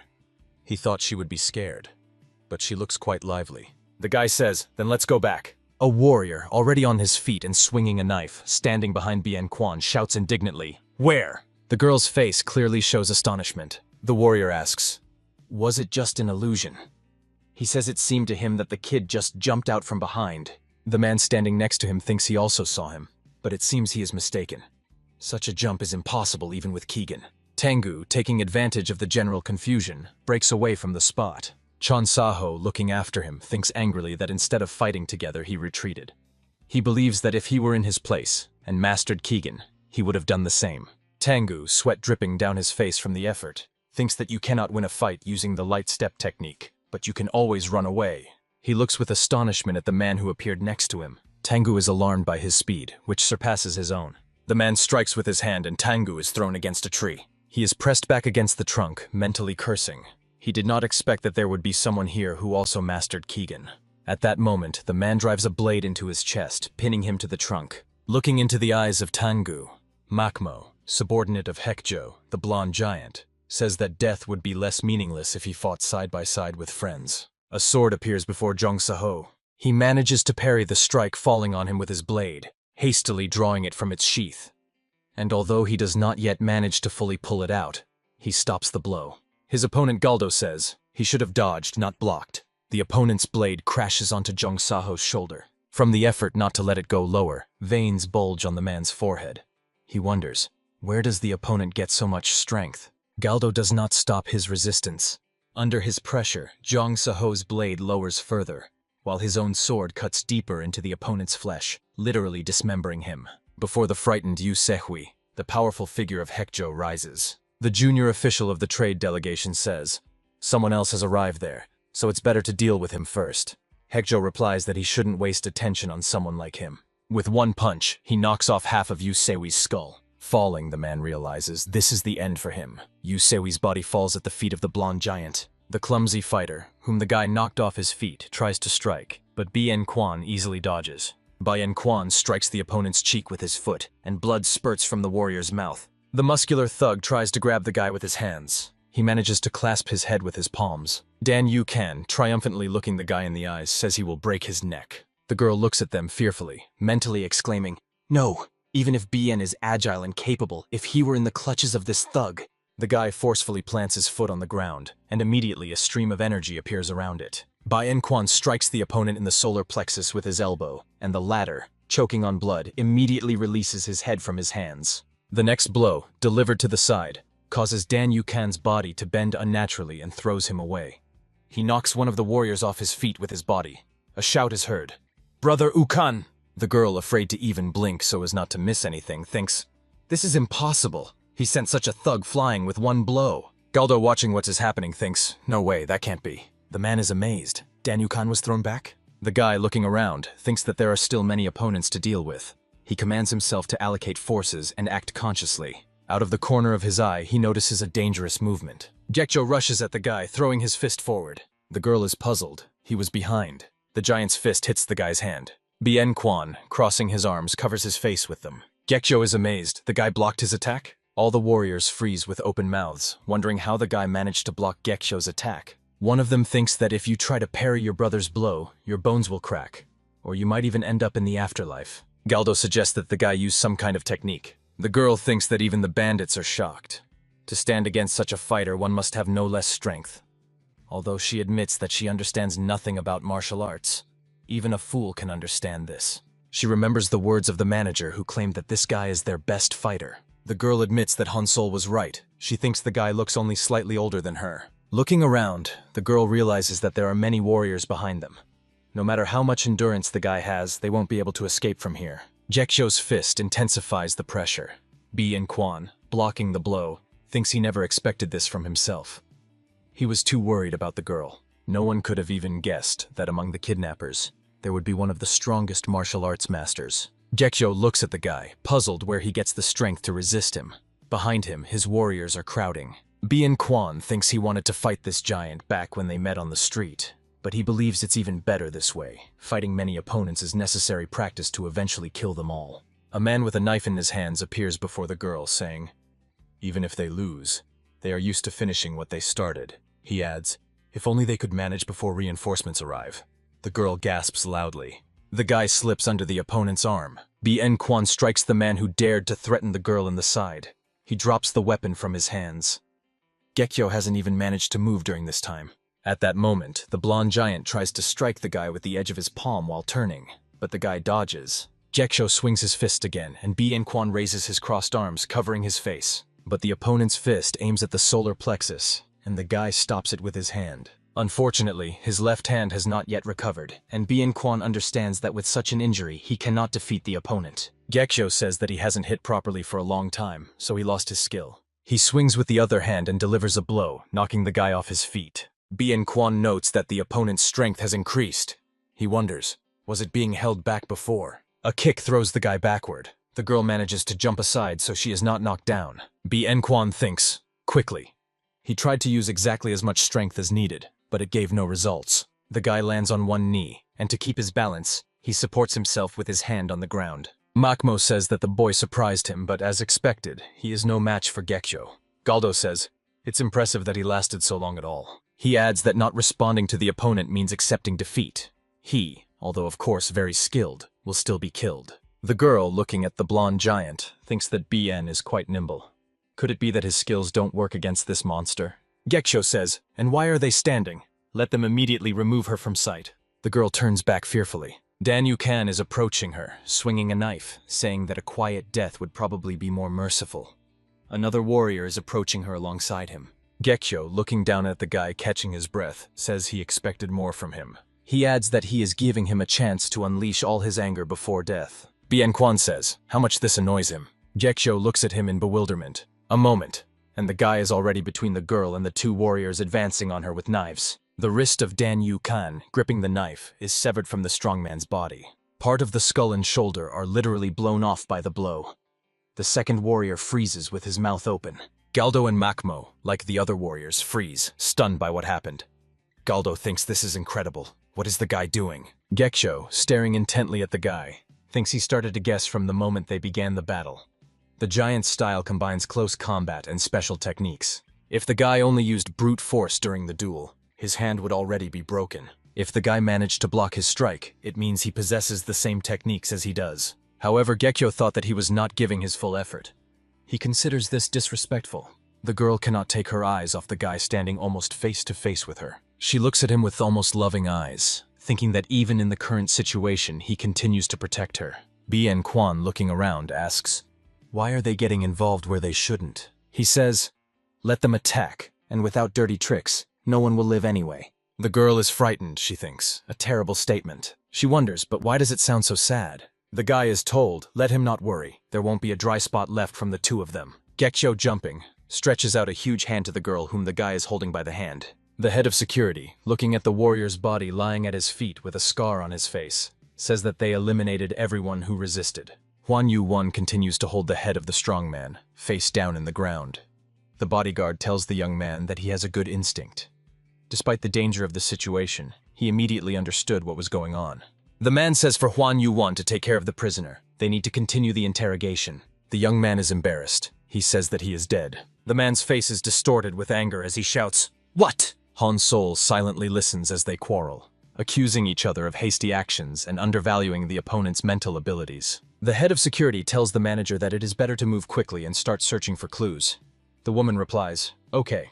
She says that they will ride horses, and the young man should catch up with them on foot. Huan Yu-1 thinks, so this is the gratitude for saving me. Du Bien Quan hears a threat. Not a trace will remain of the two of them. Gekyo tries to grab the girl in a jump, but his hand is stopped by the hand of the guy. Bien Quan firmly holds the opponent's wrist, drilling him with his gaze, and with his free hand presses the girl to himself. The guy throws her away as Gekyo's other hand reaches for her. He orders her not to come close. The fair-haired giant asks, does he really use internal energy just like him? While the guy holds Gekyo's left hand, the giant's right hand, clenched into a fist, rushes towards him. Blocking his blows, the guy mentally curses, lamenting that the opponent has broken all his bones. Covering his face with one hand with the other, bandaged hand Bien Quan tries to strike. But Gekyo dodges, and the guy misses his target.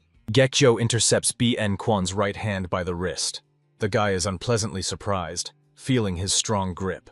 Straightening Bien Quan's hand, which he used to protect his face, Gekyo, with his other fist, intends to deliver his signature blow. But the giant is forced to release Bien Quan's right hand when the guy's hand grabs his wrist and squeezes tightly. Gekyo still tries to reach the opponent's head with his fist. The guy literally throws the giant away from himself, and he falls to the ground. Mentally, Bien Quan curses. The opponent has further injured his left hand. He thinks that even if he uses only the right hand, the strain still affects the whole body. Trying not to lose sight of the girl now behind him, he laments that her protection limits his fighting range. he decides to first move her to a safe place. Makmo and Galdo, seeing Gekjo's fall, exclaim in unison, "Brother!" The guy glances their way and decides to deal with them right now. Bien Quan swiftly lunges away from the squad of armed fighters. He waves his hand, and the first opponent flies backward. The guy moves swiftly, striking left and right. Makmo barely manages to dodge his attack. The man, whose cheek shows a fresh wound, thinks that from afar it was not clear how agile he was.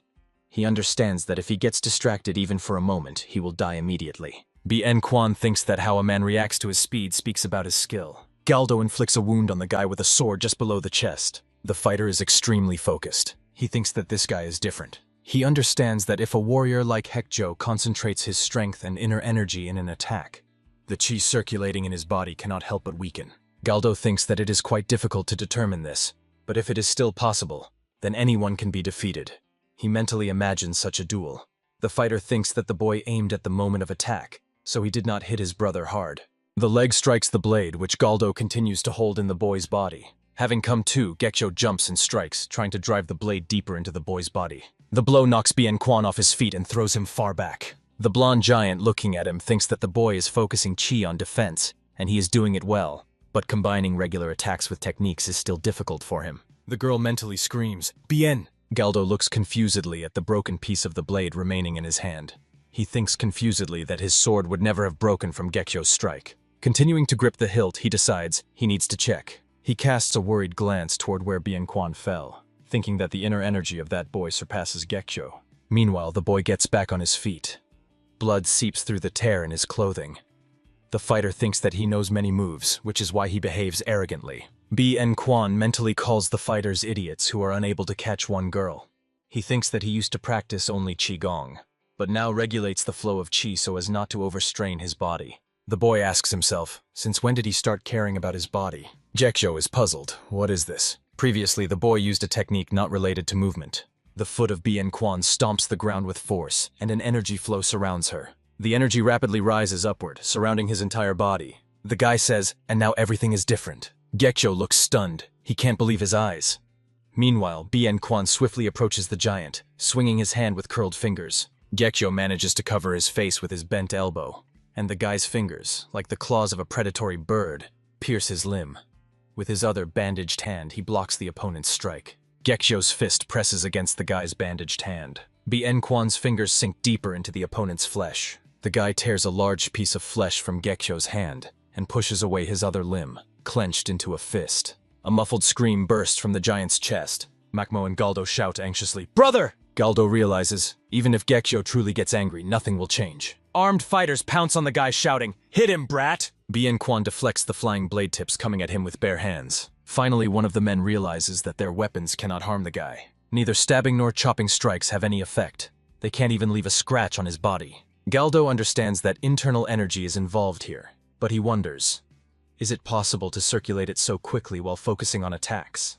Gekjo, looking at his injured hand, thinks, this little upstart pierced chi. He is forced to admit that the guy's skill impresses him. Seeing Bien Quan deflect the fighter's strikes, the giant realizes that they face a formidable enemy who surpasses even his strength. Gekjo decides to strike the opponent with the energy he has been accumulating all along. The giant's fist is surrounded by energy flows and ready to deliver a deadly blow. He thinks, at the moment the youth concentrates internal energy to block his attack, the fighter's swords will pierce his body. A malicious smile appears on his lips as he says, it doesn't matter whose chi is stronger. He intends to strike the guy's injured hand, into which 2 blades are embedded, with his fist. Gekjo shouts that victory will be his in any case. The guy swings his right hand to meet the flying fist coming at him. With the edge of his palm, he strikes the giant's limb just above the wrist. Gekjo's arm bends from the blow. On the giant's other arm, an identical torn wound appears, just like on the first. Gekjo realizes that concentrating the directed energy did not help. The guy's leg rapidly approaches the opponent's torso. A powerful blow throws the giant, who does not understand why he failed to pierce the boy with his blades, if all his attention was on the strike, backward. From the kick to the solar plexus area, the giant's skin tears on his back, and blood starts to lash out. Gekjo cannot believe what is happening. Galdo and the other fighters collectively gasp upon seeing what happened to their brother. Galdo wonders, then what is the matter? This guy never concentrated energy. Galdo realizes that the chi of the young opponent, flowing throughout his body, surpassed his brother. He is puzzled. How can a novice possess such skill? BN Kwan continues to cover his face with a bandaged hand, into which the blade's edge presses. Sweat droplets run down Galdo's forehead, and fear is visible in his gaze. Night, Chang Trading Guild, branch in Kanshizu. A man says that the boss Hong Sol ordered a tax audit in Kanshizu and to deal with the officials. He asks, do they really have no other choice but to wait? The man, addressing the manager and the bodyguard, says that the master will be here soon. What should be done? He asks. So what happened, and why? After all, the head of security was next to the lady. The head of security, closing his eyes, replies that he has no excuses. He says he will first resolve the situation, then take full responsibility. The door opens slightly, and a servant calls out to the man, calling him elder. He immediately turns to him and asks, any news?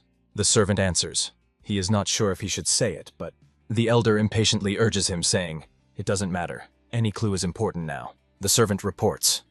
The herb trader said he saw dozens of strong men in the forest today, resembling warriors. The manager and the head of security are impressed by his words. Night, a girl stands looking around the clearing in confusion. She thinks it seems Hong Sol was mistaken. She looks at the guy standing in the middle of the clearing. Around him lie the bodies of fighters he defeated. She thinks that BN is the strongest not only in the world of martial arts. She decides that there is no one equal to him even in their trade guild. Even if all the guards attack him, they won't survive. The guy thinks that although he continued to use Keegan, and in that state dealt with 30 or 40 people, the guy's arms hanging down along his body tremble slightly. He thinks that he cannot kill them all. Imagining many warriors, he realizes that he simply does not have enough strength. BN Kwan thinks that he should have run away. Of course, he has become more resilient, but that is not enough. The guy clenches his hand into a fist to stop the trembling. He thinks that his maximum is 100 fighters. Unpleasant sensations interrupt his thoughts. He brings his crooked fingers to his chest. Then he bends over and blood drips from his mouth onto the ground. The worried girl rushes to him, calling his name. She thinks it doesn't seem like he is seriously hurt. The guy is vomiting blood. Continuing to stand bent over, he mentally curses. He thinks about the fact that these are the consequences of him recklessly wasting chi. The girl leans over him, asking, is he okay? Is he hurt somewhere? BN Kwan thinks the main thing is that the girl is safe. He glances at her, and her face begins to blur in his eyes. Tiredly closing his eyes, he decides that now he can rest a little. The guy falls face down to the ground. The girl screams in fear. BN! The servant tells the elder that he checked everyone who can command the warriors, but he was told that no one was sent today. The head of security says, then those whom the herb trader saw may be connected to the group that kidnapped the lady. Han Sol says that this possibility cannot be ruled out. The head of security says, although BN's skills are good, he could not have saved the girl alone. The manager says, we need to gather people and be ready to act quickly in case of unforeseen circumstances. Closing her eyes, the woman thinks he is right. BN will not withstand a dozen fighters. She wants to hope that the warriors the trader mentioned were just passing by. The head of security asks the elder, how many people can they take? He answers, about 40. He asks the elder to gather them immediately. The head of security believes that the search must begin immediately. A shout is heard. Elder! The servant appears again in the doorway. The elder asks, what now? He replies, they're outside.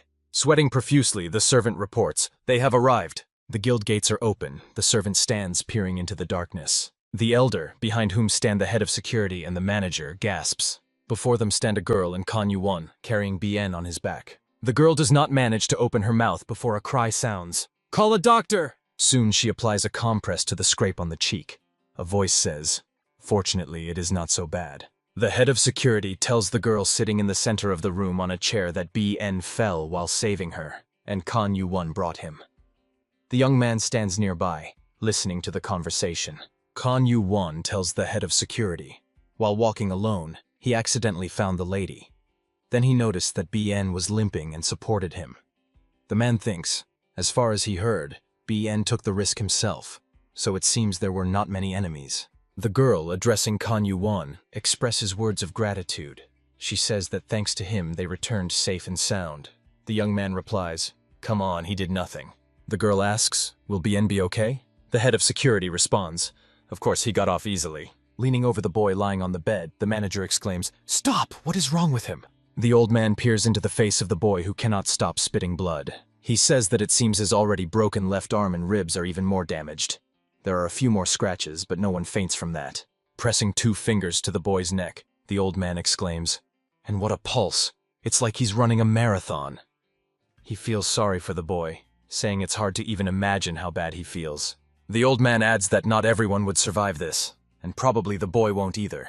The girl tells the head of security that they need to gather people to remove those struck down by BN before the situation gets out of control. The man replies, yes, a couple of people had to be killed, but that's a minor matter. He asks her not to worry. He promises to send people as soon as dawn breaks. The girl, looking him in the eyes, replies, it's not a couple of people, but dozens. The head of security is impressed by her words. He asks, really? The head of security warningly raises his hand, stopping the girl. Dozens, she says. She must have just been scared and miscounted. She replies, let it be so. But does she look like a person who judges by incorrect observations? The man thinks that this is indeed the case. The lady could hardly be mistaken. But he still finds it hard to believe. He reflects on the fact that even a master who controls chi energy is unlikely to withstand dozens of opponents. The head of security understands that even if a person controls internal chi in Keegan, he cannot avoid all attacks. One or two mistakes, and that's it, the end. Even with a protective field, there are ways to break through the defense, special weapons and cunning techniques. And if a person gets caught in a loop or surrounded, it will end even faster. An ordinary master cannot handle dozens of warriors. The man thinks that, as far as he knows, to deal with such a number of opponents, one must control both internal chi and Keegan, but he has seen that guy use both. The head of security wonders, could BN really use the light step technique? He dismisses the thought. No, that's absurd. He has never met a master of that level. A question reaches him. What is the conversation about? The man recognizes the voice of Han Sol and steps into the corridor. He hears the woman ask, how is it not allowed to use medicinal ingredients needed by the healer? The head of security sees Han Sol threateningly advancing on the elder retreating from her, shouting, he saved the lady. Can one talk about price under such circumstances? The elder justifies himself. This medicine is not one of those that can be valued in coins. The elder says that these are extremely rare components intended for the imperial court. If we talk about cost, they could buy an entire hotel. And if one dose is not enough...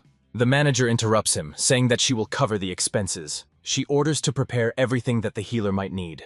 The elder says that he cannot take on such responsibility. Moreover, the chance that the rare herbs will definitely help is not very high. A voice is heard. Please let them immediately bring the necessary ingredients to the healer.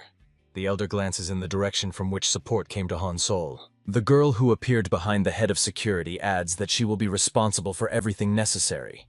Just let the healer have everything he asks for. The woman also turns her head to the girl. The elder objects.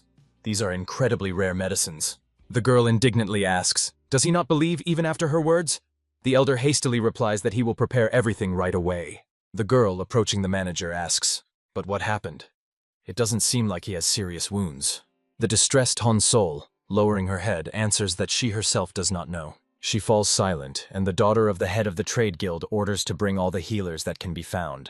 The girl supports her, saying that right now the most important thing is BN's treatment, not analyzing the situation. She orders everything needed for his treatment to be prepared without delay. The response is, yes, of course. The girl adds that she will sacrifice anything just to save BN. The manager looks at her intently. A little later, the manager sits at the table. She thanks the girl for all the efforts made for BN's treatment. The response is, what is she talking about? He saved her life. Of course she will help him. Han Sol sighs. However, he is still unconscious. A distressed girl asks, will Bayan come to his senses? A woman, before whom a teapot and 2 cups stand on the table, answers, of course. The manager says that BN has overcome everything that befell him since childhood. He will definitely wake up. The girl addresses Han Sol, saying that maybe now is not the right time, but... The manager, looking at her encouragingly, asks her to continue. The interlocutor says that she has one request. One of the warriors sent by the trade guild into the forest, addressing the commander, says that they searched all around but did not find any bodies. The head of security, kneeling on one knee, carefully examines the tracks on the ground. He clearly sees signs of a battle and bloodstains. He thinks, since there is evidence left, it means they did not try to hide it. Looking around, the man concludes that someone definitely removed the bodies before them. An elderly hand reaches for the leaves on which drops of dew are visible. The approaching person asks the elder for forgiveness. He says that if he had not seen it himself, he would not have believed it either. But the unthinkable happened. The elder replies, since he has come, let him speak. Supreme Master Mutuzoma reports, Geksho is dead. The elder's hand, reaching for a drop of dew, freezes. The old man with a long beard says, but he was carrying out the task he was assigned. The Supreme Master replies that several of Gekyo's subordinates came to him. He explains that they arrived at the place later because the alarm signal sounded too far away, and reported that Gekyo had fallen. They asked for help. At first he did not believe them either. Only when he saw Gekyo's bloodied body with his own eyes could he accept the truth. And yet, even then his mind refused to believe it. He adds, but what is even more incredible, dozens of subordinates died from blows that literally tore their bodies apart. The name Guanmu surfaces in the old man's thoughts. The old man thinks, could a fighter resembling him have appeared? He reflects, no, it cannot be. Comparing someone who killed Gekyo and his men to Guanmu himself is a real crime. The elder ponders, but if he is so strong, such a warrior is worth meeting in person. He tells the Supreme Master to pass this on to his fighters. The latter bows in response. I obey. The elder orders to find the one who killed Gekyo by any means. Looking attentively at the interlocutor, he adds, and if someone interferes, let them be eliminated without hesitation. The Supreme Master, having stepped outside the mansion gates, says, Gekyo is dead. The man with the neat beard replies, so what? Why would the elder come here himself? He probably doesn't care at all now who is alive and who is dead. The Supreme Master says he understands that the elder is absolutely indifferent, but so is his interlocutor. He adds that since he met a man named Guanmu, he is no longer interested in any warrior, neither them nor anyone else. The interlocutor replies that the words of someone who has not seen Mr. Guanmu with his own eyes do not matter. He is not someone to compare anyone to. The man behind whom stands a squad of warriors continues to say that he is a military god-level achiever, possessing power capable of rivaling an entire army. Naturally, the elder wants to have someone like him by his side. The Malenchehan guard adds, and all they can do is continue to protect him. Looking mockingly at the interlocutor, he says, they, the dogs from Mutujom, former generals, should just fight to the death like fighting dogs. The Supreme Master, standing sideways to him, says, fighting dogs, he says. An interesting expression. Chon Huigem, the Supreme Master of Mutujom, adds, then he will see who turns out to be more useful. The dogs guarding the house, or those fighting in the arena. He leaves, descending down the steps. Malenchekon, looking after him, mentally insults him. A skilled master from the mountain fortress says, why was he called that? As if something had happened. His gaze falls on the body of the blonde giant, on whom a huge torn wound gapes. He says, now it's clear. This is really worth seeing with one's own eyes. The man stands near the elevation on which the dead Hekjo lies. On the other side stands Chong Huigem. The master says, he cannot believe that Hekjo ended up in such a state. He wonders, could a master of such a level have appeared? Chong Huigem says that the elder has already been informed, and he gave the order. He voices the elder's order, find the killer by any means, eliminate anyone who interferes, but the killer of Hekjo must be found first. The master from the mountain fortress thinks that the elder wants to meet this person personally. Turning his head to the side, Chong Huigem asks, did he hear it too? He adds, this is the elder's order, so they too, on their side, must move. The person he addressed replies that he was going to go himself. Jinmen, the Supreme Master of Mutuzom, says, he is even curious who this person is. The master from the mountain fortress recalls that Manho Guan told him something like that. It seems a serious opponent has appeared in the middle training hall. Looking at Gekyo's body, he thinks, what happened to him? This is only possible if a fighter of their level engaged in a fight risking his life. He is immersed in memories. The master mentally returns again to the conversation that took place on the edge of the cliff. Without looking at his interlocutor, he says, so, he is asking to borrow an unregistered warrior, and one of the highest master level at that? He asks the question, on what grounds should he do this? Manho Guan answers, there is someone who delivers such blows that bodies are literally torn apart. The master decides. In any case, it is necessary to check first. The elder of the trade guild reports. He asked Chief Han to find out, and according to her, one trade agent and 2 junior officers disappeared without a trace. Possibly, they are the ones involved in this matter. The head of security says, since there are no bodies, there is no conclusive evidence. We need to search their homes and surroundings. The response is understood. The head of security thinks, if they are just traders and low-ranking warriors, he can deploy his people for inspection. If their people are combined, it will form a squad of dozens of warriors. Everything adds up.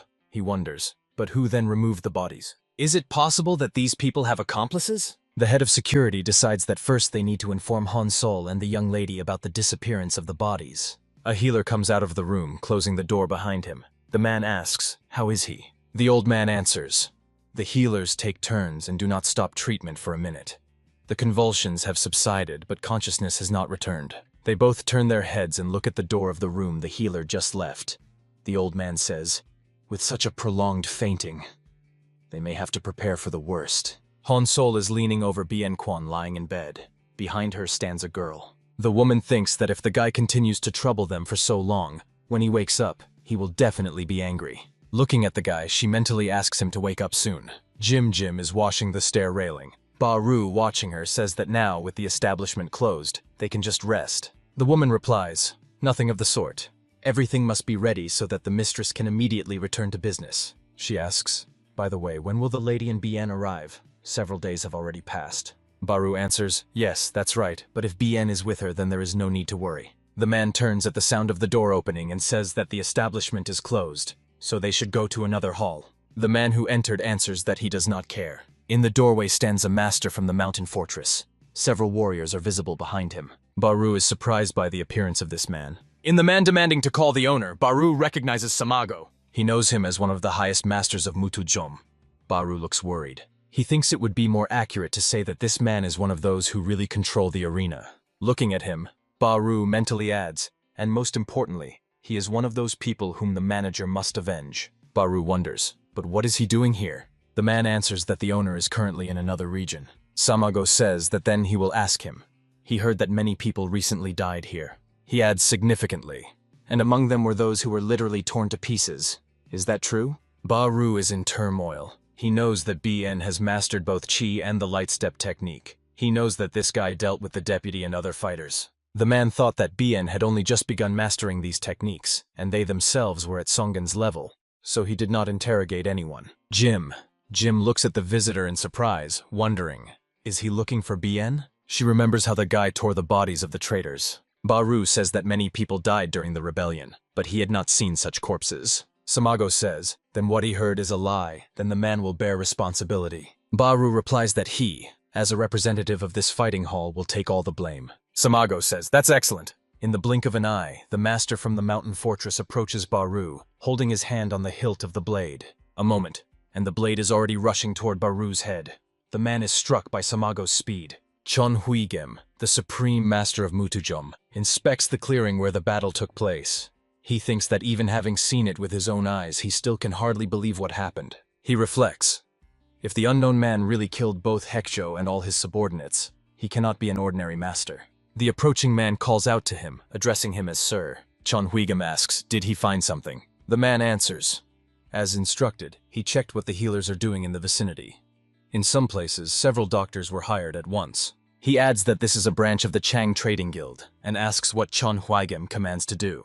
The Supreme Master, closing his eyes, says, a branch of such a large guild. He says that they have too serious an opponent before them to delay the inspection. Chon Huigem orders to move out right now. He commands to immediately gather all the Mutujum fighters. The manager and the girl sitting at the table look at the head of security standing before them with surprise. The bodies disappeared? The man says, to understand the situation, he needs their detailed account of what they saw. The girl says regretfully, she completely forgot to tell everything because of Bien's treatment. She says that those bandits who kidnapped her were not killed by the guy. Han Sol is surprised. What does she mean? The girl reports that while she was captive, some stranger appeared. Remembering how Hekjo fought, she says that he would decapitate with a single strike, as if the heads were blown off by the wind. The scoundrels couldn't even resist and were instantly destroyed. The girl says she doesn't know who he is or why he defeated everyone, but he and his men tried to kill her. Then Bien entered the fight and battled them to save her. The head of security thinks, then it is quite likely that their accomplices removed the bodies. He believes the matter will take a much bigger turn than he expected. The manager is impressed by the girl's story. To enter a fight against clan warriors and combat officials, and without weapons at that. She thinks that even in Mutujome such abilities were only possessed by Hekjo. It turns out Bien defeated an opponent equal to him and even took down several more. She had understood before that Bien was talented, but skill is a relative concept. When an ordinary opponent is weak, it may seem that the person fighting him is incredibly strong. But if the rival masters the same martial art, everything is different. That is why she thought Bien fell short of a top master when he fought average fighters. The manager realizes that she greatly underestimated the guy. The door opens and a voice says, excuse me. The girl, turning back, asks, what happened? The healer says that the boy is better off being with close people. Anxiety appears in the eyes of those present. Standing by the bed where Bien Quan lies, the healer reminds. He said the chance of awakening was minimal, and now there is no hope left. When the body loses all strength, it sends special signals. Looking at the guy's face, he explains that right now they are seeing exactly them. It seems he won't last long, and his last breath is not far off. The girl and the housekeeper freeze beside the bed. The healer stands slightly behind them. Hansol mentally addresses the guy. What is he doing? She did tell him. He must not die without her permission. The woman begs him, please live. She adds all the same in her thoughts, if only for the sake of her tormented soul. But the guy's eyes are still closed. Around him is a nighttime pine forest. All the trees are covered with snow, and he keeps walking. The lightly dressed little Quan is cold and scared. He freezes with horror, unable to move. An unnaturally huge tiger lunges at him. The beast opened its mouth and raised a powerful paw with large claws to strike. But between the boy and the beast appears Chon, ready to fight him. The boy screams, "Brother!" Bion delivered a strong, powerful kick directly to the opponent's torso so fast that he did not even manage to react. The fighter missed the attack and was now only realizing what had happened. Blood splattered from the boy's mouth. He was trying to understand who was in front of him. A young man, with the appearance of an ordinary boy whom no one would pay attention to in everyday life, so skillfully mastered martial arts. Bion looked at the opponent who flew away from him to gather strength. A man lay at the feet of the newcomer. Another watched the unfamiliar fighter closely. The general tried to understand who was before him. The fighter with a knife landed on his feet. He held a weapon in his hands and hesitated about what to do next. The opponent stood stubbornly, with a simple expression on his face that was hard to determine, calm or shocked by what awaited him. He could not understand how someone so young could stand before him, yet be so calm in battle. Was this a real fight? Or perhaps it was just a test of his own skills through combat? The master was not used to such fights. All his opponents were strong and experienced. They fought him with all their might. Every move was calculated for victory. But this guy, it seemed, touched neither fear nor confidence. But still, the young man had to be at a fairly high level of development. After all, he was able to easily defeat 2 higher-ranking commanders. So it is possible to suspect him even of having killed Hekjo himself. And although the master began to attack too early, his opponent still managed to react, and not just to repel the attack, but to counterattack. The kick was clearly enhanced by internal energy, specially concentrated. A memory arose of Gekyo's wounded body. The wounds on the body indicated that the man was finished off by a long-range attack. If the young man was indeed the killer, then he could change combat techniques as needed and combine them. But if he knew how to use them together, the master would have been dead long ago.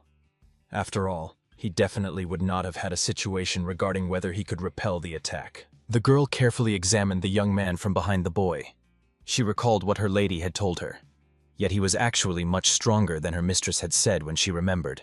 But no matter what the truth was, now before her stood one of the strongest fighters of the arena. Now there was no doubt about it. Stopping the fight now was impossible because everyone understood that the young fighter possessed something that could neither be challenged nor destroyed.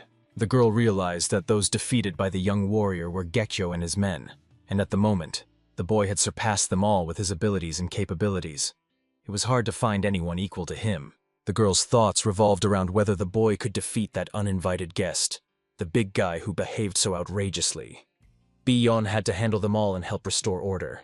Meanwhile, the boy asked the girl where they had ended up and what they were doing in this place. The girl explained that they had come to this temple when the young man was injured in battle and lost consciousness. General was watching Bion carefully.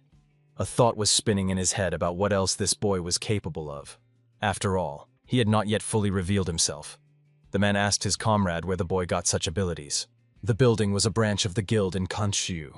Another girl was anxiously looking at Bion, her savior. She was worried that soon he would have to fight not just one enemy and not all at once. The boy was now concerned about why enemies had attacked him if he had been in seclusion all this time and did nothing. There was a silent question in his eyes, and he wanted to know the truth about what was happening. One of the girls assured that they could be accomplices of one of those whom Bion had defeated in battle earlier. Now they wanted to satisfy their desire for revenge. The young man thanked for the brief overview of recent events.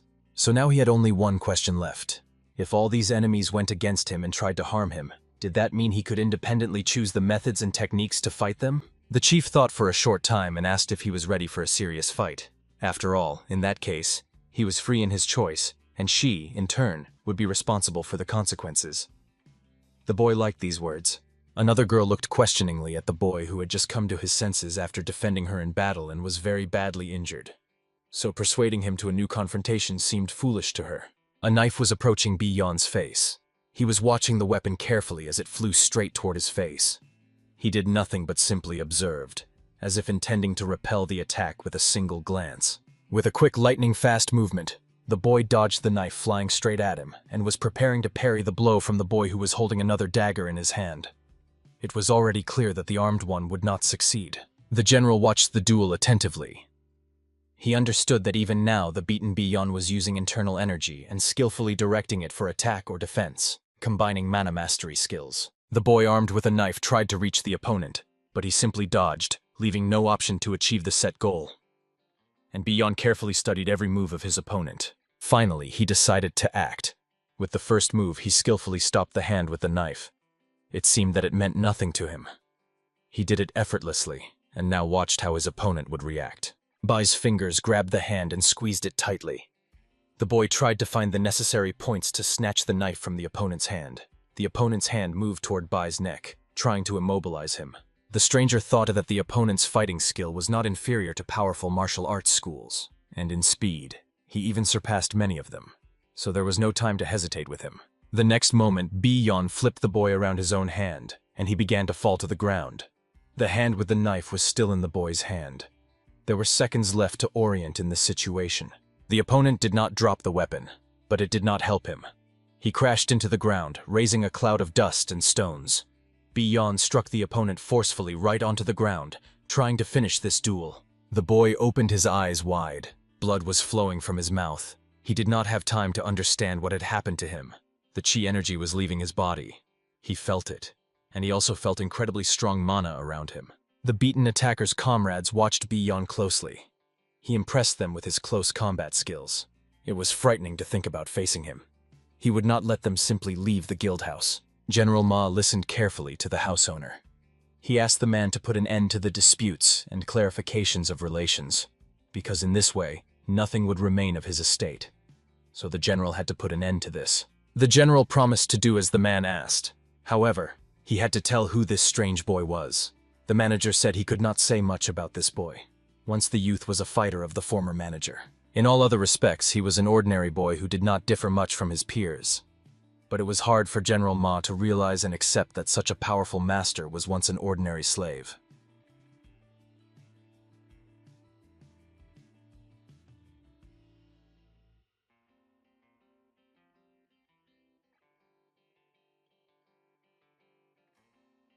General Ma stood next to Bi-Yon and the defeated opponent. The man ordered to stop with the voice that once sent thousands of soldiers into battle and did not allow even a moment of doubt in the correctness of his words. Ma ordered to step back from the boy and stop. After all, until this moment he had tolerated Bi-Yon. However, if the former slave tried to harm the nobleman, then the general was ready to punish with all consequences. One of the defeated's comrades could not believe that his comrade was defeated by an ordinary slave, of whom there were plenty in the country nowadays. Previously, only a criminal or a murderer could be made a slave. But this time, if Bai did not obey the general's order, it would be equated and considered a criminal offense, after which a very serious punishment would follow. So Bai had to be smart enough to guess how it would all end. The boy was not impressed that he was called a former slave. He clearly did not want to enter a new conflict, but these people provoked him into it. The master of the house ordered Bi to kneel before the former general. Ma was angry. He ordered the messenger to go to the garrison and deliver the order to mobilize all troops and bring them to full combat readiness. It was time to show everyone their true place. The situation was slowly but surely getting out of control. The readiness of the troops could only mean that the general was planning something terrible. He would not stop at casualties for the sake of his own ambitions. In the garrison of Kyanshu itself, there were no fewer than 500 soldiers. Previously, the army had never interfered in such matters. But this time, the general knew about the presence of bandits who attacked merchants. Even the strongest warrior is unable to resist half a thousand fighters. And Bi-Yon would not dare to attack the general, because even this young man must have an adequate perception of reality. But the general himself provoked Bai. The man emphasized that he did not necessarily have to fight this boy himself. Soldiers and servants of the general himself would bring him, as a former slave, to submission. The leader had to arrange a test for the boy to check his abilities. It would consist of a series of clashes with various opponents, but Ma knew only one thing: the kid would not survive the trial. Bi-Yan stood before the general and asked why he was not attacking. The boy also inquired whether he was really waiting for reinforcements to deal with a single opponent. The general knew and understood that he was simply provoking him and forcing him into conflict, but the young man was actually quite hostile. He clearly wanted to start a fight. This made Ma think. The manager looked carefully at Bai. The man asked him to reconsider and put down his weapon and not force his former guest into conflict. After all, Ma was an experienced, strong opponent. No one could believe that the boy would actually try to fight an experienced opponent. After all, the general was a fighter of a much higher class and showed no mercy to any of his former adversaries. The female chief asked her subordinate, her comrade Bi-Yan, to stop. He silently looked back and carefully glanced at the girl. He asked why he should stop. The girl carefully examined the body of the defeated fighter. She asked if Bai had deliberately chosen this boy to take revenge for his insults and to demonstrate his strength and achievements. Bai's goal was to punish only the guilty. Bai's position did not change. He asked his lady if she was really ready to take responsibility for his foolish actions. The boy was not going to abandon his intention and his oath because of one person. The girl asked if he really hoped to wipe out a squad of 500 soldiers or to confront a powerful general. After all, in any case, it would be a foolish idea, and he was unlikely to come out alive from such a duel. And on top of that, even if he decided to run away, his chances of victory would be slim, and he would have to spend his whole life on the run and pursued by the official authorities. But Bi-Yan made his own choice. He asked the chief to stay away from him, because no matter what, he was not going to turn from his path because of someone or some life troubles. The girl took him by the ear and lifted it slightly. She ordered him to think like an adult, because his behavior at the moment was more like a small child, not an adult experienced warrior and fighter. She emphasized that it was worth gathering strength and controlling oneself to better prepare for the future confrontation with enemies. For this, it was necessary to accumulate strength, prepare, and improve. The female chief left him behind, promising this time to handle and resolve the problem herself, as the boy had not yet fully recovered from the previous clash. He only looked after his lady in surprise. Bi-Yan watched as the chief approached General Ma. It seemed to him that she knew much more than she was telling, and what the young man believed, that a man was in charge of the arena, turned out to be a deep mistake. The old man, who was the house manager, asked Mrs. Han why she was teaching her people when they were so frivolous towards their superior General Ma at the moment. The general himself approached the girl. He promised that this time he would not question the housekeeper, but he would take the slave with him and arrange an interrogation for him as needed. In response, he received silence, but Lady Cone promised that she would not allow this to happen. After all, the boy was just in this house. He was being treated and recovering after the previous fight, and the attackers broke in and attacked him, defenseless. Cone emphasized that they have more wounded, and finishing off the weaker side would be considered quite bad form in such a case. Bi-Yan is not guilty of anything, and she will not allow him to be taken away to who knows where. General Ma looked carefully at the girl. He explained that it seemed to him that the lady was asking him to leave them alone, and the boy was simply confident and not very bright, unable to understand the seriousness of the situation. The man leaned over her and urged her to stay away from everything that was happening, for the power was in his hands, and she would not be able to complain about his actions anywhere, because Ma commanded all the troops of Kanchu. Ms. Cone told about an acquaintance from the trade caravan. He was a rather respectable and influential old man who once admired her. Their relationship is not very good, but she could expect his support. The general simply laughed. He promised that not even one of the local officials would be able to help or protect her. After all, she doesn't even understand what she might have gotten involved in or what she should do in such a situation. But Han was not afraid. She named the one who would stand up for her. It was Sa Mi-wan himself. The general was stunned. After all, it was the Supreme Chancellor himself, a person whom even the most respected elders do not dare to refuse. But he got angry. He ordered the girl to be silent, otherwise for simply mentioning the name of the great chancellor, he would punish her right there. Yet behind these words stood his own fear and doubts. The old man asks the general to stop. After all, Sa Mi-wan once appointed him head of the central administration, so the girl is actually acquainted with the great chancellor and could really be using his protection. The general doubted whether he should proceed further, as he could not make such a decision on his own. He needed to return and discuss the matter with his superior and decide what to do next with the girl and her monster. The girl who was watching all this carefully knew that it was Han Sol who had introduced her father to the chancellor back then, and since then they have been doing business together and managing the Merchants Guild, but his support was doubtful. After all, even when Kon has such a powerful patron, he will not simply quarrel with aristocrats and tax collectors. After all, in this situation, none of the nobles will gain any benefit from it. Kon impressed the girl with her character and resilience. After all, she took the opportunity to stop the conflict and buy time. After all, no one would dare to detain or punish her without substantial evidence of her involvement with the Grand Chancellor. The general was about to end the conversation. He promised that in this case he did not intend to use anything against her, but when it came to the case review, no one would defend her or help. The general's threats did not impress the girl. She replied that she was not afraid of him. After all, by the time they meet to finally settle the matter, she will be ready. Soon General Yam's detachment left the building and the estate, taking all the wounded with them. The great commander's revenge could not be delayed for long, so Han had to come up with a plan together with Bai on how to get out of the situation.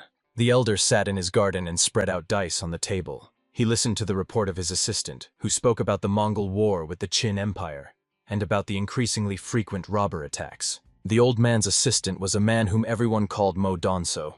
He was a very confident aristocrat who over time became a trade magnate, and now he was worried about the power of the merchants from Chang'e. The old man carefully looked at the board game.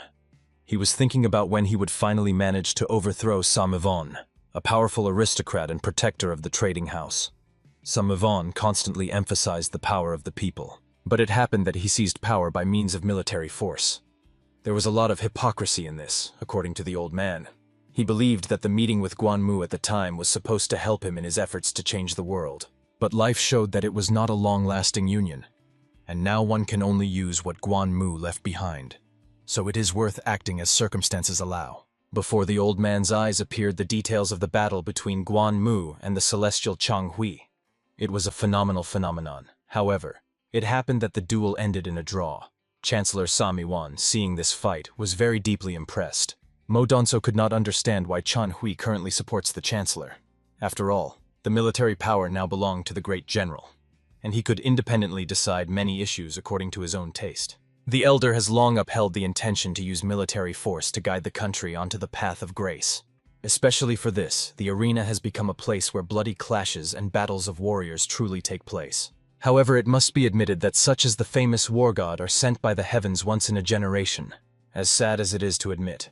But now the situation was such that they could not afford to lose. The one who was closest to the summit felt the difference with Guanmu, and this was the reason the man decided to become a monk and withdraw into himself.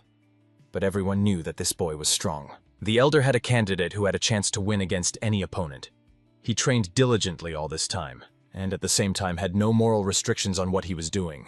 Khan Menryun promised that his candidate might not become a war god, but would reach the level of enlightenment and development.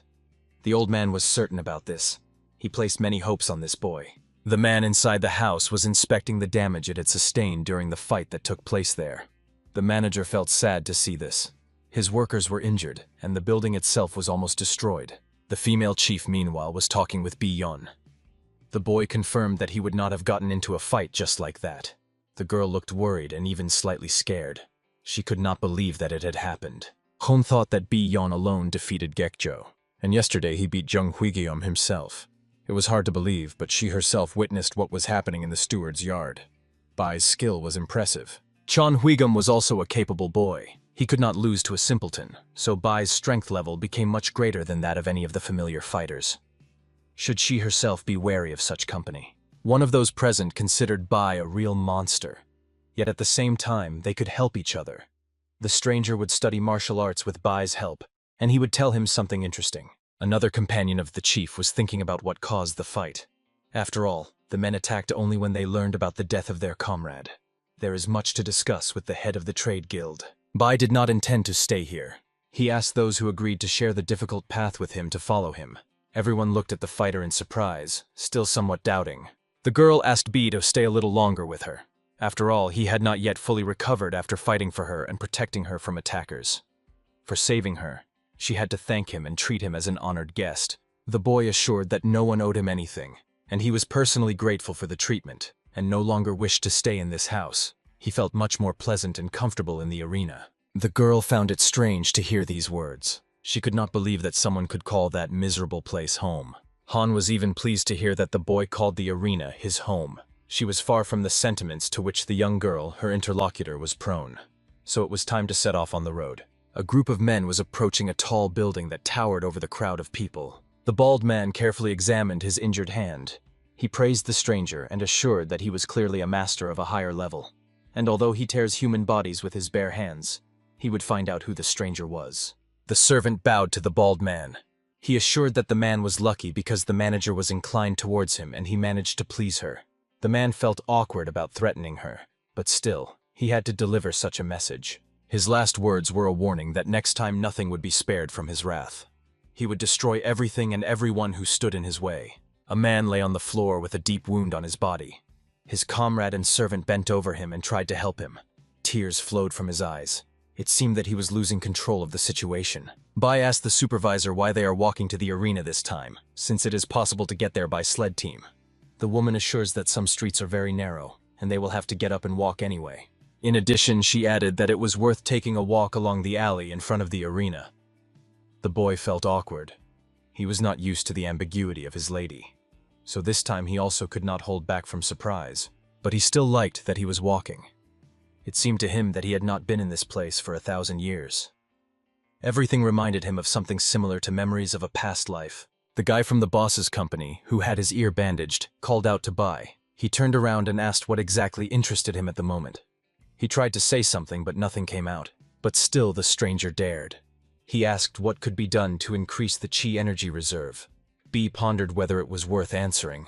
The boy seemed warlike but did not offend the weak. Even when the lady was distracted, he only picked on Bai because he was strong. And when B himself got hurt in a fight, it was this very boy who brought him home and saved him from all the trouble that could have happened to him. He answered as if unwillingly that there was no way to independently increase the level of chi energy. After all, in that case, all warriors would have a huge reserve of energy. Then everyone would reach the peak of their power just like that. However, in reality, there was a way to cultivate its reserves in the body. The Kugan technique itself will not become more powerful, but there is an option to control the flow of chi during battle and direct it in the right direction. Thanks to this technique, internal energy is concentrated in the part of the body with which you attack, or conversely, with which you try to defend yourself from the opponent. Sometimes it is worth engaging several muscle groups for this. There is also an option to increase and improve one's own speed indicators. Here it is also worth paying attention to the chi flows, but one must not abuse it. After all, there is a possibility that in such a case many will lose control. A knife fight came to mind. Back then, the opponent of the guy moved very quickly and his attacks were truly lightning fast. But this time, no one could guarantee that it was simply a matter of chi energy flows. Finally, he asked not to build too broad illusions. After all, many could not understand the difference between the transition from theory to practice, and therefore reality became something like a bucket of cold water for them. Bion also said that Bara, his own mentor, could help figure all this out. He will clearly explain to everyone interested the points closely related to the use of chi energy. The boy felt embarrassed because he had treated Bion so badly. But on the contrary, Bion helped him and explained everything in detail. He even promised to introduce him to his own mentor, which had never happened before. On the dojo floor lays a man covered with a blanket. A woman and a boy were sitting near him. Other people were standing nearby. Everyone was upset. Some refused to believe what had happened to their mentor. An elderly woman was talking to the boy, possibly her grandson. He asked her why the criminal attacked Baru and why he treated him that way. The boy wondered if they could move the wounded to a new place, or if they needed to wait for the lady. One of the young men found it especially painful to look at Mr. Baru. He clearly sympathized with him. For the young man, the mentor became the one who helped him during one of the hardest periods of his life. The memory of their meeting back then still stood before his eyes. The teacher had promised then that he would always believe in him because the boy had a hidden talent and just needed time to recognize and master it. Another recalled the moment when the mentor believed in his unique abilities and did not try to teach him his own way, as other masters did. Baru emphasized the boy's skills and abilities, his special qualities. The boys looked at each other. Both were pained to see their mentor in such a state. Both found it unbearable to understand that they could do nothing. Both were nervous. One of them lost his temper. He rushed at his opponent and grabbed him by the shirt. The boy threatened his adversary because he thought he was just mocking his friend and his grief. The cause of such aggression was suspicion that the scoundrel was in cahoots with those who attacked the lady chief, Master Baru, and other students who usually trained and fought in the arena under their guidance. But the accused was not going to listen to his opponent. He grabbed his hand and threw it aside. He said he did not have the courage to confront them, but was not an accomplice of those people. The students learned about the challenge Beyond made today to one of the masters. They considered it a wrong move. Besides, they simply could not help him with it. Recalled the mentor's words regarding the fact that sending a boy who was simply obsessed with revenge and ready even to die for it into a duel would be wrong and would threaten his life. Meanwhile, the female chief tells the truth. The current enemies of Beyond were her sworn enemies. She raised and trained arena fighters for revenge, and right now she truly had a very favorable moment for revenge. That is why his attitude was special. His potential interested the chief, and over time he himself began to hate her enemies and felt hatred and rage towards them. So her matter was supposed to be much simpler. The young man did not pay attention to the girl's words. Instead, he assured that he had no need to be nervous or worried. Fighting in the arena at the moment was his choice. He fought because he saw meaning in it for himself. Yet Han still asked him to reconsider what was happening. His attitude towards the fight could be changed after this conversation, and she did not want Beyond to prepare for the battle so recklessly. The boy assured that the matter was definitely not about her. After all, those who attacked the trade union and came here for him saw the bodies of people mutilated by him. So he simply had no other option but to fight. Beyond added that Baru died precisely because of him. The chief was shocked by his words. She ordered him not even to think about such a thing. Baru had his own enemies and died after one of the enemies defeated him. Beyond did everything he could, but the master fought so that they could all live peacefully. So it was not worth obsessing and blaming himself. Nothing would change for her because of this. Upon leaving the room, Beyond assured that from this moment this was also his main battle. He would avenge the master and also save his friends. So from now on he would try to replace Baru for the students and all clan members. The young man ran swiftly as soon as he left the hall. He did not see the boy who was standing in front of the door and was about to enter. He did not understand where his recent companion ran off to, but he became sad because he wanted to treat him to dumplings. The action shifts to a mansion located in deserted places high in the mountains. The house was well guarded, and voices of people could be heard from the yard. Everything around was calm and too quiet. Men are talking. The tone of one of them is irritated. He informs his interlocutor that Gekyo actually turned out to be dead. The wounds on his body were very serious. A strong blow simply pierced his abdomen. Lisi said that it was this very attack, and the unknown killer that forced him to go check the middle hall of martial arts. The manager was not found at that place, and the place itself was quite strange. In addition to everything, the man named Baru broke his hand on the bald one, which was a very unpleasant result of his trip. The interlocutor asked if it was really that man. Lisi assured that there simply could not have been a mistake. The interlocutor was saddened only by the fact that he could not see how his bitter enemy took his last breath. Now he would just have to imagine it. But the bald man was now thinking about something else. He wondered who could have inflicted such serious torn wounds on Hekjo with bare hands. After all, he was one of the strongest masters of his time. It was hard to deal with him using just fists. Such warriors as Hekjo was, the bald man had seen only once in his life. And this probable killer was hiding in the hall with an intermediate level of combat training.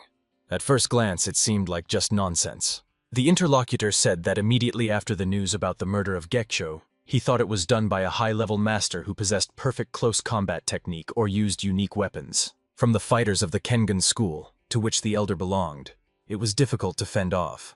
Yet all types of weapons were available to fight them. For example, one could use heavy cold weapons. The bald interlocutor demonstrated his own skills. Under his strong strike, which he made with an ordinary dagger, the training post shattered into pieces. The bald man was impressed. But even more unique is the heavy weapon, for example, the mace. The school students could deliver such a powerful blow that the enemy simply had no chance to defend themselves and survive overall. If you know how to use close combat techniques, all this weaponry will be deadly to the enemy and leave no chance for resistance, but in martial arts, strength was not the main component. The man informed the bald one that the attacker who defeated Hekjo was a close combat master who used unusual weapons, but to do this one had to wield heavy weapons at high speed. Lisi silently thought. He began to guess that somewhere nearby appeared a fighter just like him, with the same characteristics and his own unique fighting style in close combat and ranged combat conditions. Someone knocked on the gates of the estate. The bald man and the disciples looked attentively in that direction. They could not imagine who could come to this place, since it was difficult to enter here even just like that.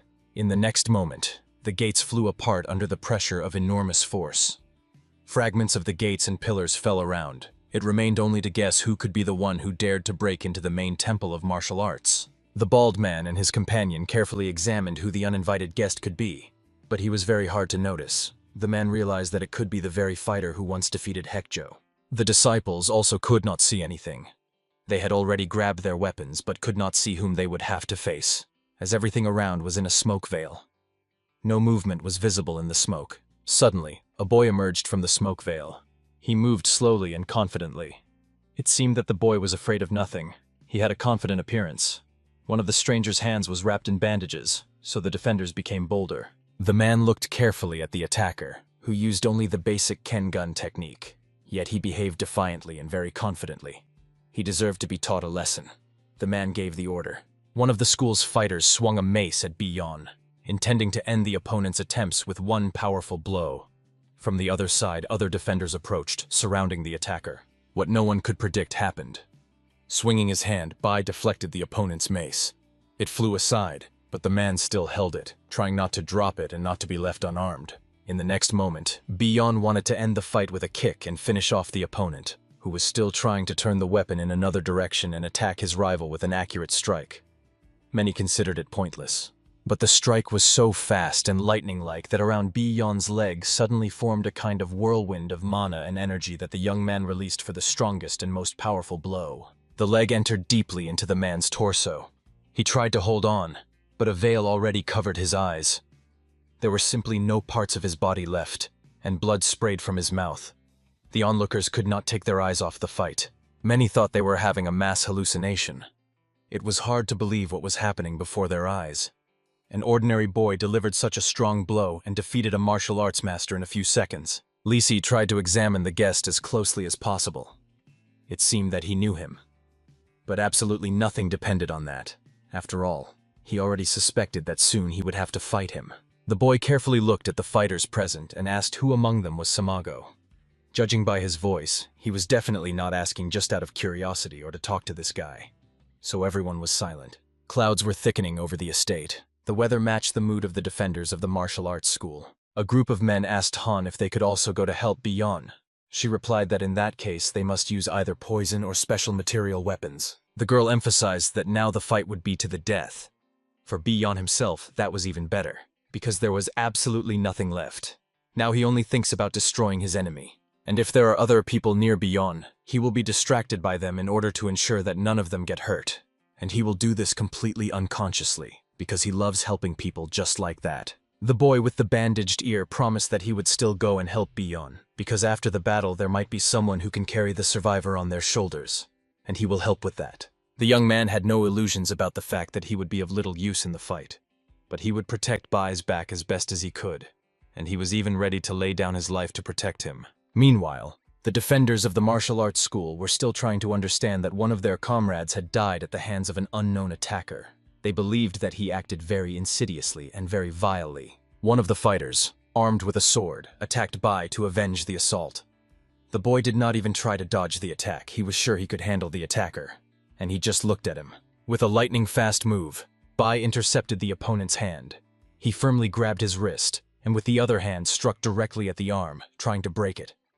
Blood splattered from the limb when the bone popped through the skin. With the next blow, he broke the man's rib cage. Blood burst from the man's mouth. His internal organs were torn and shattered. Internal hemorrhages left him no chance of survival. One of the leaders ordered the students to attack Bai. After all, he turned out to be a real monster. His goal was to kill, and now he would destroy everyone one by one. Bai was surrounded from all sides. The interlocutor of the bald man said that he recognized this boy. It was he who once hid in a mid-level martial arts temple, but at that time he did not possess such power and strength, although he used a similar technique. The bald man paid no attention. After all, in front of him now was a true master who could simultaneously combine Kungun technique and light layer technique, and this meant that the boy had actually reached a fairly high level. The man felt something strange, which he had not felt for quite a long time. He felt that he began to worry, and the boy was not the opponent to be feared. After all, the bald man had no equal opponents. For a start, it was worth simply studying the boy's fighting and attacking style. The first attack was just a test. For example, the boy could use Kungun only with the help of his legs. or the use of the technique was limited by energy. The men with swords rushed to attack the boy. He clearly expected such a development of events. They wanted to avenge their two brothers, but somewhere deep in their souls lived doubts about whether they would succeed. B was surrounded by fighters armed with swords. The blades of the swords were right near his face, but none dared to attack first, although they encouraged each other with loud shouts and strong words. But this actually did not help in any way. The boy moved lightning fast. The attackers' swords clashed against each other. Soon the men realized that in this way they could cut each other down. But soon Bai himself went on the attack. He spun the sword around himself and not only deflected the opponent's attacks but also successfully attacked them. Soon they realized that despite their numerical superiority, they had no chance of winning. Swords were not Bai's main thing. He skillfully used his own body to attack enemies. The boy's internal power was under his full control, and he could direct it very quickly within his body as needed. He masterfully dodged the fighters' attacks, and the boy's movements were hard to see with the naked eye. Some of the defenders began to panic. The boy's leg delivered strong blows and destroyed bodies, breaking limbs. A careful observer could see that only at the moment of attack did the boy concentrate his chi energy in the corresponding parts of his body. No matter how strong Bai's strike was, he was like an armed warrior with a dangerous weapon. Considering this, one must be prepared and constantly on alert to avoid becoming the next victim. But the boy's skills were colossal. He used the technique as if his whole body were a weapon he wielded masterfully.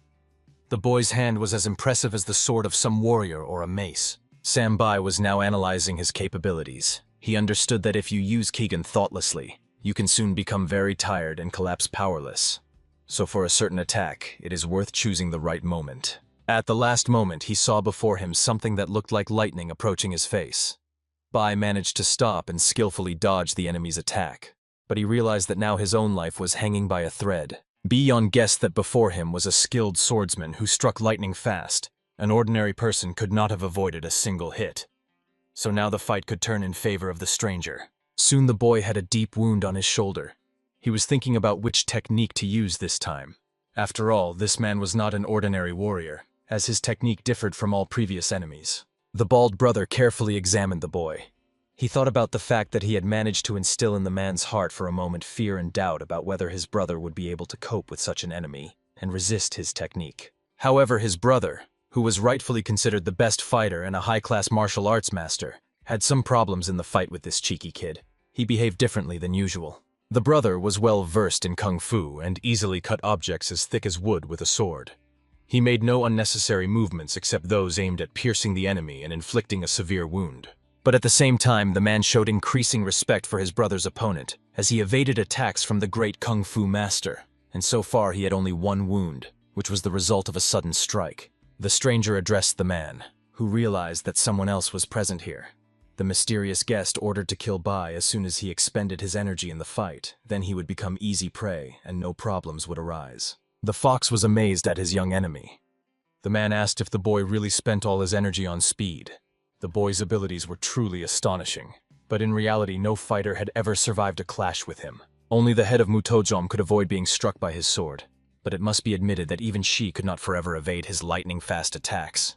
The young man silently listened to his words and thought. Finally he asked. He was interested in whether his current opponent was the one who killed the great barmaster. Memory vividly recalled the master's body with a fatal wound, but the bald man did not listen to him. Instead, he asked if the boy had really once been a slave and had now received the title of battle servant. Could it be that Master Ba Ru was also such a mediocre fighter? After all, defeating him was very easy. Avoiding the answer made the boy think that the opponent was really the master's killer. The plan was born in his head instantly. He didn't even intend to think about tormenting his victim for longer. Bion slowly walked towards the bald man. Everyone around froze, as they expected something terrible might start now. The opponents were powerful for their level of martial arts mastery. The man watched the opponent carefully. He was amazed at the chaotic use of various techniques. After all, the young man had just used the speed of chi energy, yet he was already making a bunch of unnecessary movements. He raised his sword high and prepared to attack. Bai would not behave like that for no reason. Clearly, the boy had something in mind. Ba Ru could still teach him some techniques that, combined with the suddenness of the attack, could be frightening. The bystanders missed the moment when the boy suddenly lunged at his opponent. The man tried to draw his second sword in time to defend against the attack with both, but the opponent moved very quickly. Samato threw his sword forward. He wanted to end this confrontation with one quick, lightning-fast move. He admitted to himself that he did not want to continue the fight. He even felt some kind of danger. The tip of the sword reached Beyond's chest. A small fountain of blood burst out at that spot, but the young man seemed to pay no attention to the wound. He kept moving. In the bald man's opinion, this attack was thoughtless. No matter how fast the guy was, charging headlong with such phenomenal speed was truly foolish. In a battle between two true fighters, one mistake decides the entire fight. Suddenly the man realized that the tip of the sword was pressing against the youth's chest as if they were made of steel. The sword's point could go no further. This had never happened to him before. Samato understood that he had behaved very confidently in the fight. With a strike of his hand, Bai bent the enemy's blade almost in half, throwing it aside. Samato realized that the boy had caught the sword even before it reached his body, and was simply holding it firmly with his hands until a certain moment. And he was confident in every move and technique, having gone on the attack, taking the initiative from the opponent. Samato seriously began to worry about what was happening to him. He truly became scared. Lisi was still trying to counterattack, but his opponent was very fast and skillfully dodged the lunge. The unarmed young man was now terrifying him and making him nervous, causing unnecessary wrong moves. The open palm of Beyond reached the opponent's body, penetrating deeper with each second. At the point where the palm contacted Samato's body, blood surfaced. Lisi understood that the enemy had concentrated all his energy on Keiguni, so his last chance for salvation, victory in battle, was out of the question, was to use a secret technique. Bia's hand penetrated deeper into the man's body, and the boy kept pushing the enemy's sword further away with his elbow. It seemed the enemies would strike each other at any moment, but the youth was closer to victory over his opponent. The next moment, the second sword Samato entered Bai's side. The boy also pushed his palm even deeper into the opponent's body. Everyone who was watching this duel closely could not believe what was happening. Brother Samato, who watched the fight without taking his eyes off, understood that the boy knew how to combine close combat techniques and skillfully control internal energy for this. But every master had a limit to their abilities. Using both Kangun and Kunguna simultaneously was supposed to exhaust the fighter's last strength, as only high-level martial arts masters who have practiced close combat techniques almost their entire lives are capable of such. Kichiko was the only one who could use both techniques for a long time during the fight, but his level was much higher than the masters of the highest level. He could do what many of the best had never even dreamed of. In addition, there was the peculiarity of Keiguna. When using it with the whole body dispersed the energy, and for a confident attack it was necessary to concentrate it within one point on the body, which was quite difficult. The current opponent, Samato, could hold energy simultaneously at 2 points, attacking with palms and holding armor at the point of the sword's impact on the body. This was immensely impressive and surprising, as no one expected this from a former slave. If the guy really spilled Ki Gun all over his body and shows such results, then he is truly a master, who was quite difficult to find in Mutojom. In that case, no one can match him in a duel. Bion meanwhile asked the enemy to pay attention to his words at this crucial moment. The boy reported that if Master Ba Ru had not been wounded, he definitely would not have died at the hands of such a guy. Samato asked the young man to stop, but it was too late.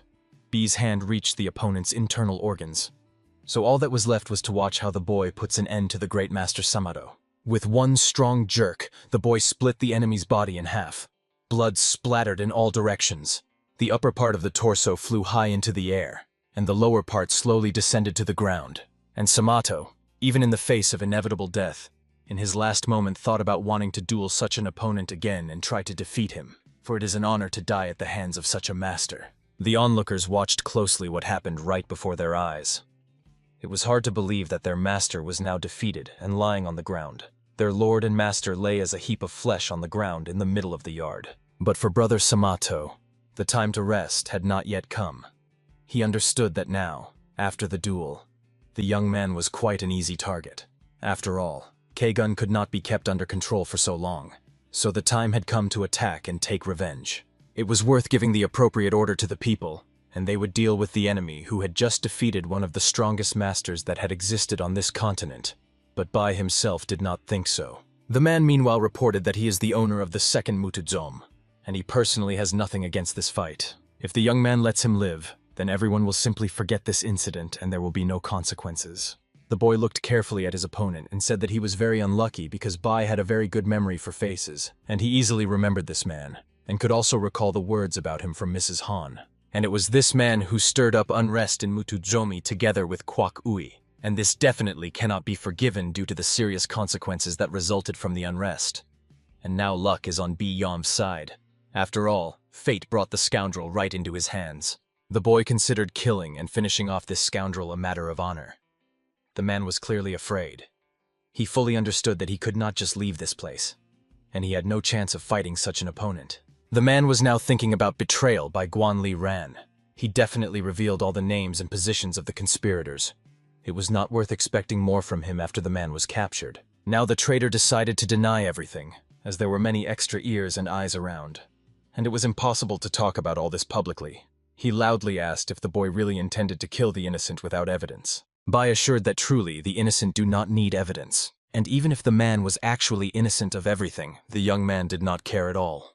After all, it would just be an extra victim on his record. The very fact that the stranger had been in the company of Samato for a long time and closely cooperated with him was already enough to finish off the scoundrel once and for all and not establish real reasons. The man hesitated for a moment.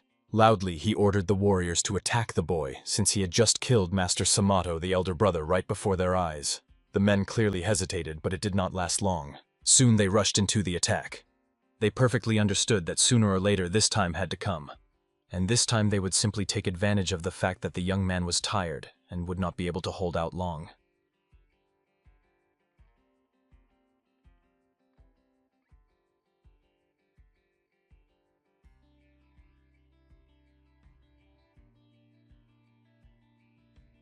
The man did not think that Samato's people would manage to defeat Bi-Yon, but they had to tire him out well, after which his own mercenaries would put an end to this boy. But it happened differently. The young man broke through the attackers. Already the next moment his fist was rapidly approaching the traitor's head. He clearly did not expect this. He thought that Bai would be held up in the fight with the people, but he quickly broke through their ranks bloodlessly. From the force of the blow, the man was thrown onto the stairs. He asked Bai to hold back his anger and stop and think. After all, everything was not as straightforward as it might have seemed at first glance. But Bai did not listen. He asked if the man had always been like this. Once he possessed martial arts, so it was worth using them. It was not right for the boy to just finish off the fugitive like that.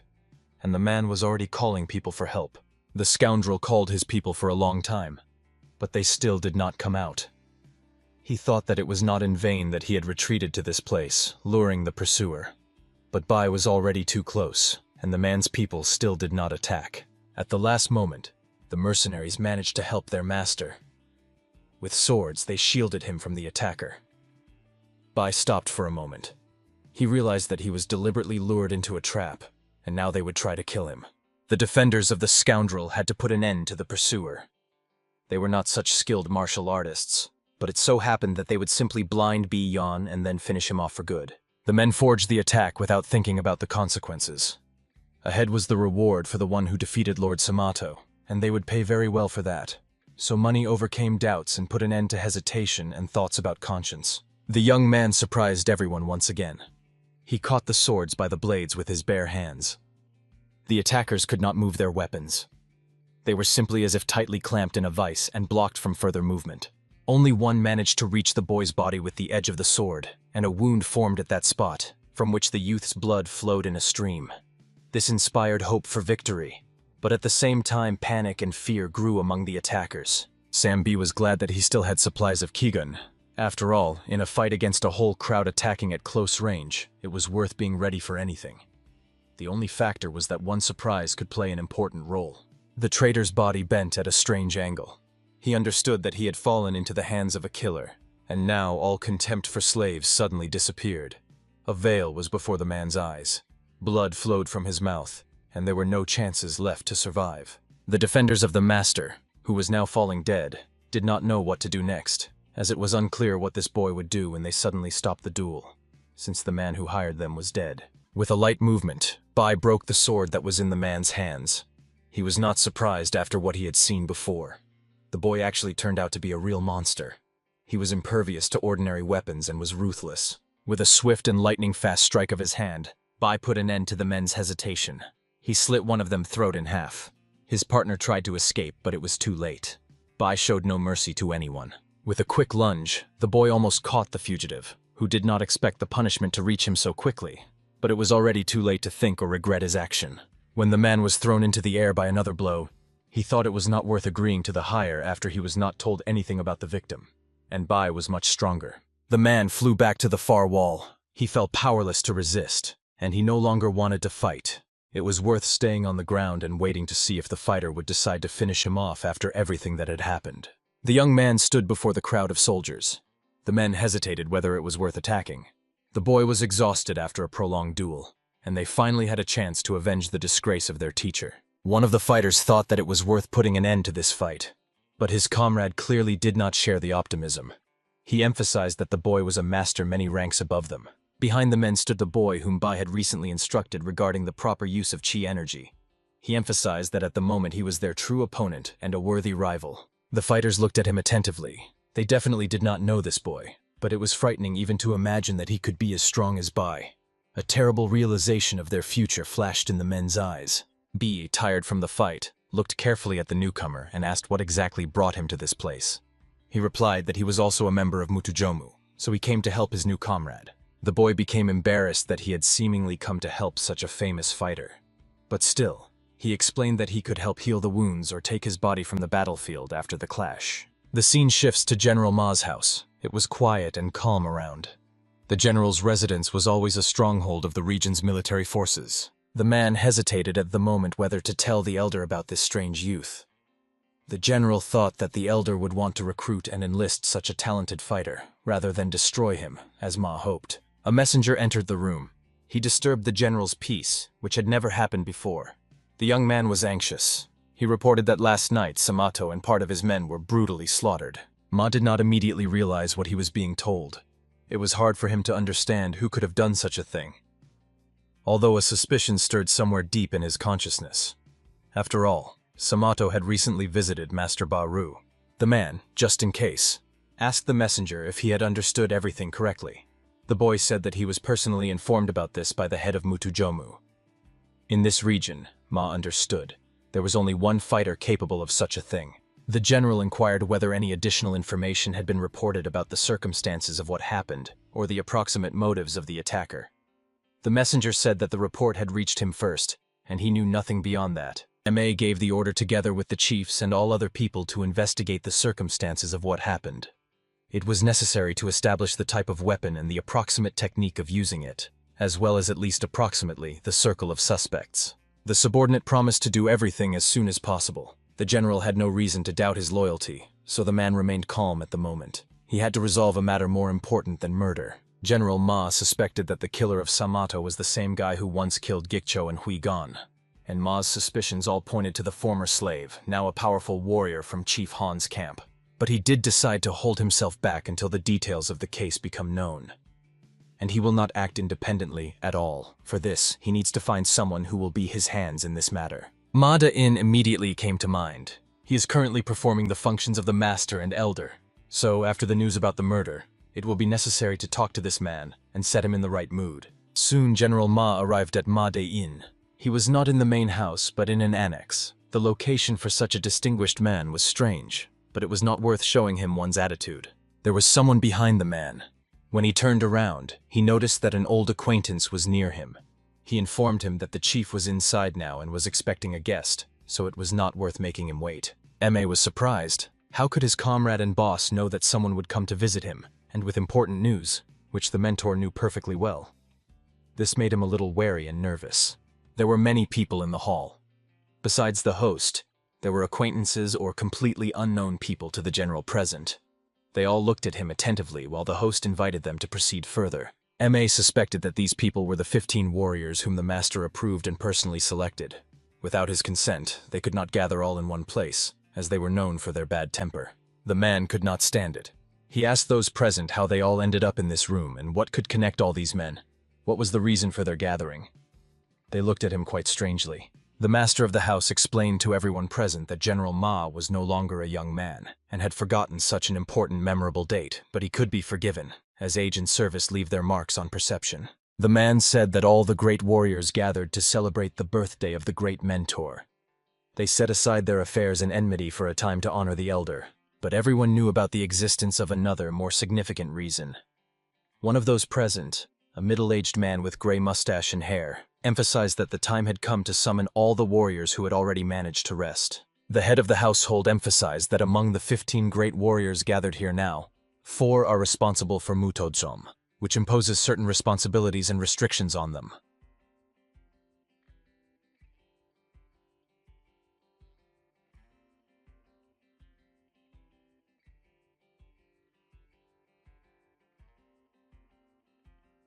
Silence fell among those present. Everyone tried to comprehend the words that had just been spoken in the hall. After all, defeating opponents of such a level was beyond the power of even some of the fighters present. One of the men asked what decision they should make now to resolve the situation. Meanwhile, the general inquired how it became known about Samato's death, since he had just been informed about what happened. The master of the house said that he received the information from his good acquaintance from Mutujoma. The informant turned out to be his old comrade and good acquaintance, whose name was Kanda-in, and he was present here. Honda-in got the chance to tell everything.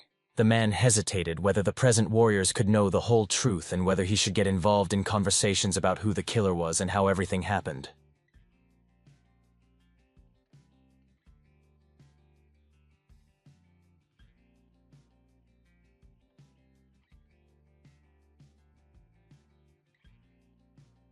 The Khan replied that he received information directly from the people who managed to survive the clash at the Samato estate, and they all confirmed that the killer used Kenginu techniques and fought with bare hands. The young man who did this was no more than 20 years old. He skillfully and masterfully combined close combat techniques and techniques of the air school, which seemed really very strange to all the fighters present. Among those present was a girl. Now she folded her arms on her chest, emphasizing the beauty of her figure, and addressed the warrior sitting opposite her. The girl inquired whether the killer was really so intelligent and gifted. In front of her sat a little girl, although her clothing and hairstyle were misleading, and many thought that it was actually a young boy. The girl immediately warned her interlocutor about this. One of the men expressed his guess that after the victory over Gikcho, the youth immediately healed and treated his wounds and then left the battlefield. So the killer was on the same level as Gikcho or even a bit stronger. Some expressed doubts that a warrior of such a level would go unnoticed. But at the moment, it is important to evaluate all the data known to them. After all, he might not have been so powerful, and luck in battle decided a lot. The master of the house emphasized that their main task at the moment was to deliver the probable killer to the mentor's house to decide his fate further. Revenge in this case is not the main thing. The assembly will decide whether the youth, if he is really so perfect and gifted, can take a place among them, the most famous warriors of the dynasty. It became clear that the mentor wants to have such a fighter. The gray-haired warrior asked whether they should gather their troops and send them to finish off the killer. The master of the house agreed, but it is necessary to avoid the great mentor finding out about this. One of the guests suggested telling the master that they defeated the youth and killed him during the fight. More precisely, the duel. Then the Lord's anger would not be directed at them, and the warriors would seem to fulfill their purpose. Moreover, each one should decide individually how they will act with the boy when they find him. After all, they can arrange a trial for the fighter or simply destroy him and not waste time. The youngest warrior was shocked by what was happening. The ideas of his comrades and famous fighters surprised him and made him doubt their virtues. After all, this did not mean that everyone was for themselves. It meant that the youth, whoever he turned out to be in the end, was in danger, and the mentor was being deceived by his own subordinates. The woman opposite also looked around confusedly and smiled mysteriously. The general opposed this idea. He emphasized that it was necessary to think about the boy more seriously as a probable opponent. If everything were so simple, he would not have reported to the chief under any circumstances. Ma told about the rumors surrounding the arena owner's connections with the chancellor and other respected people, so this matter could turn into a confrontation much more serious than it seemed. Everyone in the hall fell silent. Those who from the very beginning had suggested simply getting rid of the annoying young man by means of deceit and cunning became especially quiet, and to the mentor, either say nothing or report his death in battle. But the gray-haired man came to his senses the fastest. He expressed doubts about Kohn's acquaintance with the chancellor. After all, it could have been that one day they were simply seen together, and since then rumors about them started. The general assured that his source of information was reliable, as once his acquaintance had communicated with the great chancellor, and for a long time they had business relations beneficial to both parties.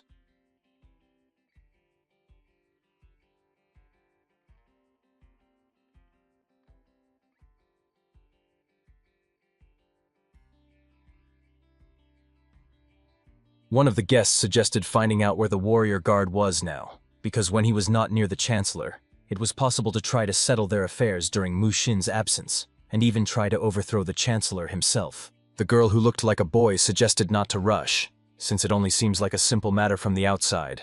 But in reality, overthrowing the chancellor was difficult and very risky for everyone.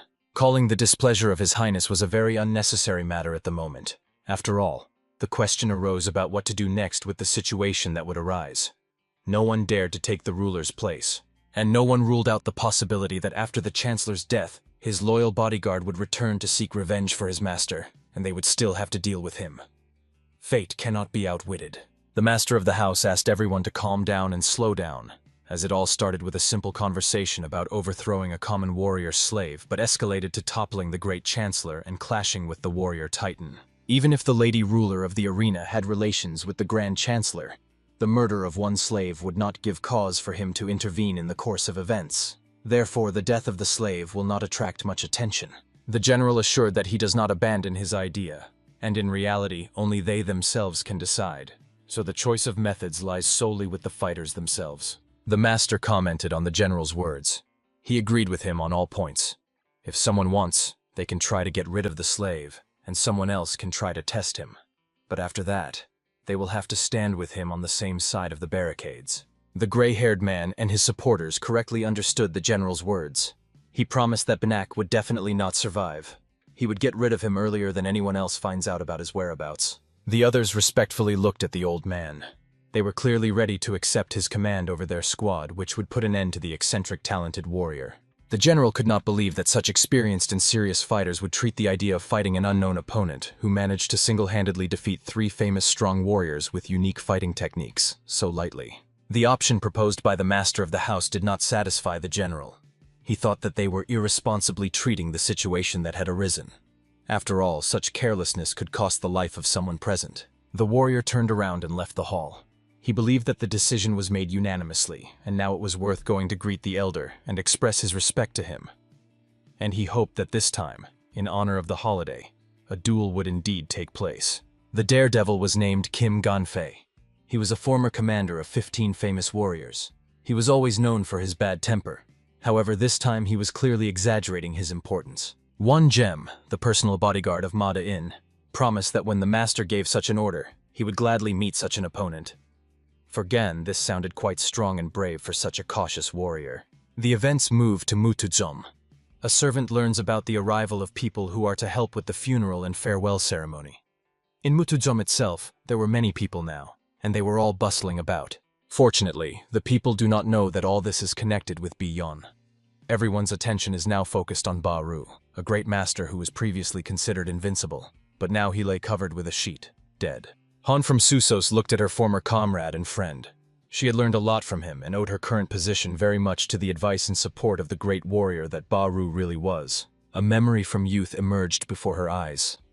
They were very young and full of zeal then. Baru was already dear to the girl then. She already considered him her brother and dearest person. His joyful face lingered before her eyes for a long time. Now Han only regretted that she hadn't managed to say how much she loved her brother, and how much he meant to her at that moment. Yet she still regretted it. Now she had no strength left to hold on. She bent over her brother's body. Tears streamed down her face. The servants had never seen the lady in such a state before, so no one dared to enter and distract her from this. The servants mourned the lady's loss along with her. No one could hold back tears when they saw the mistress, stricken with grief and despair. No one had ever seen her cry or be so upset before. The girl called Kim Kim. He immediately came at her summons. Lady Han asked him to tell her about her brother's last moments of life. She was interested in full details and everything thoroughly told about her brother's last moments. Kim told. He reported that the girl's brother was brave and unshakable even in the last moments of his life. Steadfastness and pride did not leave him until his last breath. Baru held on even before his very death. Even when the Samato sword pierced him through, and the sword's tip came out of the man's back, Baru tried to counterattack the enemy and protect his servants and acquaintances. Samato won only by accident. Baru was wounded before the duel, and did not have time to properly treat the wound. Yet he still had strength. He fought with bare hands against an armed opponent. Baru's hand reached for the enemy's neck until his last breath. Baru even managed to block the enemy's attack, and he could not reach the master. For a moment, it seemed that the wounded Baru was much stronger than his enemy. But a great misfortune happened. The sister rejoiced through tears. Her last words over her brother's body were that he would soon meet his father and Don Han. There they would wait together for her, and Lady Han herself would avenge her brother. The girl was glad that Bion punished Samato right in his residence. All of Mutujom is now talking only about this. Of course, there were more rumors and retellings than truth. But even rumors should not be dismissed. Kim asked his lady why B had not returned yet. After all, it did not seem that he was seriously wounded, and he felt quite vigorous after the battle. But she simply remained silent. She began to suspect something. Han hesitated only for a moment, but she really wanted to share her pain with someone. She said that the boy most likely would not return. After all, he guessed that the arena owner had raised him for her own revenge. The servant was upset. He was pained to realize that in just a few days 2 masters had already left this worldly arena. He did not like to see his lady in such a state when she was in such despair. The table was full of food. The dishes were very tasty and appetizing even in appearance. But at the moment, everything still remained untouched, which was quite surprising. The boy with the bandaged ear was looking intently at his interlocutor, who had not touched food for the 2nd day. Even after the injury, when one needs to eat to heal wounds, he did not consume even rice. At that moment, Yan was almost lying on the wall in front of him, sound asleep. It seemed that physical pain was not as unbearable for the young warrior as spiritual pain. The psychological wound could be no less dangerous than the physical one. Last night he managed to defeat such a powerful opponent alone without serious injuries or losses. Around lay the bodies of ordinary fighters and a great martial arts master who killed Baru. After this match, Bai fell powerless. This only meant that colossal strength and the ability to combine different techniques were accompanied by serious energy losses when the fight ended, and the fighter fell into such a state of helplessness. The young man thought that alone B could compete with any warrior or master on Sonskaya land. But against many opponents he would soon tire and fall right on the battlefield, giving the chance to get rid of him. After that duel at the Samato estate, many will be eager to watch this boy and find his weak points. Various tricks and treacheries will begin from enemies and potential opponents. Then the boy's time will come. Then he will begin to protect his new comrade. The knowledge he once received from Bai will come in handy in the duel, so now his mission is to guard the young man while he sleeps soundly. The old man carefully examined the damaged house. He did not even want to think about how many resources he would need to restore this house. But his granddaughter supported her grandfather and promised to help with it. A familiar voice distracted them from the conversation. It belonged to a man who said he began to worry when he met no one at the estate, as no one came out to meet him and the house was also damaged. The master of the guild himself, accompanied by his guards, arrived at the estate. Chando Sam was elderly, but looked younger than his age. He had long held the position of head of the Chang Guild and was respected and reserved. The guild leader pressed the girl against the wall and asked if she was all right. He was very nervous when he thought she might be in danger. The girl asked not to worry, as she was unharmed. The young man, who was watching the scene from the side, thought that soon the master would give him a hard time. But that would be later, and now he diligently completed his mission and reported where he was supposed to. In Yo, the captain of the guard, thanked for being warned about what happened in the house. He, in turn, immediately brought the guild leader and promised to help ensure that the brave man would not get into trouble with his master. The young man also asked Ta-on to be more careful and dress less neatly when traveling together with the elder, and they should be more cautious about the choice of clothing they offer the girl. The girl could not understand what was being talked about. She looked attentively at the boy. The head of the guard paid no attention to what was happening. He could not know what really connected these two. The girl was struck by the words. She said that many people at her home dress like that, and she saw nothing unusual in it. But the boy advised wearing similar clothes at home, not putting them on at the first opportunity. The young man was named Chok-un, and he was a servant of the caravan. He was considered a senior assistant and performed various functions assigned to him. And the girl was named Ta-on, and she was a worker at the center. The girl grabbed the young man by the bangs and tousled them. She advised him to be more careful with such words, as his hairstyle gave him no chance to tell her what to wear and choose clothes for the lady. The head of the guard and his interlocutor looked attentively at these two, who paid no attention and were arguing right before the eyes of 2 respected elders. But it should be noted that the girl obeyed the caravan servant. The guild leader thanked the captain for helping his daughter escape, but his servant assured that he did nothing. In fact, the rescuers were the girl, the manager Hontabiyon, and her slave. The captain also added that if it were not for Beyond's skill, they probably would not have managed. He came to help in time and, under the pretense of a fight, immediately chose their side and protected the lady. Chokun became interested in how strong the young man could be when the leader got so nervous. But at the same time, he suggested looking at the boy. Maybe he could be hired to serve the caravan. The daughter joined the request. She was a witness to Beyond's skill. She confirmed the assistant's words that the father would pay any price to get such a powerful fighter. The guild leader perfectly understood the assistant and the daughter, but at the moment, he could not show his relationship with the head of Han and her slave, the warrior.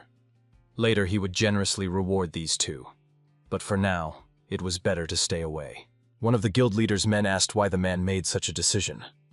After Beyond's victory over the fighters, they would hunt him down and try to avenge the death of their mentor. The daughter said that simply paying for her rescue would not be enough. They had to help the warrior's slave and protect him from the wrath of a more powerful enemy. The girl insisted on this, almost crying. The leader decided that the moment had come to explain how things really stood. The old man asked his commander if it was not his words that suggested that in Mutujom there was someone secretly controlling all the warriors. The man emphasized that the real Grey Cardinal was Han Yon-ren, and it was necessary to be careful about making such enemies, because danger could await the caravans at any moment. The daughter was seriously frightened.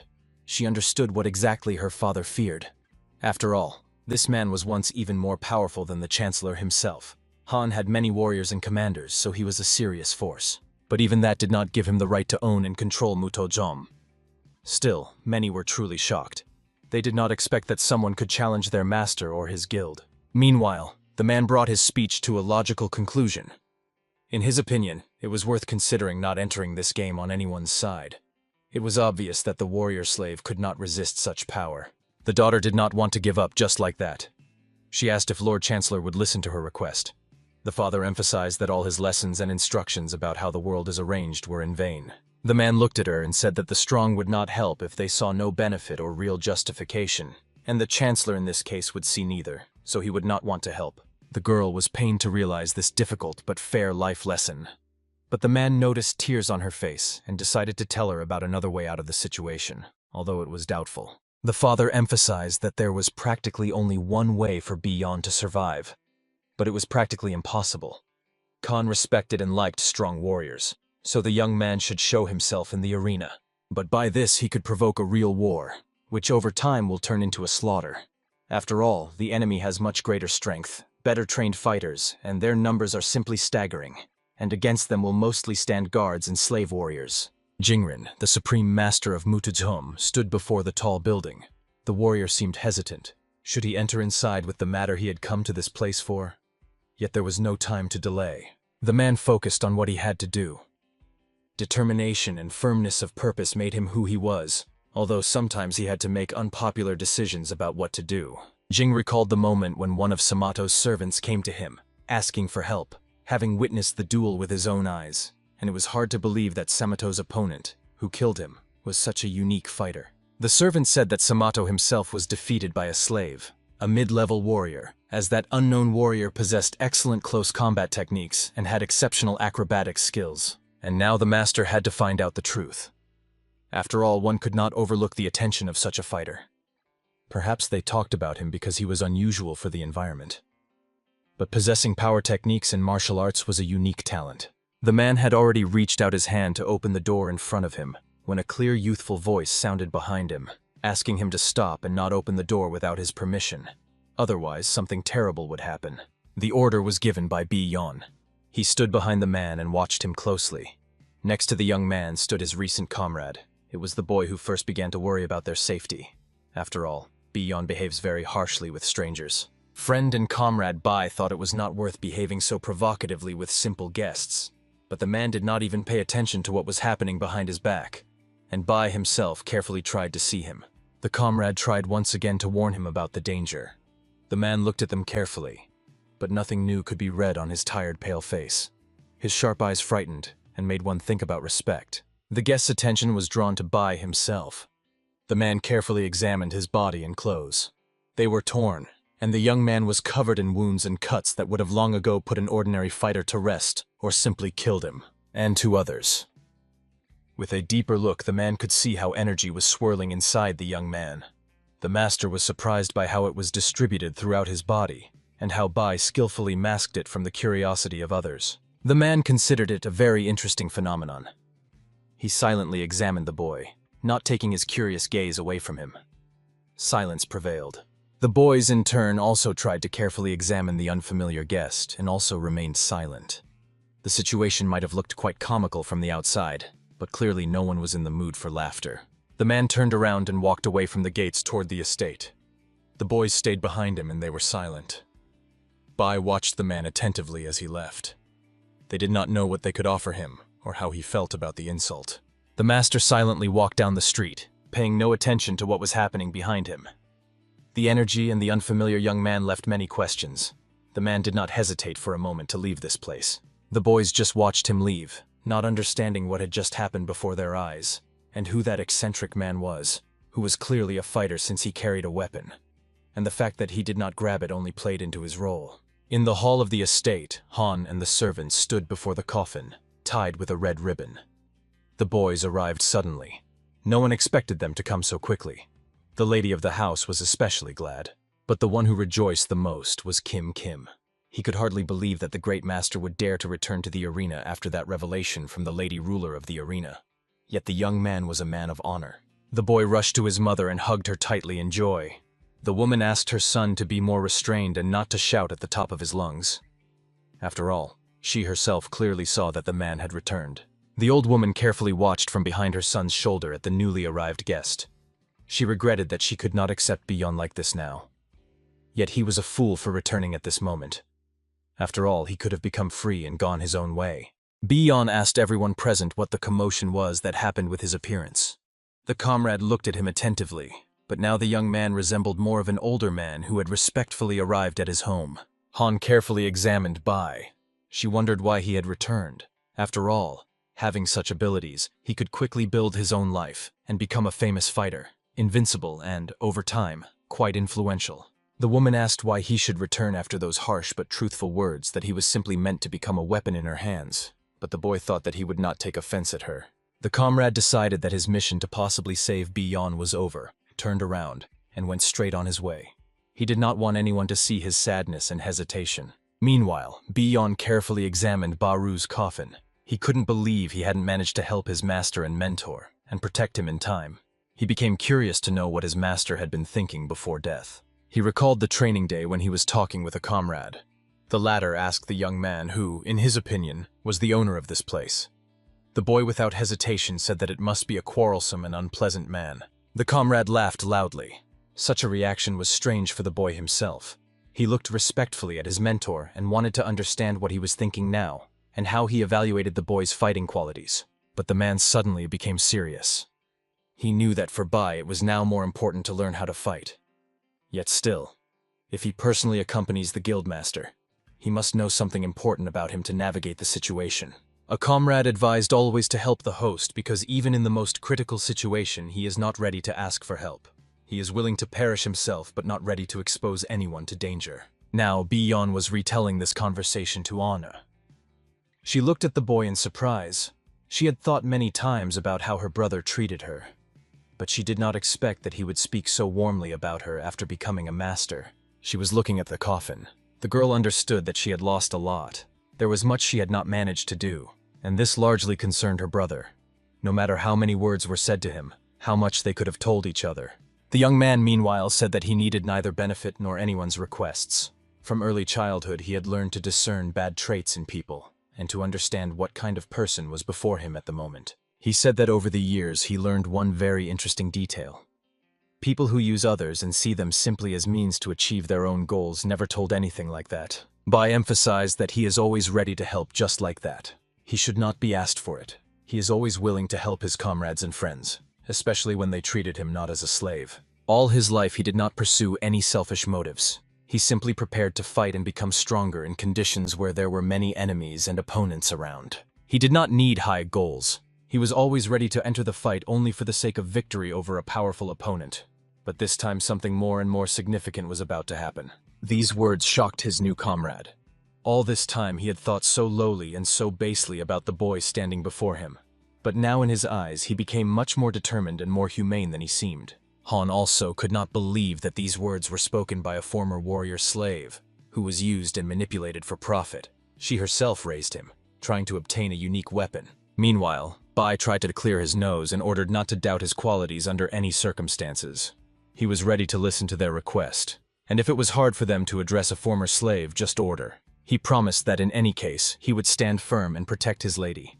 And for this, she did not need to stoop and humiliate herself by asking a former subject. She could be calm in this regard. Everyone around was shocked by his words. After all, Lady Han herself insisted that he take the chance and leave the arena, for he had no motive to return and continue fighting on her side. The old woman with her son also could not take their eyes off Bi Yon. He had been like that since childhood. He did not offend any of the weaker ones around, but on the contrary tried to protect them. Although he hid kindness behind rudeness, Han began to cry. The boy could not understand why such words usually made people shed tears. After all, he did not want to offend anyone. On the contrary, he tried to resolve everything on his own, but caused a different reaction. Bai reached out his hand to Lady Han, trying to calm her. Now all his attention was focused on her, and he did not notice how behind him stood a burly tall man, silently watching what was happening. The young man was so absorbed in calming Lady Han and restoring order in the room that he did not notice how a huge hand slowly approached him, trying to grab his neck. Bai managed to react in time. He jumped aside, avoiding a blow or a deadly grip that could have simply broken his neck. And this time, the opponent was truly huge. The man had clearly eaten a lot of porridge in childhood, but Bai failed to control his own body this time. He miscalculated the speed and crashed forcefully into the wall, raising a cloud of dust and stones. A silent silence prevailed around. No one dared to say a word. The lady and the servant tried to regain their composure after what had happened. They did not expect enemies to appear in their house. Both were immediately interested in who could have hired these people and whether they had backup on the street. Comrade Biona appreciated his friend's skill. Despite the lightning attack, he managed to gather himself and regroup. He protected his body and limbs from a strong blow against the wall, but still lost focus during the conversation. New people kept entering the room. At the head of the squad was one of the warriors who had been at the mentor's reception. He promised to remove anyone who now dared to interfere with his intentions to deal with Bai. Ms. Han meanwhile analyzed the situation. Bai had to deal with the damages and was conscious, so it was worth immediately dealing with the uninvited guests. They intended to destroy only him or Han along with her people in general. Stara and her son carefully examined the newcomers. They seemed to recognize them, and no relief came from this. After all, scenes from their former life flashed before both their eyes. It was then that this giant mocked them. He took advantage of being as big as a mountain, and no one dared to stand up to him. After all, it could have ended tragically for the defender. So the giant terrorized everyone around. The boy and his mother felt embarrassed and scared. They trembled because they knew it was not so easy to deal with this fighter. And Bai might not manage this time, as there were quite a few enemies, and all of them were martial arts masters. Ms. Khan suggested calming down and talking. After all, if the men came to participate in the fight, they could simply apply, to which she received only laughter and mockery in response. The leader of the attackers said there was something in it, but this time he was determined to resolve the issue by other means. He ordered to hand over to him the warrior slave who was the killer of Samato and Gikcho. To the question of why they needed this fighter, the leader assured that everything would be within justice, as the warrior must bear deserved punishment for killing two outstanding martial arts masters. Mrs. Cohn realized that now was the time for talks. After all, they could have attacked immediately, but this time they would have the opportunity to prepare for the attack, because the guests were clearly afraid of the unknown warrior. But first, you need to leave the room, because the walls will only interfere with fighting honorably and fairly. Meanwhile, Bai was also supposed to come to his senses. After all, he was still tired from previous fights. And the leader turned his attention to Comrade Bion. The boy immediately got scared, but still insisted that if the guest thinks so, then he definitely does not understand people. The man was embarrassed by such boldness. Bion finally came out. He carefully watched the newcomers and hoped to distract them so that his friends would not get hurt. The men also looked at him, but none could believe it. It is hard to believe that two masters of the level of Samato and Gekcho were defeated by a boy who fell from one powerful blow. Yet he was slowly approaching them, and with each movement he behaved more confidently. The boy was walking faster towards his probable opponents, but the lady ordered him to stop. He was surprised because he was sure he would deal with them easily, and without problems. The lady's master's voice sounded quite harsh. He looked at her, and the lady emphasized that if he wants to help, he must stay in place. It was not yet clear why he should do this, but he did not dare to disobey the order. Still, it was strange. It is unknown what his mistress had in mind, but the boy stopped. He did not realize how the giant was holding his head. The man informed the leader that this slave was behaving very defiantly and deserved to be punished. The leader assured that the young man approached first, so there is no need to hold back.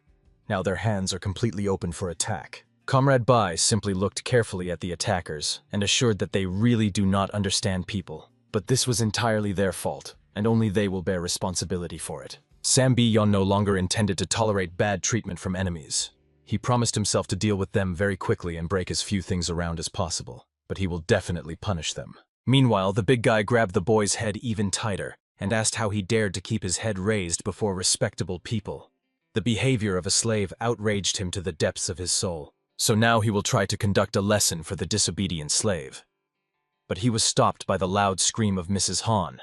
She ordered him to get out of her house. After all, this is not an arena for fighting or settling scores. The girl angrily looked at the uninvited guests and emphasized that they were currently holding a funeral, and they were interfering with the tradition as it needed to be done according to customs. The newcomer either pretended or truly did not understand that there was a coffin standing on the floor before him. He was forced to reconsider his behavior, as even those like him respected death because they were constantly close to it. The huge man kept holding Bi-yon by the head. The boy controlled himself completely and did not give any reason for them to think otherwise. But still, when it came to Han, he could lose control at any moment. Meanwhile, Lady Han announced that when they are challenged, they will not avoid the duel, and the guests should just wait until the funeral is over, and then the opponents can name the time and date. The leader really liked the words of the brave girl. He emphasized that in such a case he would not oppose the will of the hostess, and he respects the last path of the fighters. He said that he agrees to the proposed conditions, so he gives a whole day to bury the dead man. And tomorrow, he will send his people to conduct the fight. He also takes the huge man, as he trusts Lady Han. The leader ordered the huge man, whose name was Gun Chang, to release the boy. Tomorrow he will have the opportunity to measure strength with the boy, and punish him for the murders of two great masters who died by his hands. The huge man was clearly dissatisfied that he would not be able to fight the slave warrior today. But the leader promised to yield tomorrow's fight to him, so the chance to punish the guilty will definitely fall to him. The burly guest quickly removed his hands from Bi-yon's head. The young man restrained himself again, although it was clearly visible from the side that it was a provocation from the strong man, who still wanted a fight today. Waiting was not in his rules. At the end, the leader addressed the boy. He warned Bi-yon not to even think about escape. This way he will not save his life, because then thousands of great warriors will follow his trail. The young man carefully watched the uninvited guests leave. He felt the tension around from his friends and Lady Han, who feared that he could lose control at any moment and start a fight right there. But Bi himself believed that with this calmness he was paying tribute not so much to Master Baru as to his brother, because at one time he could not even bury his body in the ground, so he simply had no right to allow this to happen a second time. Bi-yon made a vow to himself that when he became much stronger, he would definitely return to his brother, but now his task was to protect everyone who needed it and stay close to Lady Han. Kim fell to the floor. From tension and nerves, he simply lost consciousness. The old mother bent over her son. He was just lying on the floor. Soon the incident attracted the attention of everyone present in the room. Kim was tired. He was deeply affected by the death of Master Baru and the suffering of Lady Han. And now these people came to the house, who had constantly bullied the boy since childhood, and threatened Bi-yon. The sun was already dipping toward the horizon and preparing to rest, yielding its rights to the night and the coolness. General Ma and his comrade were now discussing the death of Samato and two other arena masters. Samato and Manhwa had been comrades since childhood, and now they simply could not help but support each other, for which, in fact, they paid the price. It is unknown under what exact circumstances these murders occurred, but it can only be said that it happened after Samato did not bow to the warrior Baru, who was mentoring the young apprentice. The general understood that the slave warrior actually had plenty of motives to commit all these murders, but one should not forget about his current state. He has no right to raise a hand against his master. The man assured that Generals Kim Chan, Gun Chan, and warrior So Mun Gok had already met with the slave, and soon he must answer for all his bad deeds. These words unsettled the general. He inquired what had happened to them. The interlocutor explained that it was unknown what events accompanied their meeting, but this time they forgave the young man and simply decided to take him with them. But his further fate is unknown. The general was interested in this information. He was convinced that Bi-Yon would not be released just like that. He must answer for his actions, and a new time and place for the decisive duel would simply be appointed. A group of men stood near the cliff. They were discussing an important issue. One of those present saw no reason not to trust the one who was telling the important news, which concerned recent events. Ma asked Master Jing what he thought about the young man, since only he possessed a unique vision of energy. So the opinion regarding this man was very important. The master assured that strength is not the main thing in battle. But when there is a very large gap in level, there will be no fight. After all, in such a case, one of the opponents will only have an advantage over the other. Regarding energy, the same situation applies. There can be such a reserve of energy that no technique and no weapon can cope with such opposition.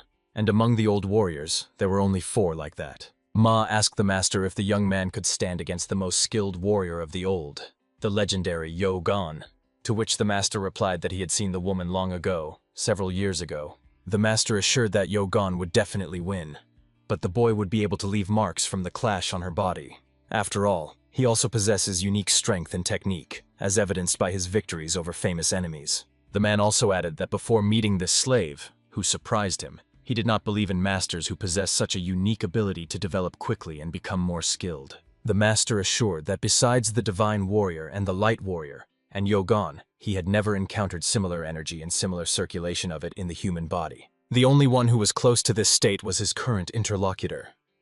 It was he who learned to control qi as if it flowed outside the body, which is why it was called external qi. The man modestly replied that the credit belonged to Jing Liqin himself. It was he who taught and showed how to properly control and work with qi energy, to which the master modestly objected. He emphasized that it was thanks to the master that he learned to feel the energy and turned it into the so-called steel qi. And since then he felt as if he had simply seen the light one day and no longer remained the same. Ma assured that the teacher simply guided the student on the right path, and then the fighter himself worked on becoming on the path. After all, it is one thing when you know about its existence, and another when you know nothing about it. But the master explained that teaching steel qi is simply impossible. After all, even the most skilled warriors, who would not include divine warriors, only learn to protect the body using qi energy. The mentor explained that he had seen such mighty warriors only a few times. They included several commanders from the ruler's palace and powerful warriors who were constantly guarding the borderlands. Ma hurried to assure his comrade that he truly considered him the strongest warrior in their state, and he never had any doubts about this under any circumstances. At the end, the man asked to borrow his strength, and he would return it 100-fold after dealing with the sworn enemy. He should not doubt this for a moment. Kim lay unconscious. His mother watched over him and was constantly by her son's side. Han visited the boy, as she also considered him her loyal subject. The mother was grateful for such respect. The woman explained to the lady that among today's uninvited guests were people who had once severely tormented Kim, and because of their actions he lost a very important person. The old woman said that she had never spoken about this because she feared that in this way Kim would find it hard to forget those events. After all, he was very troubled by them. Kim lost his wife early. He was left only with children, who were his only reason for joy. But what happened was something no one could even imagine. The child's death came suddenly. One day Kim went to the market with the little one to buy groceries. While talking with the merchant, the man lost control of the situation and did not notice when the little one got distracted from him. And the boy really liked the little horse that was passing by. But this actually became a mistake for the little one. The fact that he ran to the horse could turn into a horror for no one.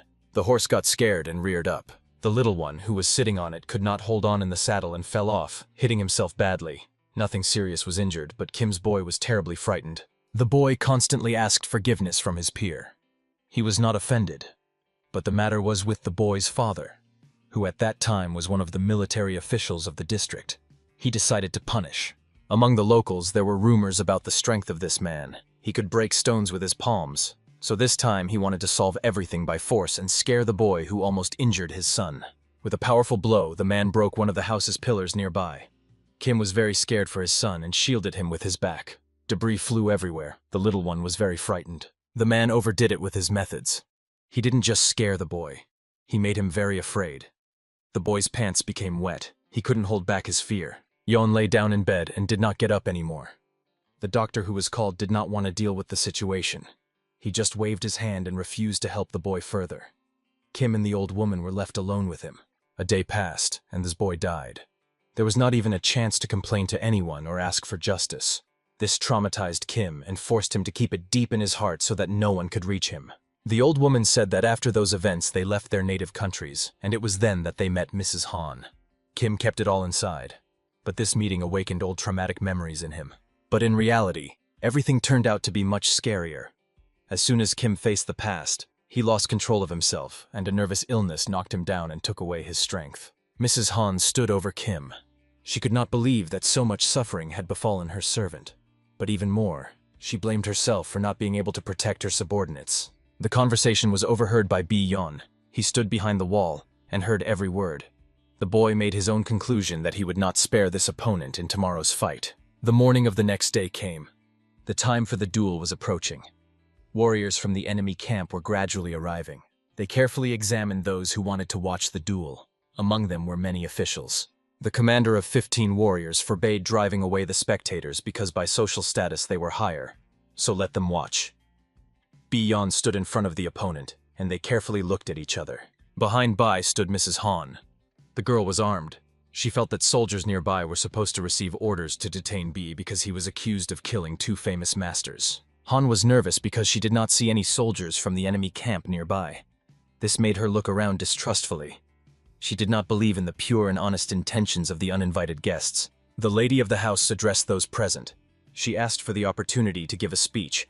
Everyone around wanted to start as soon as possible but agreed to her request. The girl emphasized that the opponents of her fighter are very respectable people, and if bills for victory over them are sent to Bai, he clearly will not be able to fight at full strength this time. The commander of the squad of 15 Ublos did not like to hear such an address. He emphasized that for his outstanding fighters, the path of the warrior was paramount, so they do not pay attention to titles. The man ordered Lady Han to be silent. After all, such words could cost even one's head. Therefore, guests in the arena should be treated more respectfully. Han agreed that Bai would not bear responsibility. Bi-yeon stood opposite his burly opponent. He understood that after the hostess's speech, he must not control himself and fight weakly. Instead, he would fight to the very end, to the death of the scoundrel. The man did not wait. He rushed at the boy, trying to end the fight with one blow. But Bai ordered him to be silent and start resolving matters as befits men. The comrades of the burly man were seriously surprised. They clearly did not expect anything like this from the boy who seemed just puny or an average-level fighter. The woman and the girl who looked like a boy barely restrained their emotions. They looked with wide-open eyes at what happened in the arena. No one expected such a turn of events. The burly man's hand was held by a shred of muscle and skin. The man looked in surprise at what remained of his limb. Bai's hand was still in the air, and its next target could be the opponent's head. Bai's comrade quickly ran down the street. He was surprised that they left without him. After all, he was not a powerful or strong fighter, but he was also useful because of his passive skills. The boy believed that his usefulness lay in the fact that he perfectly knew the weak spots of the boy's techniques, and he could timely warn the boy about his mistake in attack or defense. Meanwhile, blood was flowing in the arena. The burly man was now looking helplessly at the stump of his hand. He tried in any case to finish the duel because he felt fear. The leader of the newcomers believed that the rumors about this boy's victory over Gikcho and Samato were not fabrications, but how did this kid manage at such a young age to reach heights of such a level of technique mastery? Konmin-gon could once break a stone in half with a fist or palm strike, but what happened to him this time? The man was clearly losing to his opponent, and it would be good if the fight ended without the death of any of the fighters. The spectators began to carefully examine and analyze the opponent's technique and abilities. They marveled at how skillfully he controlled his energy, how expertly he mastered his body. The ABC of fighting was the ability to timely recognize the opponent's techniques and determine his chi energy level. This was where the fight should have started. So Khan himself made a fatal mistake, but the slave Min did not possess these skills, as he was simply used to fighting opponents regardless of their level. Khan lost control of himself after losing a limb. When Khan's hand landed on Bi-yeon's head, the man thought the young man had fallen into his trap. But what happened was something no one expected. Everyone already thought that finally the burly man would get what he deserved. The next moment, Bi struck the opponent's hand with his palm. He clearly did not expect this. Blood splattered in all directions. Khan lost control of the situation and feared for his fate. Khan watched in horror as the opponent's hand slipped out of his palm on the backside. He did not even want to think about what would happen in a few seconds. Fear and despair were the only things left in him. The man realized that he was not fighting just a boy. Before him was a spirit of murder, merciless and cruel by nature and essence. The human guise concealed everything from the opponents. Khan did not expect that after a powerful palm strike, Bi-Yan would start a leg-to-leg attack on the opponent. The next moment the man realized he was losing his footing and could no longer fight. With a lightning-fast throw, Bi-Yan sent the opponent to the ground. He could no longer resist the boy. Everyone around held their breath in anticipation of what might happen next. Bi-Yan raised his leg over the opponent. The spectators thought that no matter what, the slave warrior would not dare to finish off the elite fighter. For him, it was simply forbidden by customs. The young man looked carefully at the opponent. He thought that the first thing he would do was smash half of the opponent's face, and the opponent, by Bai's facial expression, understood that this one would go all the way to the end. The young man's leg was already above the man's face. But at the last moment, a second before the execution, a loud scream sounded, ordering to stop, and Bi-Yan hesitated for just a moment. The man who commanded the squad of warriors who arrived to punish Bai was approaching the battlefield with large strides. He clearly wanted to prevent his enemy from being killed. Silence prevailed. The man grabbed Yui-Yan by the hand.